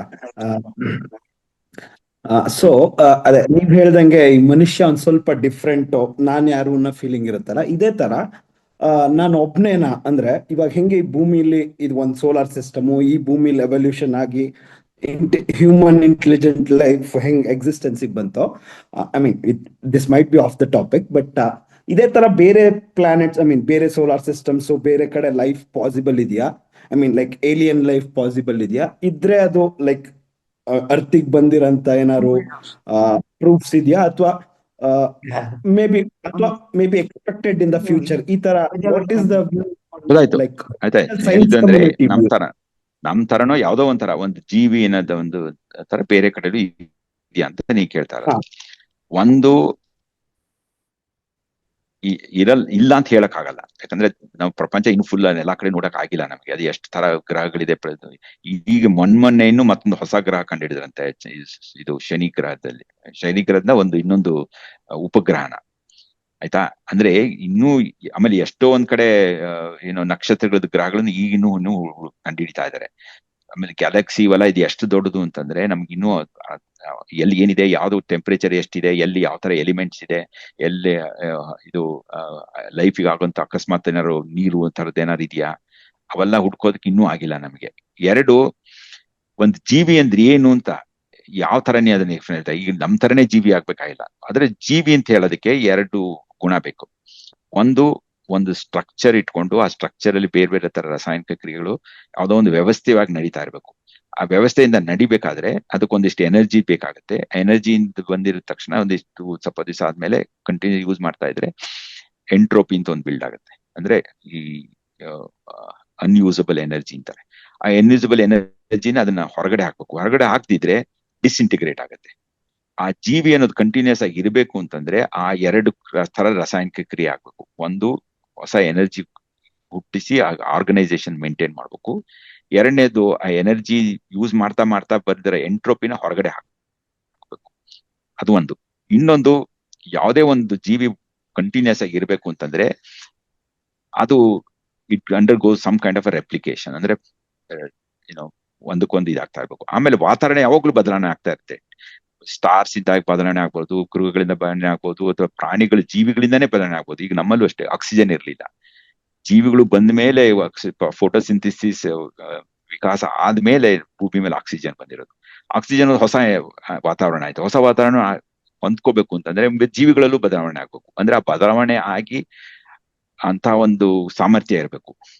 ಎವಲ್ಯೂಷನ್ ಅಂತಾರಲ್ಲ, ಎವಲ್ಯೂಷನ್ ಆಗೋ ಸಾಮರ್ಥ್ಯ ಇರಬೇಕು. ಅದಕ್ಕೆ ಆ ಜೈವಿಕದಲ್ಲಿ ಯಾವ ವ್ಯವಸ್ಥೆ ಇರುತ್ತೋ ಅದು ಬದಲಾವಣೆ ಆಗಿ ಹಳೆದನ್ನ ಉಳಿಸ್ಕೊಂಡಿರ್ಬೇಕು, ಹೊಸದನ್ನು ಬರ್ತಿರ್ಬೇಕು. ಆಯ್ತಾ, ಅಂದ್ರೆ ಅವಾಗ ಕಂಟಿನ್ಯೂಟಿ ಇರುತ್ತೆ. ಒಂದಂದ್ರೆ ಇಷ್ಟೆಲ್ಲ ಫೀಚರ್ಸ್ ಇರ್ಬೇಕು ಅಂದ್ರೆ ಕೇಳಿಲಿ, ಇಷ್ಟೆಲ್ಲ ಫೀಚರ್ಸ್ ಇರ್ಬೇಕು ಅಂತಂದ್ರೆ ಆ ಫೀಚರ್ಸ್ ಬಂದು ಎಷ್ಟೋ ವರ್ಷ ಆದ್ಮೇಲೆ ಅದಕ್ಕೊಂದು ಈ ತರ ನಮ್ಮ ಮನುಷ್ಯನ ತರ ಇಂಟೆಲಿಜೆಂಟ್ ಲೈಫ್ ಬರ್ಬೋದೇನೋ. ಬಂದಿದ್ರೆ ಅದು ನಮ್ಮನ್ನ ಕಾಂಟ್ಯಾಕ್ಟ್ ಮಾಡುತ್ತೋ, ನಮಗೆ ಅದನ್ನ ಕಾಂಟ್ಯಾಕ್ಟ್ ಮಾಡೋಕ್ಕಾಗುತ್ತೋ, ಅವೆಲ್ಲ ತುಂಬಾ ಊಹೆಗೆ ಬಂದಿರೋದು. ಅಥವಾ ನಮ್ ತರ ಬರಲೇನೆ ಇರಬಾರ್ದು.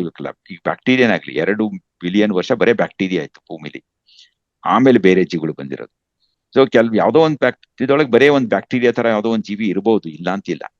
ಬಟ್ ನಾವು ಮನುಷ್ಯರ ತರ ಜೀವಿ ಇದೆಯಾ ಅಂತೇಳಿ ಹೇಳಕ್ ಬರಲ್ಲ. ಬಟ್ ಯಾವಾಗಲೂ ಅಷ್ಟೇ, ಎಲ್ಲವೂ ಒಂದೇ ತರ ಆಗುತ್ತೆ ಅಂತಿಲ್ಲ. ಯಾವ್ದೋ ಒಂದ್ ಜಾಗದಲ್ಲಿ ಏನೋ ಬ್ಯಾಕ್ಟೀರಿಯಾಗೆ ಇರ್ಬೋದು, ಬೇರೆ ಬೇರೆ ತರ ಬ್ಯಾಕ್ಟೀರಿಯಾ ಬರ್ಬೋದು, ಅಥವಾ ಇನ್ಯಾವುದೋ ಒಂದು ಬರ್ಬೋದು. ಇದೇ ತರ ಜೀವಿಗಳು ಬರ್ಬೇಕು ಅಂತಿಲ್ಲ. ಅಂದ್ರೆ ಈ ಕಾನ್ಸ್ಪಿರಸಿ ಥಿಯರೀಸ್ ಎಲ್ಲ ನಂಬರ್ ಬೇಕಾಗಿಲ್ಲ ಅಲ್ವಾ? ಆಕ್ಚುಲಿ ಲೈಕ್ ಇಲ್ಲಿವರೆಗೆ ಬಂದಿದೆ ಅನ್ನೋ existence, we don't have to actually trust that, but it might come that it's a possibility. It's a continuum. It's a continuous process. It's not end. Human is not an end of evolution. We are not end of everything. Even the whole life will continue beyond humans. It's unlikely that human will ever on Earth. Even Earth itself has its life, right? Every species has its own certain period in which it survives. Because we have conquered so much of environment, we have been able to, do many things beyond biological, capabilities of human. But we don't know how things will change in future. ಬೇರೆ ನಕ್ಷತ್ರದಲ್ಲಿ ಇದ್ರು ನಮಗೆ ಗೊತ್ತಾಗಕ್ಕೆ ಎಷ್ಟೋ light years ಬೇಕು. Exactly. So regarding that follow up, so ಇಷ್ಟು ವರ್ಷ ಹೆಂಗೆ evolution ಆಗಿದೆ ಅನ್ನೋ ಒಂದು ಸ್ವಲ್ಪ ಐಡಿಯಾ ಇದೆ. ಬೇಸ್ಡ್ ಆನ್ ದ್ಯಾಟ್ ಮುಂದಕ್ಕೆ ಹೆಂಗೆ ಆಗುತ್ತೆ ಅನ್ನೋದು ಎಕ್ಸ್ಟ್ರಾಪೊಲೇಟ್ ಇಲ್ಲ. ಮಾಡೋಕ್ಕಾಗಲ್ವಾ? ಇಲ್ಲ, ಇದು ಮಾಡಕ್ಕಾಗಲ್ಲ. ಈ ಮನುಷ್ಯರಲ್ಲೇ ನಾವು ಒಂದ್ ಸ್ವಲ್ಪ ಏನಾದ್ರು ಮಾಡ್ಬೋದು, ಯಾಕಂದ್ರೆ ನಾವು we have sort of retarded evolution, slowed it down because of our use of very different technology. It could be agriculture, it could be use of tools, use of fire, whatever. But if you look at ಇದು ಇದೆಯಲ್ಲ, ಈ ಪ್ರತಿಯೊಂದು is a stochastic event. The once is the all these chemical reactions, rasayanika creative, is an organized one. It's something which is stable, which is evolved over time. Now it is in certain kind of a stable state. But the stable state allows some change to happen to DNA. ಅದರ DNA ಏನೋ ಒಂಚೂರು ಬದಲಾವಣೆ ಆಗುತ್ತೆ. ಆ ಬದಲಾವಣೆ ಆಗೋದು ಸ್ಟೊಕಾಸ್ಟಿಕ್ ಅಂತೀವಿ. ಅಂದ್ರೆ ಅದು ಎಲ್ಲಾಗುತ್ತೆ ನಮ್ಗೆ ಗೊತ್ತಿರಲ್ಲ. ಎಷ್ಟೋ ಒಂದು ಆಗುತ್ತೆ. ಒಂದು 10 ಲಕ್ಷ ಜಾಗದಲ್ಲಿ ಒಂದೇನೋ ಒಂದು ಬೇರೆ ಆಗ್ಬೋದು, 1 ಮಿಲಿಯನ್ ಅಲ್ಲಿ ಒಂದು ಬೇರೆ ಆಗ್ಬೋದು. ಆ ಬೇರೆ ಆಗೋದು ಎಲ್ಲಾಗತ್ತೆ ಅನ್ನೋದು ನಮಗೂ ಗೊತ್ತಿರಲ್ಲ. ಅದೊಂದು ರ್ಯಾಂಡಮ್. ಅದು ಆ ರ್ಯಾಂಡಮ್ ಆದ್ಮೇಲೆ ಅದು ಯೂಸ್ ಆಗುತ್ತೋ ಇಲ್ವೋ ಒಂದು ಹೊಸ ಎನ್ವೈರನ್ಮೆಂಟ್ ಅಲ್ಲಿ ಅನ್ನೋದು ವಿ ಕೆನಾಟ್. ಹೊಸ ಎನ್ವೈರನ್ಮೆಂಟ್ ಏನು ನಮಗೆ ಗೊತ್ತಿರಲ್ಲ. ಈ ತುಂಬಾ ಈ ತರ ಸಣ್ಣ ಚೇಂಜ್ ಇದ್ರೆ DNA ಅಲ್ಲಿ, ಯಾವುದೇ ಎನ್ವೈರನ್ಮೆಂಟ್ ಅಲ್ಲೂ ಅದ್ರ ಬದುಕುವಂತದ್ದು ಹೊಸ ಬದಲಾವಣೆ ಆಗಬಹುದು ಅನ್ನೋದು ಒಂದು ಪ್ರಾಬಬಿಲಿಟಿ ಅಷ್ಟೇ, ಜಾಸ್ತಿ ಇರುತ್ತೆ ಅಷ್ಟೇ. ಹಂಗಾಗಿ you can predict which way evolution force. Only thing is what is ಯಾವ್ದು ಜಾಸ್ತಿ ಸಾಧ್ಯತೆ ಅಂದ್ರೆ ಜಾಸ್ತಿ ವೈವಿಧ್ಯತೆ ಇದ್ರೆ, DNA ವೈವಿಧ್ಯತೆ ಇದ್ರೆ, ಜೆನೆಟಿಕ್ ಡೈವರ್ಸಿಟಿ ಅಂತೀವಲ್ಲ, ಜಾಸ್ತಿ ಇದ್ರೆ ಪ್ರಾಬಬಿಲಿಟಿ ಜಾಸ್ತಿ ಅದ್ರ ಸರ್ವೈವಲ್ ಇನ್ ನ್ಯೂ ಎನ್ವೈರನ್ಮೆಂಟ್, ಅಷ್ಟು ಹೇಳ್ಬೋದು. ಸೊ ಒಂದ್ ಮಾತಾಡಿ ಹೇಳ್ಬೇಕು ಅಂದ್ರೆ ಇವಾಗ ಅಂತರ್ಜಾತಿ ವಿವಾಹ ಎಲ್ಲ ಒಳ್ಳೇದು ಅಲ್ವಾ ಆಕ್ಚುಲಿ? ಹೌದು. ಜಾತಿ ಅಂದ್ರೇನು, ಅಂತರ್ಜಾತಿ ಅಂದ್ರೆ ಜಾತಿ ಅನ್ನೋದು ಈಗ ಒಂದ್ ಸಣ್ಣದು ಈಗಿನ ಕಾಲದ್ದು. ಜೆನೆಟಿಕ್ ಬೇರೆ ಬೇರೆ ಸ್ವಲ್ಪ ಜೆನೆಟಿಕಲಿ ಬೇರೆ ತರ ಇರೋರು ಆಗೋದು ಸ್ವಲ್ಪ ಒಳ್ಳೇದು ಅಂತ. ಅಂದ್ರೆ ಜಾಸ್ತಿ ಮಿಕ್ಸ್ ಆಗುತ್ತೆ, ಮೋರ್ ಡೈವರ್ಸಿಟಿ ಇರುತ್ತೆ, ಸರ್ವೈವಲ್ ಅಂತ. ಇವೆಲ್ಲ ಪಾಪ್ಯುಲೇಷನ್ ಲೆವೆಲ್ ಸ್ಟಡೀಸಿಗೆ ಹೇಳೋದು. ಎಲ್ಲವನ್ನೂ ನಾವು ಹ್ಯೂಮನ್ಸ್ ಮಾಡರ್ನ್ ಸಿವಿಲೈಸೇಷನ್ಗೆ ಅಪ್ಲೈ ಮಾಡಕ್ಕಾಗಲ್ಲ. ಯಾಕಂದ್ರೆ we have a completely different approach to life because of technology. ನಾ ಹೇಳೋದು, ಈಗ ಟೈಗರ್ ಪಾಪ್ಯುಲೇಷನ್ ಇದೆಯಲ್ಲ, ನಮ್ಮ ಇನ್ಸ್ಟಿಟ್ಯೂಟ್ ಅಲ್ಲಿ ಕೆಲಸ ಆಗ್ತಿದೆ. ಅದು ನೆಕ್ಸ್ಟ್ ಮಂತ್ ಅಲ್ಲಿ ಸಿಕ್ಕಾಪಟ್ಟೆ ದೊಡ್ಡ ಆರ್ಟಿಕಲ್ ಬರ್ತಾ ಇದೆ ನ್ಯಾಷನಲ್ ಜಿಯೋಗ್ರಾಫಿಕಲ್ಲಿ. ಈಗ ನಾವು ಭಾರತದಲ್ಲಿ ಟೈಗರ್ಸ್ ತುಂಬಾ ಇತ್ತು, ಕಮ್ಮಿ ಆಗಿದೆ. ಕಮ್ಮಿ ಆದ್ಮೇಲೆ ಏನಾಯ್ತು ಅಂತಂದ್ರೆ ಇನ್ಬ್ರೀಡಿಂಗು ಜಾಸ್ತಿ ಆಗ್ತಾ ಹೋಯ್ತು ಒಂದಕ್ಕೊಂದು. ಈಗ ಮೊನ್ನೆ ಈಗ ಒಂದು 2-3 ವರ್ಷ ಹಿಂದೆ ಲಯನ್ ಅಲ್ಲೂ ಅದೇ ಆಯ್ತು, ಸಿಂಹಗಳಲ್ಲೂ. ಗೀರ್ ಫಾರೆಸ್ಟ್ ಅಲ್ಲೇ ಜಾಸ್ತಿ ಸಿಂಹಗಳಿರೋದು ಗುಜರಾತಲ್ಲಿ. 250 ಸಿಂಹಗಳು ಸುಮಾರು 2 ವರ್ಷದಲ್ಲಿ ಸತ್ತೋದ್ವು. ಅದು ಒಂದು ಇನ್ಫೆಕ್ಷನ್ ಆಯ್ತು. ಯಾಕೆ ಅಂತಂದ್ರೆ ಒಂದ್ ಸಣ್ಣ ಲೊಕೇಶನ್ ಅಲ್ಲಿ ತುಂಬಾ ಸಿಂಹಗಳಿತ್ತು, ಒಂದು ಮೀಟಿಂಗ್ ಆಗಿ ಇನ್ಬ್ರೀಡಿಂಗ್ ಜಾಸ್ತಿ ಆಗಿದ್ದಕ್ಕೆ ಎಲ್ಲವೂ ಸಸೆಪ್ಟಿಬಲ್ ಆಗಿತ್ತು. ನ್ಯಾಚುರಲ್ ಪಾಪ್ಯುಲೇಷನ್ ಅಲ್ಲಿ ತುಂಬಾ ಜಾಸ್ತಿ ಬೇರೆ ಬೇರೆ ಡೈವರ್ಸಿಟಿ ಇದ್ರೆ ಎಲ್ಲವೂ ಅಷ್ಟು ಸಸೆಪ್ಟಿಬಲ್ ಆಗಿರಲ್ಲ. ಕೆಲವೊಂದು ಬದುಕುತ್ತೆ, ಕೆಲವೊಂದು ಸಾಯ್ಬೋದು, ಅಥವಾ ಕೆಲವೊಂದು ಸ್ವಲ್ಪ ಸ್ಲೋ ಆಗ್ಬೋದು. ಟೈಗರ್ ಅಲ್ಲೂ ಹಂಗೆ ಆಗ್ತಾ ಇದೆ. ಸೊ ಅದಕ್ಕೆ ಏನ್ ಮಾಡ್ತೇವೆ ಅಂತಂದ್ರೆ, ಬೇರೆ ಬೇರೆ ಜಾಗದಲ್ಲಿರೋ ಟೈಗರ್ಸ್ ಎಲ್ಲ ಡೈವರ್ಸಿಟಿ ನೋಡಿ, ಈ ಜಾಗ ಟೈಗರ್ನ ಮಿಕ್ಸ್ ಮಾಡಿದ್ರೆ ಡೈವರ್ಸಿಟಿ ಜಾಸ್ತಿ ಆಗುತ್ತೆ, ಅದ್ರದ್ದು ಉಳ್ಕೊಳ್ಳೋ ಸಾಧ್ಯತೆ ಇರುತ್ತೆ, ಅದ್ರ ನಂಬರ್ ಜಾಸ್ತಿ ಆದ್ರೂ ಪರವಾಗಿಲ್ಲ ಅಂತ ಹೇಳಿ ಅದನ್ನ ಮಾಡಿಸ್ತಾ ಇದೀವಿ ಫಾರೆಸ್ಟ್ ಡಿಪಾರ್ಟ್ಮೆಂಟ್ ಇಂದ. ಈಗ ಒರಿಸ್ಸಾದಲ್ಲಿ ಆತರ ಮಾಡಿದ್ದು ಇಂಪ್ರೂವ್ ಆಗಿದೆ. ಟೈಗರ್ ಪಾಪ್ಯುಲೇಷನ್ ಇಂಪ್ರೂವ್ ಆಗಿದೆ, ಅದ್ರದ್ದು ಡಿಸೀಸ್ ರೆಸಿಸ್ಟೆನ್ಸ್ ಎಲ್ಲವೂ ಜಾಸ್ತಿ ಆಗಿದೆ. ಸೊ ಆ ತರ ಕನ್ಸರ್ವೇಷನ್ ಮಾಡಿದ್ರೆ ಇಟ್ಸ್ ಮೋರ್ ಸ್ಟೇಬಲ್ ಅಂತ, ಸಸ್ಟೈನಬಲ್ ಅಂತ. ಇನ್ನೊಂದು ಕ್ವಶನ್, ದೊಡ್ಡಮ್ಮ ಹೇಳಿದ ಕ್ವಶನ್ಗೆ ಫಾಲೋ ಅಪ್. ಇದು DNA ಅನಾಲಿಸಿಸ್ ಇಂದ ಎಷ್ಟು ವರ್ಷ ಇದು ಅಂತ ಗೊತ್ತಾಗುತ್ತೆ ಅಂತ ಹೇಳ್ತಾರಲ್ಲ ನೀವು, ಅದು ಹೆಂಗೆ ಮಾಡ್ತಾರೆ, ಹೆಂಗೆ ಗೊತ್ತಾಗುತ್ತೆ ಅಂತ?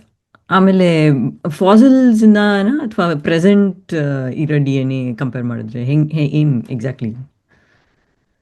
ಎಲ್ಲವೂ ಒಂದೇ ತರ. ಅಂದ್ರೆ ಏನಂತಂದ್ರೆ, ಈಗ ನಾನು ಒಂದು ಬೇಸ್ ಲೈನ್ ಇಟ್ಕೊಳ್ಳಿ. ಈಗ ನಂದು DNA ಈಗ ಎಲ್ಲಾ ಸಂಕೇತದ್ದು DNA ಅನಲೈಸ್ ಮಾಡಿದ್ರಿ ಅಂತ ಇಟ್ಕೊಳ್ಳಿ, ಹೌದಾ? ಅದು ಯಾವುದೋ ಒಂದು ಬೇಸ್ ಲೈನ್ ಇರುತ್ತೆ, ಒಬ್ರಿಗೊಂದು ಚೇಂಜ್ ಆಗ್ತಾ ಹೋಗುತ್ತೆ. ಅದನ್ನೇ ನೀವು ಒಂದು ಫೈಲೋಜೆನೆಟಿಕ್ ಅನಾಲಿಸಿಸ್ ಅಂತಾರೆ. ಆ ತರ ಒಂದು ಅಂದ್ರೆ ಎವಲ್ಯೂಷನ್ ಏನಾಗುತ್ತೆ ಅಂತಂದ್ರೆ, ಯಾವುದೋ ಒಂದು ಚೇಂಜ್ ಯಾವುದೋ ಒಂದು ರೇಟ್ ಅಲ್ಲಿ ಆಗ್ತಾ ಇರುತ್ತೆ. ಅಥವಾ ಆ ರೇಟ್ ಲೆಕ್ಕ ಹಾಕೊಂಡು ನೀವು ಅದ್ರಲ್ಲಿ ಹೇಳ್ಬೋದು, ಇಷ್ಟು ಚೇಂಜ್ ಇದ್ರೆ ಇಷ್ಟು ವರ್ಷ ಆಗಿರ್ಬೋದು ಅಂತ. ಚೇಂಜ್ ಆಗೋದಕ್ಕೆ ಕೆಲವೊಂದು ಏನಾಗುತ್ತೆ, ಕೆಲವೊಂದು ಕ್ಯಾರೆಕ್ಟರಿಸ್ಟಿಕ್ ಆಫ್ ದ DNA ಅಥವಾ ಕ್ಯಾರೆಕ್ಟರಿಸ್ಟಿಕ್ ಆಫ್ DNA ಅಂದ್ರೆ ಸೀಕ್ವೆನ್ಸ್ ಅಂತ ಹೇಳ್ತೀವಿ. ಆ ಸೀಕ್ವೆನ್ಸ್ ಅನಲೈಸ್ ಮಾಡಿ ಅದ್ ಯಾವ ತರ ಚೇಂಜ್ ಆಯ್ತು ಅನ್ನೋದನ್ನ ಅದಕ್ಕೂ ಒಂದು ಪ್ಯಾಟರ್ನ್ ಇರುತ್ತೆ. ಆ ಪ್ಯಾಟರ್ನ್ ನೋಡ್ಕೊಂಡು ಹೇಳ್ಬೋದು ಇದೇನ್ ಎಷ್ಟು ವರ್ಷ ಹಿಂದೆ ಆಗಿರ್ಬೋದು, ಇದಕ್ಕೂ ಯಾವ್ದು ಅತಿ ಹತ್ರದ್ದು ಅಂತ. ಈಗ ಈಗ ಇಂಡಿಯಾದಲ್ಲಿ ಒಂದು 50 ಗುಂಪು ನಾವು ಸೀಕ್ವೆನ್ಸ್ ಮಾಡಿದ್ರೆ ಯಾವ ಗುಂಪಿಗೆ ಹತ್ರ ಅನ್ನೋದನ್ನ ಅನಲೈಸ್ ಮಾಡ್ಬೋದು. ಈಗ ಎಲ್ಲಾ ಲೈಫಲ್ಲೂ ಬೇಸಿಕ್ ಜೆನೆಟಿಕ್ ಸ್ಟ್ರಕ್ಚರ್ DNA ಅಥವಾ ಕೆಲವಲ್ಲಿ RNA ಇದೆ ಅಂತ ಅನ್ಸುತ್ತೆ. ಇದಲ್ಲದೆ ಬೇರೆ ಯಾವ್ದಾದ್ರು ವೈರಸ್ ಅಲ್ಲಿ ಮಾತ್ರ ಎಲ್ಲ ಸೆಲ್ ಫಾರ್ಮ್ ಆಫ್ ಲೈಫ್ ಇದೆಯಲ್ಲ, ಅದ್ರ DNA ಜೆನೆಟಿಕ್ ಮೆಟೀರಿಯಲ್. ಆ DNA RNA ವೈರಸ್ ಇದ್ರು, ಈಗ corona virus RNA virus. But ಅದೇನಾಗುತ್ತೆ ಅಂದ್ರೆ ಅದನ್ನ ಕಾಪಿ ಮಾಡ್ಕೊಳಕ್ಕೆ ಮತ್ತೆ DNA ಮೂಲಕನೇ ಹೋಗುತ್ತೆ. ಯಾಕಂದ್ರೆ ಫಿಡೆಲಿಟಿ ಇದು ನಾವೇನಾಗುತ್ತೆ ಅಂದ್ರೆ virus first human body enter ಆಗುತ್ತಲ್ಲ, ಹ್ಯೂಮನ್ ಬಾಡಿಲಿ ಅದು ಫಸ್ಟ್ RNA ಇಂದ DNA ಮಾಡ್ಕೊಳುತ್ತೆ. ಆ DNA ಕಾಪಿ ಆಗ್ತಾ ಹೋಗುತ್ತೆ. ಯಾಕಂದ್ರೆ DNA 2 ಕಾಪಿ ಇರುತ್ತಲ್ಲ, 2 ಕಾಪಿಯಿಂದ ಅದು ಮಲ್ಟಿಪ್ಲಿಕೇಶನ್ ಜಾಸ್ತಿ ಆಗುತ್ತೆ ಮತ್ತು ಮೋರ್ ಸ್ಟೇಬಲ್, ಲೆಸ್ ಎರರ್ಸ್. ಅಲ್ಲ, ಮನುಷ್ಯರಲ್ಲಿ DNA RNA 2 ಇರುತ್ತಲ್ವಾ? ಹೌದು ಇರುತ್ತೆ. ಅಂದ್ರೆ ಎರಡಕ್ಕೂ ಡಿಫರೆನ್ಸ್ RNA ಅದಕ್ಕೆ DNA ಅದು DNA ಅಂದ್ರೆ ಒಂದು ಸ್ಟೋರ್ ಹೌಸ್ ತರ, ಮಾಹಿತಿ ಕೇಂದ್ರ, ಅದೊಂದು ಲೈಬ್ರರಿ ತರ. ನೀ ಲೈಬ್ರರಿ ಪುಸ್ತಕನೇ ತಗೊಂಬರಲ್ಲ ಏನಾದ್ರು ಕೆಲಸ ಮಾಡ್ಬೇಕು ಅಂದ್ರೆ. ಅವಾಗ ಏನ್ ಮಾಡ್ತಾರೆ ಅಂದ್ರೆ ಯಾವ್ದೋ ಒಂದು ಪೇಜ್ ಇಂದ ಒಂದು ಕಾಪಿ ಮಾಡ್ಕೋತೀಯ, ಅದ್ರ ಕಾಪಿನ RNA ಅಂತೀವಿ. RNA ಹೊರಗಡೆ ಬರುತ್ತೆ ನ್ಯೂಕ್ಲಿಯಸ್ ಇಂದ, ಅಂದ್ರೆ ಲೈಬ್ರರಿಯಿಂದ ಹೊರಗೆ ಬರುತ್ತೆ. ಬಂದು ಅದನ್ನ ನೋಡ್ಕೊಂಡು ಯಾವ್ದೋ ಒಂದು ಪ್ರೋಟೀನ್ ಆಗ್ಬೋದು ಅಥವಾ RNA ಒಂದು ಫಂಕ್ಷನ್ ಮಾಡ್ಬೋದು. ಅದರಿಂದ ಸೆಲ್ಲಲ್ಲಿ ಬೇರೆ ತರ ಫಂಕ್ಷನ್ ಆಕ್ಟಿವಿಟೀಸ್. ಸೊ DNA ಒಂದೇ ಕಡೆ ಕೂತಿರುತ್ತೆ, ಅದೊಂಥರ ಏನು ಕೆಲಸ ಮಾಡಲ್ಲ. ಅದು ಅದ್ರೊಳಗೆ ಇನ್ಫಾರ್ಮೇಶನ್ ಇರುತ್ತೆ ಅಷ್ಟೇ. ಅದಕ್ಕೆ RNA ನಮ್ಮಲ್ಲಿರೋ RNAಗೆ ಮೆಸೆಂಜರ್ RNA ಅಂತೀವಿ. ಇನ್ನೂ ಬೇರೆ RNA ಇದೆ, ಬೇರೆ ಸಣ್ಣ ಕೆಲಸ ಮಾಡೋದಕ್ಕೆ. But most important one in this context ಅಂದ್ರೆ ಮೆಸೆಂಜರ್ RNA ಅಂತೀವಿ. ಯಾಕಂದ್ರೆ ಅದು ಮೆಸೆಂಜರ್, ಅದು ಅಲ್ಲಿಂದ ಇನ್ಫಾರ್ಮೇಶನ್ ತಗೊಂಡು ಹೊರಗೆ ತರುತ್ತೆ ಅಂತ. ಸೊ ನೀವು ಡಿಸೀಸ್ ಬಗ್ಗೆ ಒಂದ್ ಸ್ವಲ್ಪ ಹೇಳಿದ್ರಿ. ಸಾರಿ, ನಾನು ಇದು ಮಾಡ್ತೀನಿ. ಅಂದ್ರೆ ಯಾರಲ್ಲಿ ಯಾವ ಡಿಸೀಸ್ ಹೆಂಗ್ ಎಕ್ಸ್ಪ್ರೆಸ್ ಆಗುತ್ತೆ ಅನ್ನೋದು ಯಾಕೆ ಹೆಂಗ್ ಡಿಸೈಡ್ ಆಗುತ್ತೆ? ಅಂದ್ರೆ ಅದು DNA ಮೇಲೆ ಡಿಪೆಂಡೆಂಟ್ ಅಥವಾ ಹೆಂಗೆ ಅಂತ? ಬಿಕಾಸ್ 2 ಇದೆ. ಒಂದು DNA, ಇನ್ನೊಂದು ಲೈಫ್ ಸ್ಟೈಲ್, ಹೌದಾ, ಅಥವಾ ಎಕ್ಸ್ಪೋಜರ್. ಏನಾಗುತ್ತೆ ಅಂದ್ರೆ ಒಂದು DNA ಇದ್ದಾಗ ನನ್ನದೇನೋ ಒಂದು ರಿಸ್ಕ್ ಫ್ಯಾಕ್ಟರ್ ಇರುತ್ತೆ. ನಾನು ಜಾಸ್ತಿ ಇನ್ಫೆಕ್ಷನ್ ಡಿಸೀಸ್ಗೆ ಮೋರ್ ಸಸೆಪ್ಟಿಬಲ್ ಇರ್ಬೋದು ಅಥವಾ ತುಂಬಾ ರೆಸಿಸ್ಟೆಂಟ್ ಇರ್ಬೋದು. ಈಗ ನಾವಲ್ಲಿ ನೋಡಿ, ಕೊರೋನಾ ವೈರಸ್ ಟೈಮಲ್ಲಿ ಸುಮಾರು 85% ಜನ ಇನ್ಫೆಕ್ಷನ್ ಆದ್ರೂ ಏನು ರೋಗ ಬರ್ತಿರ್ಲಿಲ್ಲ, ಆರಾಮಾಗಿರ್ತಿದ್ರು. ಅವ್ರಿಗೆ ಗೊತ್ತೇ ಇರ್ತಿಲ್ಲ ನಮ್ಗೆ ಇನ್ಫೆಕ್ಷನ್ ಆಗಿದೆ ಅಂತ. ಸುಮಾರು 10-15% ಜನಕ್ಕೆ ಒಂದೇನೋ ಸಣ್ಣ, ಕೆಲವೊಬ್ಬರಿಗೆ ಸ್ವಲ್ಪ ಜ್ವರ ಬಂತು, ಕೆಲವರಿಗೆ ಕೈಕಾಲು ನೋವು ಬಂತು ಅಥವಾ ಶೀತ ಆಯ್ತು. ಇನ್ನೊಂದು 4-5% ಜನ ಹಾಸ್ಪಿಟ್ಲ್ಗೆ ಹೋದ್ರು. ಸುಮಾರು 1% ಜನ ಸತ್ತು ಅಂತ ಇಟ್ಕೊಳ್ಳಿ. ಆದ್ರೆ ಯಾರಿಗೆ ಯಾಕೆ ಆಯ್ತು ಅಂದಕ್ಕೆ 2-3 ಕಾರಣ. ಒಂದು, ಜೆನೆಟಿಕಲಿ ಅವ್ರಿಗೇನೋ ಒಂದು ವ್ಯತ್ಯಾಸ ಇತ್ತು, ಹಂಗಾಗಿ ಕೆಲವೊಬ್ರು ರೆಸಿಸ್ಟೆಂಟ್ ಇದ್ರು, ಕೆಲವೊಬ್ರು ಸಸೆಪ್ಟಬಲ್ ಇದ್ರು ಅಂತ. ಇನ್ನೊಂದು, ಮೊದ್ಲೇ ಏನೋ ಒಂದು ಪ್ರಾಬ್ಲಮ್ ಇತ್ತು, ಇನ್ಫೆಕ್ಷನ್ ತರ ಆಗಿ ಇನ್ನೊಂದೇನಾಗಿ ಅವ್ರಿಗೆ ಮೊದ್ಲೇ ವೀಕ್ ಇತ್ತು ಅಂತ. ಅವ್ರಿಗೆ ಇಮ್ಯೂನ್ ಸಿಸ್ಟಮೇ ವೀಕ್ ಆಗಿದ್ರೆ ಅವಾಗ they respond much more weekly. So ಹಂಗಾಗಿ ಅವ್ರಿಗೆ ರೋಗ ಬರ್ಬೋದು. ಸೊ ಅದೇ ಹಂಗಾಗಿ 2-3 ತರ ಇರುತ್ತೆ. ಇನ್ನೊಬ್ರಿಗೆ ಸರಿಯಾಗಿ ಊಟನೇ ಮಾಡಿರ್ಲಿಕ್ಕಿಲ್ಲ, ಅವ್ರಿಗಾಗಿ ಅವ್ರ ಬೆಳವಣಿಗೆನೇ ಕುಂಠಿತ ಆಗಿರ್ಬೋದು, ಅವ್ರದ್ದು ಇಮ್ಯೂನ್ ಸಿಸ್ಟಮೇ ಸರಿಯಾಗಿ ಡೆವಲಪ್ ಆಗಿರ್ಲಿಲ್ಲ ಆಗ್ಬೋದು, ಯಾವುದೋ ಒಂದು ಒಳ್ಳೆ ಊಟ ಮಾಡಿಲ್ಲ, ಪ್ರೋಟೀನ್ ಜಾಸ್ತಿ ತಗೊಂಡಿಲ್ಲ, ಬೇರೆ ಕಾರ್ಬೋಹೈಡ್ರೇಟ್ಸ್ ಆಗ್ಲಿ, ಇನ್ನೊಂದು ವಿಟಮಿನ್ಸ್ ತಗೊಂಡಿಲ್ಲ ಅಂದ್ರೆ ಅದರಿಂದನೂ ವೀಕ್ನೆಸ್ ಬರ್ಬೋದು. ಹೀಗೆ ಅಂತ ಹೇಳಕ್ ಬರಲ್ಲ, ಒಬ್ಬೊಬ್ರಿಗೆ ಒಂದೊಂಥರ. ಅಲ್ಲ, ಅದೇ ಆ ಥರ ಫ್ಯಾಕ್ಟರ್ಸ್ ಸೇಮ್ ಇದ್ರೆ, ಲೈಕ್ ಯಾರಿಗೆ ಫಾರ್ ಎಕ್ಸಾಂಪಲ್ ಯಾರಿಗೆ ಕ್ಯಾನ್ಸರ್ ಬರುತ್ತೆ ಅಥವಾ ಯಾರಿಗೆ ಬೇರೆಯವ್ರಿಗೆ ಅದು ಏನಾದ್ರು ಬೇರೆ ಆಗಿರ್ಬೋದು, not exactly how we are doing it now. Modern medicine, diagnosis, prediction, preventive care, everything is based on genetics, nutrition factor, life style ಎಲ್ಲವೂ ನೋಡ್ತಾರೆ, ಒಂದೇ ಅಲ್ಲ. ಆಮೇಲೆ ಯಾವ ಏರಿಯಾದಲ್ಲಿ ಇದೆ ಅಂತೂ ನೋಡ್ತಾರೆ. ನೀವು ತುಂಬಾ ಪೊಲ್ಯೂಷನ್ ಜಾಗದಲ್ಲಿ ಇದ್ರೋ, ಲೆಸ್ ಪೊಲ್ಯೂಷನ್ ಜಾಗದಲ್ಲಿ ಇದ್ರೋ, ಅದನ್ನು ನೋಡ್ಬೇಕಾಗತ್ತೆ. ಇನ್ನೊಂದೇನು ಅಂದ್ರೆ, ಕೆಲವೊಂದು ಈಗ ಕ್ಯಾನ್ಸರ್ ಇದೆಯಲ್ಲ, ಕ್ಯಾನ್ಸರ್ ಅಲ್ಲಿ ದ ಆನ್ಸೆಟ್ ಆಫ್ ಕ್ಯಾನ್ಸರ್ ಇದೆಯಲ್ಲ, ಅದು ಈಗಲೂ ಸ್ಟೊಕ್ಯಾಸ್ಟಿಕ್ ಅಂದ್ರೆ ಒಂದು ಪ್ರೊಬಬಿಲಿಟಿ ರ್ಯಾಂಡಮ್ ಆಗ್ಬೋದು. ಬಟ್ ಕೆಲವೊಬ್ಬರಿಗೆ ಹೈ ರಿಸ್ಕ್ ಇರುತ್ತೆ, ಯಾವುದೋ ಒಂದು ಪ್ರೀ ಡಿಸ್ಪೋಸಿಷನ್ ಇರುತ್ತೆ. ಹಂಗಾಗಿ ಅವ್ರಿಗೆ ಏನಾದ್ರು ಬೈ ಮಿಸ್ಟೇಕ್ ಒಂದು ಕ್ಯಾನ್ಸರ್ ಕಾಸಿಂಗ್ ಮ್ಯೂಟೇಷನ್ ಆದ್ರೆ ಅವ್ರಿಗೆ ಕ್ಯಾನ್ಸರ್ ಬರುತ್ತೆ ಗ್ಯಾರಂಟಿ ಅಂತ. ಬಟ್ ಎಲ್ಲರಿಗೂ ಬರಲೇಬೇಕು ಅಂತಿಲ್ಲ, ಅವ್ರಿಗೆ ಪ್ರೊಬಬಿಲಿಟಿ ಜಾಸ್ತಿ ಇರ್ತೀವಿ. ಹ್ಮ್. ಇನ್ನೊಂದು ಸ್ಮೋಕಿಂಗ್ ಮಾಡಿದ್ರಿಂದ ಅಥವಾ ಯಾವಾಗೂ ರೇಡಿಯೇಷನ್ ಎಕ್ಸ್ಪೋಜರ್ ಆದ್ರೆ ಅಥವಾ ಟೊಬ್ಯಾಕೋ ಚೀವಿಂಗ್ ಮಾಡ್ತಾ ಇದ್ರೆ ಅವ್ರಿಗೆ ಏನಾಗುತ್ತೆ ಅಂದ್ರೆ ಈ ಎಷ್ಟು ಮ್ಯೂಟೇಶನ್ ಅಂದ್ರೆ ಬದಲಾವಣೆ ಆಗ್ತಿರ್ತಲ್ಲ, DNA ಬದಲಾವಣೆ ಆಗುತ್ತಲ್ಲ, ನಂಬರ್ ಆಫ್ ಬದಲಾವಣೆ ಆಗೋದು ಜಾಸ್ತಿ ಅಂತ ತಕ್ಷಣ ಯಾವುದೋ ಒಂದು ಕೆಟ್ಟ ಬದಲಾವಣೆನೂ ಆಗ್ಬೋದು. ಈಗ 1 in million ಅಂತಂದೆ ನಾನು, DNA ಚೇಂಜ್ ಆಗೋದು 1 in million ಅಂತ. ಅವ್ರಿಗೆ 10 in million ಆದ್ರೆ ಯಾರು because of smoking, because of 10 ಸಲ ಆಯ್ತು ಅಂತ ಯಾವುದೋ ಒಂದು ಕ್ಯಾನ್ಸರ್ ಆಗ್ಬೋದು. ಹಂಗಾಗಿ ಅವ್ರಿಗೆ ಕ್ಯಾನ್ಸರ್ ಬರೋ ಪ್ರಾಬಿಲಿಟಿ ಜಾಸ್ತಿ ಆಗ್ತಾ ಹೋಗುತ್ತೆ. ರೇಡಿಯೇಷನ್ ಇಂದ ಜಾಸ್ತಿ ಬದಲಾವಣೆ ಆಗುತ್ತೆ. ಜಾಸ್ತಿ ಬದಲಾವಣೆ ಆದ ತಕ್ಷಣ ಪ್ರಾಬಿಲಿಟಿ ಜಾಸ್ತಿ ಆಗುತ್ತೆ. ಹೇಳಿ ದೊಡ್ಡಮ್ಮ, ನಾನು ನಿಮ್ ಮುಸ್ಲಿ ಕಟ್ ಮಾಡ್ಬಿಡಿ ಅಂತದ್ದು ಸರ್. ಹ್ಮ್ ನೀವೇನೋ ಹೇಳ್ತಿದ್ದೀರಿ ನಾ ಹೇಳಕ್ ಮುಂಚೆ. ಇಲ್ಲ ಇಲ್ಲ, ನಾನು ಕೇಳ್ತಾನಾಗ್ಲಿ. ಈ ರೇಟ್ ಆಫ್ ಎವಲ್ಯೂಷನ್ ಅಲ್ಲಿ ಹಾ ಹೇಳಿ. ಮ್ಯೂಟ್ mute ಆಗೋಯ್ತು ಈಗ. ಮಾಧು ಚಿಕ್ಕಪ್ಪ. ರೇಟ್ ಆಫ್ ಎವಲ್ಯೂಷನ್ ಅಲ್ಲಿ ಅಕ್ವಾಟಿಕ್ ಎನ್ವಿರಾನ್ಮೆಂಟ್ಗೂ ಟೆರೆಸ್ಟ್ರಿಯಲ್ ಎನ್ವಿರಾನ್ಮೆಂಟ್ಗೂ ತುಂಬಾ ಡಿಫ್ರೆನ್ಸ್ ಇದೆಯಾ? ಇಲ್ಲ, ಈಗ ಗೊತ್ತಿರೋ ಪ್ರಕಾರ ಯಾವುದೋ ಒಂದು ಎಕ್ಸೆಪ್ಷನಲ್, ಯಾವುದೋ ಒಂದು ರೇಡಿಯೋ ಆಕ್ಟಿವ್ ಜಾಗದಲ್ಲಿ ಇರೋಂತ ಬ್ಯಾಕ್ಟೀರಿಯಾ ಆಗ್ಲಿ ಇನ್ನೊಂದೆರಡು ಬಿಟ್ರೆ, ಈಗ ಜನರಲ್ ಆವರೇಜ್ ಅಂತ ಇರ್ತೀವಲ್ಲ, ಆವರೇಜ್ ತಗೊಂಡ್ರೆ ಬ್ಯಾಕ್ಟೀರಿಯಿಂದ ಮನುಷ್ಯನ್ ತಗ ತಗೊಂಡ್ರೆ 1 in million ಆ ರೇಟ್ ಅಲ್ಲಿ ಇದೆ ಮ್ಯೂಟೇಶನ್. ಪ್ರಾಣಿಗಳಲ್ಲೂ ಸಸ್ಯಗಳಲ್ಲೂ ಕೀಟಗಳಲ್ಲೂ ಎಲ್ಲಾ ಕಡೆಯಲ್ಲೂ ಅದೇ. ಸರಿ ಸರಿ.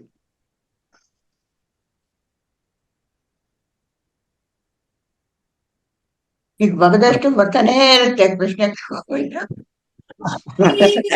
ಸೆಲ್ಲು ಹೆಂಗ್ ವರ್ಕ್ ಮಾಡುತ್ತೆ ಅಂತ ಕೇಳೋಣ ಅನ್ಸುತ್ತೆ. ಏನಕ್ಕ? ಇಲ್ಲ, ದೇಹದಲ್ಲಿ ಒಂದೊಂದ್ ಸೆಲ್ಲು ಹೆಂಗ್ ವರ್ಕ್ ಮಾಡುತ್ತೆ, ಇದರ ಕೆಲಸನೇ ಮಾಡುತ್ತಲ್ಲ ಹೆಂಗ್ ಮಾಡುತ್ತೆ ಅಂತಾನು ಕೇಳೋಣ ಅನ್ಸ್ಬಿಡುತ್ತೆ. ಇಲ್ಲಿ ಕೆಲಸ ಅಷ್ಟೇ ಮಾಡುತ್ತೆ, ಆ ಕೆಲಸ ಅದೇ ಮಾಡುತ್ತೆ. ಒಂದ್ ಸೆಲ್ಲಿಂದ ಎಷ್ಟು ಡೈವರ್ಸ್ ನಂಬರ್ ಆಫ್ ಇದು ಬರ್ತಾವ ಕನ್ಸು ಟಿಶ್ಯೂಸ್. ಅದೇ ನಂದು ಅದೇ ನೀ ಹೇಳ್ತಾ ಇರೋದು ಬೆಳವಣಿಗೆ ಇಲ್ಲ ಟೈಮ್ ಇದಲ್ವಾ, ಸೆಲ್ ಜೀವಕೋಶದ್ದು ಸೆಲ್ದು. ಇಲ್ಲ, ಸಿಂಗಲ್ ಸೆಲ್ಲಿಂದ ಅದೇ. ಎಷ್ಟು ಸೆಲ್ಸ್ ಬರ್ತದೆ? ಅದಕ್ಕೂ ಒಂದು ಲಿಮಿಟ್ ಇದೆ. ಅದಕ್ಕೆ ಅದೇ ಒಂದು ನಮ್ಮ DNA ಕಾಪಿ ಆಗುತ್ತಲ್ಲ, ಅದು ಯಾವುದೋ ಒಂದು ಮೆಕ್ಯಾನಿಸಮ್ ಅಲ್ಲಿ ಒಂದ್ ಸೆಲ್ ಅದಕ್ಕಿಂತ ಜಾಸ್ತಿ ಸಲ ಡಿವೈಡ್ ಆಗಲ್ಲ. ಹಂಗಾಗಿ ಅದಕ್ಕೂ ಒಂದು ಲೈಫ್ ಟೈಮ್ ಅಂತ ಇರುತ್ತೆ, ಎಷ್ಟು ಸಲ ಆಗ್ಬೋದು ಅಂತ. ಈಗ ನಾವು ಹುಟ್ಟಿರ್ಬೇಕಾದ್ರೆ 1 ರಿಂದ 50 ಲಕ್ಷ ಕೋಟಿ ಇನ್ನಲ್ಲ, ಒಂದ್ ಸೆಲ್ಲಿಂದ 50 ಲಕ್ಷ ಕೋಟಿ ಆಗೋದಕ್ಕೆ ಸುಮಾರು ಒಂದು 50 ಸೆಲ್ ಡಿವಿಷನ್ ಏನೋ ಆಗುತ್ತೆ. ಅದು ಮ್ಯಾಥಮೆಟಿಕ್ಸ್ ಆಗಿ ಮಾಡ್ಬೋದು. ಅದು ಮಾಡಿದ್ರೆ ಎಷ್ಟೋ ಒಂದು ಜನರೇಷನ್ ಹತ್ರ ಮಾಡುತ್ತೆ. ಬಟ್ ಆಮೇಲೆ ನಮ್ಮಲ್ಲಿ ಸ್ಟೆಮ್ ಸೆಲ್ ಅಂತ ಇರುತ್ತಲ್ಲ, ಏನಾದ್ರು ಗಾಯ ಆದ್ರೆ ಅದನ್ನ ವಾಸಿ ಮಾಡೋದಕ್ಕೆ ಅಥವಾ ಇದು ಕಂಟಿನ್ಯೂಸ್ ಆಗಿ ಕೆಲಸ ಮಾಡ್ತಿರ್ತಲ್ಲ, ಹಾರ್ಟ್ ಲಂಗ್ ಅವೆಲ್ಲ ಸೆಲ್ಸ್ ಚೇಂಜ್ ಆಗ್ತಾ ಇರುತ್ತೆ ಸ್ವಲ್ಪವಾಗಿ. ನಾವು ಹುಟ್ಟಿರ್ಬೇಕಾದ್ರೆ ಸೆಲ್ಸ್ ಯಾವ್ದು ಇರಲ್ಲ, ಸಾಯ್ಬೇಕಾದ್ರೆ ಇದ್ರೊಳಗೆ ಹಾರ್ಟ್ ಅಲ್ಲಾಗ್ಲಿ ಲಂಗ್ ಅಲ್ಲಾಗ್ಲಿ ಅಥವಾ ನಮ್ಮ ಕಿಡ್ನಿಲಾಗ್ಲಿ, ಇವನ್ ಇದು ನಮ್ಮ ಹೊಟ್ಟೆ ಕರಳಿಂದಾಗ್ಲಿ ಮಿದುಳಿನ ಕೆಲವೊಂದು ಸೆಲ್ಸ್ ಬಿಟ್ರೆ ಎಲ್ಲಾ ಸೆಲ್ ಚೇಂಜ್ ಆಗ್ತಾ ಹೋಗುತ್ತೆ. ನಮ್ಗೆ ಗೊತ್ತಾಗಲ್ಲ, ಬಿಟ್ ಬೈ ಬಿಟ್ ಚೇಂಜ್ ಆಗ್ತಾ ಹೋಗುತ್ತೆ. ಆ ಚೇಂಜ್ ಆಗೋದಕ್ಕೋಸ್ಕರ ಬೇರೆ ಸ್ಟೆಮ್ ಸೆಲ್ ಅಂತ ಇರುತ್ತೆ. ಅದಕ್ಕೆ ಕೆಲಸ ಏನಪ್ಪಾ ಅಂತಂದ್ರೆ, ಇದು ಗಾಯ ಅದನ್ನ ವಾಸಿ ಮಾಡೋದು, ಅಥವಾ ಏನಾದ್ರು ಹಳೆ ಸೆಲ್ ಕೆಲಸ ಸರಿಯಾಗಿ ಮಾಡ್ತಿದ್ರೆ ಅದನ್ನ ರಿಪ್ಲೇಸ್ ಮಾಡಿ ಹೊಸ ಸೆಲ್ ಅಲ್ಲಿ ಜಾಗದಲ್ಲಿ ಇಡೋದು. ಅದು ಅಷ್ಟೇ, ಯಾವ್ದೋ ಒಂದ್ಸಲ 2-3 ಸಲ ಡಿವೈಡ್ ಆಗಿ ಸ್ಟಾಪ್ ಆಗುತ್ತೆ. ಯಾವಾಗಾದ್ರೂ ಒಂದ್ಸಲ ಸ್ಟಾಪ್ ಆಗದೆ ಬೈ ಮಿಸ್ಟೇಕ್ ಏನಾದ್ರು ಆದ್ರೆ ಅದೇ ಕ್ಯಾನ್ಸರ್ ಅಂತ. ಬಟ್ ಎನಿವೆ, ಈಗ ಹೊತ್ತಲಿದ್ದ ಮಗು ಒಂದು ಜೀವಕೋಶದಿಂದ 9 ತಿಂಗಳೊಳಗೆ ಇಡೀ ಮಗು ಆಗೋಷ್ಟು ದೊಡ್ಡಕ್ಕೆ ಬೆಳೆಯುತ್ತಲ್ಲ, ಅಂದ್ರೆ ಅವಾಗ ಇದು ಅದರ ರೇಟ್ ತುಂಬಾ ಜಾಸ್ತಿ ಇರುತ್ತೆ ಅನ್ಸುತ್ತಲ್ವಾ? ಹಂಗಲ್ಲ, ಅದು ಯೂಶಲಿ ಡಬಲ್ ಆದ್ರೆ ಒಟ್ಟಿಗೆ ಎಲ್ಲವೂ ಡಬಲ್ ಆದ್ರೆ ಈಗ ಇದು ಹೇಳ್ತೀವಲ್ಲ, ಈಗ 25 ಲಕ್ಷ ಕೋಟಿಯಿಂದ 50 ಲಕ್ಷ ಕೋಟಿಗೆ ಒಂದೇ ಸೆಲ್ ಡಿವಿಷನ್ ಸಾಕು. ಎಲ್ಲಾ ಸೆಲ್ ಒಂದ್ಸಲ ಡಿವೈಡ್ ಮಾಡಿದ್ರೆ ಡಬಲ್ ಆಗುತ್ತಲ್ಲ. ಯಾವ್ದೋ ಒಂದ್ ಸೈಜ್ ಡೆವಲಪ್ ಆದ್ಮೇಲೆ ಅದು ಎಲ್ಲವೂ ಒಟ್ಟಿಗೆ ಒಂದೇ ಸಿಂಕ್ರನಸ್ ಆಗಿ ಡೆವಲಪ್ ಆದ್ರೆ, ಹಂಗಾಗಿ ಜಾಸ್ತಿ ಟೈಮ್ ಬೇಕಾಗಿಲ್ಲ. ಆಮೇಲೆ ಅದೋ ಒಂದ್ ಸೈಜ್ ಆದ್ಮೇಲೆ ಬೇರೆ ಬೇರೆ ಅಂಗಗಳೆಲ್ಲ ಮೆಚೂರ್ ಆಗಿ ಅದ್ರದ್ದು ಫಂಕ್ಷನ್ ಎಲ್ಲ ಸ್ವಲ್ಪ ಸ್ಟೆಬಿಲೈಸ್ ಆದ್ಮೇಲೆ ಹೊರಗೆ ಬರುತ್ತೆ. ಬಟ್ ನಾವು ಹುಟ್ಟಿದ್ಮೇಲೆ ನಮ್ದು ಸೆಲ್ಸ್ ಅಷ್ಟು ಬೇಗ ಡಿವೈಡ್ ಆಗಲ್ಲ. ಇಲ್ಲ, ಕೆಲವೊಂದ್ ಸೆಲ್ಸ್ ಡಿವೈಡ್ ಆಗಲ್ವಲ್ಲ. ಒಂದ್ಸಲ ಈಗ ಯಾವ್ದೋ ಒಂದು ನಾವು ಮಸಲ್ ಅಂತೀವಿ, ಆಮೇಲೆ ನ್ಯೂರಾನ್ ಅಂತೀವಿ, ಸ್ಕಿನ್ ಅಂತೀವಿ, ಅಥವಾ ಒಂದ್ಸಲ ಅದು ಈ ಕೆಲ್ಸಕ್ಕೋಸ್ಕರ ಅದು ಆ, ಸ- ತೀರ್ಮಾನ ಆದ್ಮೇಲೆ ಮತ್ತೆ ಡಿವೈಡ್ ಆಗಲ್ಲ. ಅದು ಸ್ಟೆಮ್ ಸೆಲ್ ಅಂತ ಇರ್ತಿರ್ತಲ್ಲ ಅದಷ್ಟೇ ಡಿವೈಡ್ ಆಗುತ್ತೆ. ನಾವು ದೊಡ್ಡವರಾಗ ತನಕ ಡಿವೈಡ್ ಆಗ್ತಾನೆ ಇರ್ಬೇಕಲ್ಲ. ದೊಡ್ಡವರಾಗ ತನಕ ಅದಕ್ಕೆ ಗ್ರೋತ್ ಅಂತ ಇರುತ್ತೆ. ಎರಡು ತರ ಗ್ರೋತ್ ಇದೆ. ಒಂದು ಡಿವೈಡ್ ಸೆಲ್ ಡಿವಿಷನ್ ಇದಾಗೋದು, ಇನ್ನೊಂದು ಸೈಜ್ ದೊಡ್ಡದಾಗ್ತಾ ಹೋಗುತ್ತೆ. ಅದು ಆಗುತ್ತೆ, ಎರಡೂ ಆಗುತ್ತೆ. ಬಟ್ ಜನರಲಿ ಸೆಲ್ ಡಿವಿಷನ್ ಇಂದಾನೆ ಗ್ರೋತ್ ಆಗೋದು. ಸುಧೀಂದ್ರ ಬ್ರೈನ್ ಕ್ವೆಶ್ಚನ್ ಅಲ್ವಾ? ಏನಕ್ಕ? ನಾನಲ್ಲ ಅವಳು ಚಿಟ್ಟಿ ಬ್ರೈನ್ ಕೇಳಿದ್ರು. ಬ್ರೈನ್ ಸಾರಿ, ಸೆಲ್ಸ್ ಇಬ್ರು ಬ್ರೈನ್ ಸೆಲ್ಸ್ ಏನ? ಬ್ರೈನ್ ಸೆಲ್ಸ್ ಇದ್ದಷ್ಟೇ ಇರುತ್ತೆ ಅಂತ ಹೇಳ್ತಾರಲ್ವಾ, ಹುಟ್ಟಿದಾಗಿಂದ ಒಂದೇ ನಂಬರ್ ಇರುತ್ತೆ ಅಂತ. ಹೌದು, ಕೆಲವೊಂದು ಅದ್ರೊಳಗೂ ಸ್ವಲ್ಪ ಇದೆ, ಎಲ್ಲವೂ ಅಲ್ಲ. ಈಗ ಏನಾಗಿದೆ, ಬ್ರೈನ್ ಅಲ್ಲಿ ಎರಡು ತರದ್ದಿದೆ. ಒಂದು ಇನ್ಫಾರ್ಮೇಶನ್ ಬರುತ್ತಲ್ಲ, ಮೂರ್ ತರ. ಒಂದು ಸೆನ್ಸರಿ ಇನ್ಫಾರ್ಮೇಶನ್ ಬರುತ್ತಲ್ಲ, ನಾವು ಕಣ್ಣಿಂದ ನೋಡಿರ್ಬೋದು, ಕಿವಿಯಿಂದ ಕೇಳೋದು, ಅದನ್ನೆಲ್ಲ ಪ್ರೊಸೆಸ್ ಮಾಡಿ ಇನ್ಫಾರ್ಮೇಶನ್ ನಾವು ಪರ್ಸೀವ್ ಮಾಡ್ತೀವಲ್ಲ, ಅದಕ್ಕೆ ಒಂದು ಸೆಟ್ ಆಫ್ ಸೆಲ್ಸ್ ಇರುತ್ತೆ. ಇನ್ನೊಂದು set of cells memory cells ಅಂತ. ಅದನ್ನ ನಾವು ಒಂದ್ಸಲ ನೋಡಿದ್ಮೇಲೆ ಅದು ಒಂದ್ ಕಡೆ ಮೆಮರಿ ಅಂತ ಒಂದ್ ಕಡೆ ಕೂತ್ಕೊಳ್ಳುತ್ತೆ. ಇನ್ನೊಂದು ಹೊಸದು ಹಳೇದು ನೋಡಿ ಎಲ್ಲ ಮಾಡಿ ಒಂದು ಇದರಲ್ಲಿ ಅನಲೈಸ್ ಮಾಡಿ ಅದನ್ನ ನಾವು ಡಿಸಿಷನ್ ತಗೋತೀವಲ್ಲ, ಬೇರೆ ತುಂಬಾ ಅನಲಿಟಿಕಲ್ ಆಗಿ. ಆ ಭಾಗನೇ ಬೇರೆ, 3-4 ಭಾಗ ಇದೆ. ಅದನ್ನೆಲ್ಲ ನನಗೆ ಅಷ್ಟು ಚೆನ್ನಾಗಿ ಗೊತ್ತಿಲ್ಲ ಮೆದುಳ ಬಗ್ಗೆ. ನನ್ ಮಗಳು ಬೇಕಾದ್ರೆ ಅದ್ರ ಬಗ್ಗೆ ಪಾಠ ಮಾಡ್ಬೋದು. ಅದು ಆ ಈ ಮೆಮರಿ ಸೆಲ್ಸ್ ಇರುತ್ತಲ್ಲ, ಒಂದ್ಸಲ ಮೆಮರಿ ಸತ್ತೋದ್ರೆ ಇನ್ನೊಂದು ಆ ಮೆಮರಿ ಹೆಂಗ್ ಬರುತ್ತೆ. ಹಂಗಾಗಿ ಆದಷ್ಟು ಆ ಮೆಮರಿ ಸೆಲ್ಸೇ ಉಳ್ಕೊಳಕ್ ಟ್ರೈ ಮಾಡುತ್ತೆ. ಅಕಸ್ಮಾತ್ ಏನಾದ್ರು ಡಿಸೀಸ್ ಬಂದು ಅಥವಾ ಏನಾದ್ರು ಆಕ್ಸಿಡೆಂಟ್ ಆಗಿ ಮೆಮರಿ ಹೋಗ್ಬಿಟ್ರೆ ಮೆಮರಿನೇ ಹೋಗುತ್ತೆ. ಈ ಕೆಲವರಿಗೆ ಅಲ್ಝೈಮರ್ಸ್ ಇರ್ತೀವಲ್ಲ, ಅದೇ ಆಗೋದು. ಆ ಮೆಮರಿ ಸೆಲ್ಸ್ ಆದ್ಮೇಲೆ ಅದನ್ನ ಮತ್ತೊಂದ್ಸಲ ರೀಜನರೇಟ್ ಮಾಡಕ್ಕಾಗಲ್ಲ. ಹಂಗಾಗಿ ಅವ್ರಿಗೆ ಮೆಮರಿ ಹೋಗ್ಬಿಡುತ್ತೆ. ಈಗ ನಾನು ಇಲ್ಲೇನಾದ್ರು ಗಾಯ ಆದ್ರೆ ರೀಜನರೇಟ್ ಆಗಿ ಗಾಯ ವಾಸಿ ಆಗುತ್ತೆ. ಅದೇ ಮೆದುಳಲ್ಲಿ ಗಾಯ ಆಗಿ ಮೆಮರಿ ಸೆಲ್ಸ್ ಹೋಗ್ಬಿಟ್ರೆ ಅದನ್ನ ಹೆಂಗ್ ಹೆಂಗ್ ಮಾಡ್ತಾರೆ? ಹೊಸ ಸೆಲ್ ಬಂದ್ರು ಮೆಮರಿ ಹಾಳಾಗಿ ಹೋಗ್ಬಿಟ್ಟಿರುತ್ತಲ್ಲ, ಹೊಸ ಸೆಲ್ಸ್ ಅಲ್ಲಿ ಹಳೆ ಮೆಮರಿ ಇರಲ್ಲ. ಹಂಗಾಗಿ ಅದ್ರಾಗ ರಿಪ್ಲೇಸ್ಮೆಂಟ್ ಅನ್ನೋ ಕಾನ್ಸೆಪ್ಟ್ ಮೆಮರಿ ಸೆಲ್ಸ್ ಕಮ್ಮಿ.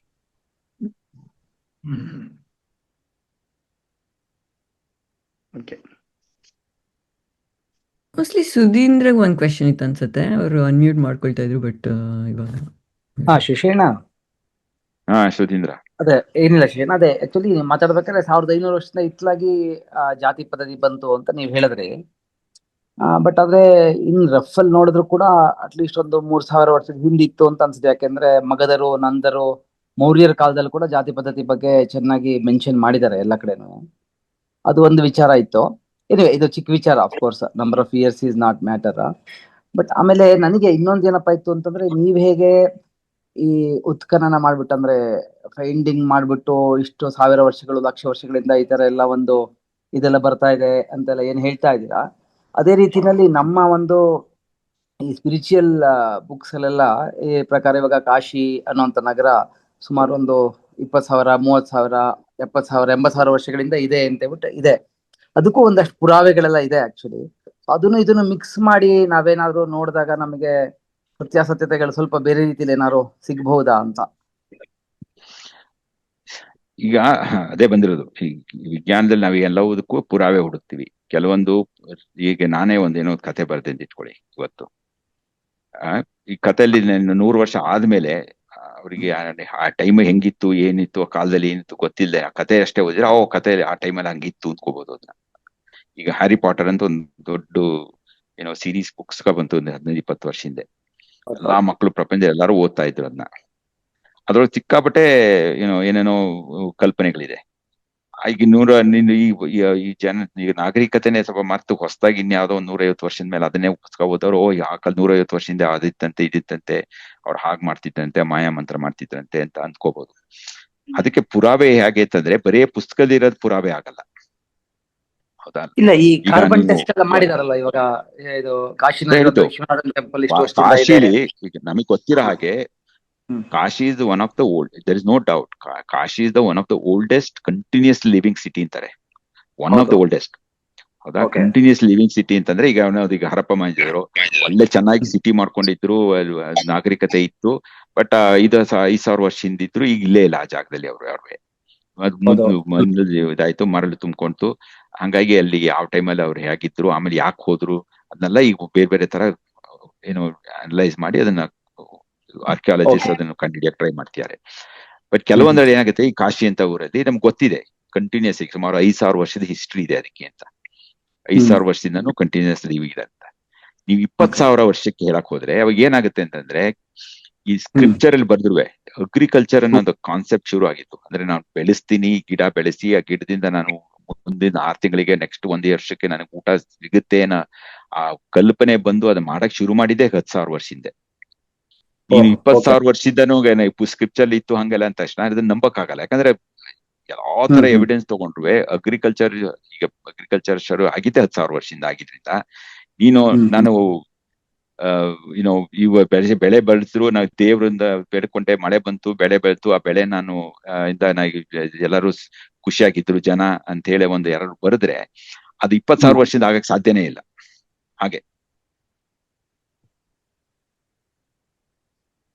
ಅಲ್ಲ, ನಾನ್ ಕೇಳ್ತಾ ಇದ್ದೆ ಇವಾಗ ಕಾರ್ಬನ್ ಟೆಸ್ಟ್ ಎಲ್ಲ ಮಾಡಿ ಅಲ್ಲಿರುವಂತಹ ಲಿಂಗ ಮಾಡ್ತಾ ಇದಾರೆ ಇಲ್ಲ ಅಂತಿಲ್ಲ. ಮಾಡ್ತಾ ಇದಾರೆ. ಎಷ್ಟೇ ಮಾಡಿದ್ರು ನಮ್ಮ ನಾಗರಿಕತೆ ಇದೆಯಲ್ಲ, ಭಾರತದ ನಾಗರಿಕತೆ ಕೆಲವೊಂದು ಹರಪ್ಪ ಮಹೇಂದ್ರದಲ್ಲಿ ಗೊತ್ತಿದೆ ಈ ಎಷ್ಟು ವರ್ಷ ಹಿಂದಿದ್ರು. ಇನ್ನೆಲ್ಲ ಒಂದು ಬಿಂಬೇಡ್ಕಕ್ಕೆ 30,000-40,000 ವರ್ಷ ಹಿಂದಿರ್ತುಂಡಲ್ಲ, ಅವ್ರದ್ದು ಗೊತ್ತಿದೆ ನಮಗೆ. ಅಲ್ಲಿದ್ದು ಅದಕ್ಕೂ ಬೇರೆ ಬೇರೆ ಎವಿಡೆನ್ಸ್ ಇದೆ, ಕಾರ್ಬನ್ ಡೇಟಿಂಗ್ ಇದೆ, ಕೆಲವೊಂದು ಅವರು ಕೇವ್ಸ್ ಅಲ್ಲಿ ಬರೆದ ಚಿತ್ರಗಳದ್ದಿದೆ.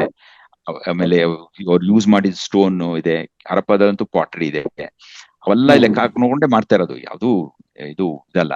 ನಾನು ಹೇಳಿದ್ ಬರೇ ಪುಸ್ತಕ ಓದಕ್ಕೆ ಇದೆ. ನಾನು ಇವತ್ತು ಪುಸ್ತಕ ಬರೆದು ನಾನು 20,000 ವರ್ಷದಿಂದ ಕತೆ ಬರ್ದೆ ಅಂತ ಇಟ್ಕೋ, ಆ 20,000 ವರ್ಷ ನಾನು ಬರೆದು ಬಿಟ್ರೆ ಅದು ನಿಜ ಆಗ್ಬೇಕಾಗಿಲ್ಲ ಅಂತ ಹೇಳಿ. ಕವಿ ಇದೆಯಲ್ಲ, ನಾದೇ ಹೇಳಿದ್ದು ಶುರು ಮಾಡ್ಬೇಕಾದ್ರೆ ಹೇಳಿದ್ಬೇಕಾರೆ ನಾನೇ ಹೇಳಿದ್ದು, ಕವಿ ಕಲ್ಪನೆ ಊಹೆ ಇದೆಯಲ್ಲ, ಅದೇ ಒಂದು ಅದ್ಭುತವಾದ ಮನುಷ್ಯರದು ಮಿದುಳೋದು. ಆ ಅದ್ಭುತನ ನಾವು ನಿಜ ಅಂತ ಹೇಳಕ್ ಹೋಗ್ಬಿಟ್ಟು ನಾವು ಕವಿಗೆ ಅವಮಾನ ಮಾಡ್ದಂಗ ಆಗತ್ತೆ. ನಿಜ ಅದು ಒಪ್ಕೊಳ್ಳೋದಿಲ್ಲ, ಅದು ಸರಿನೇ.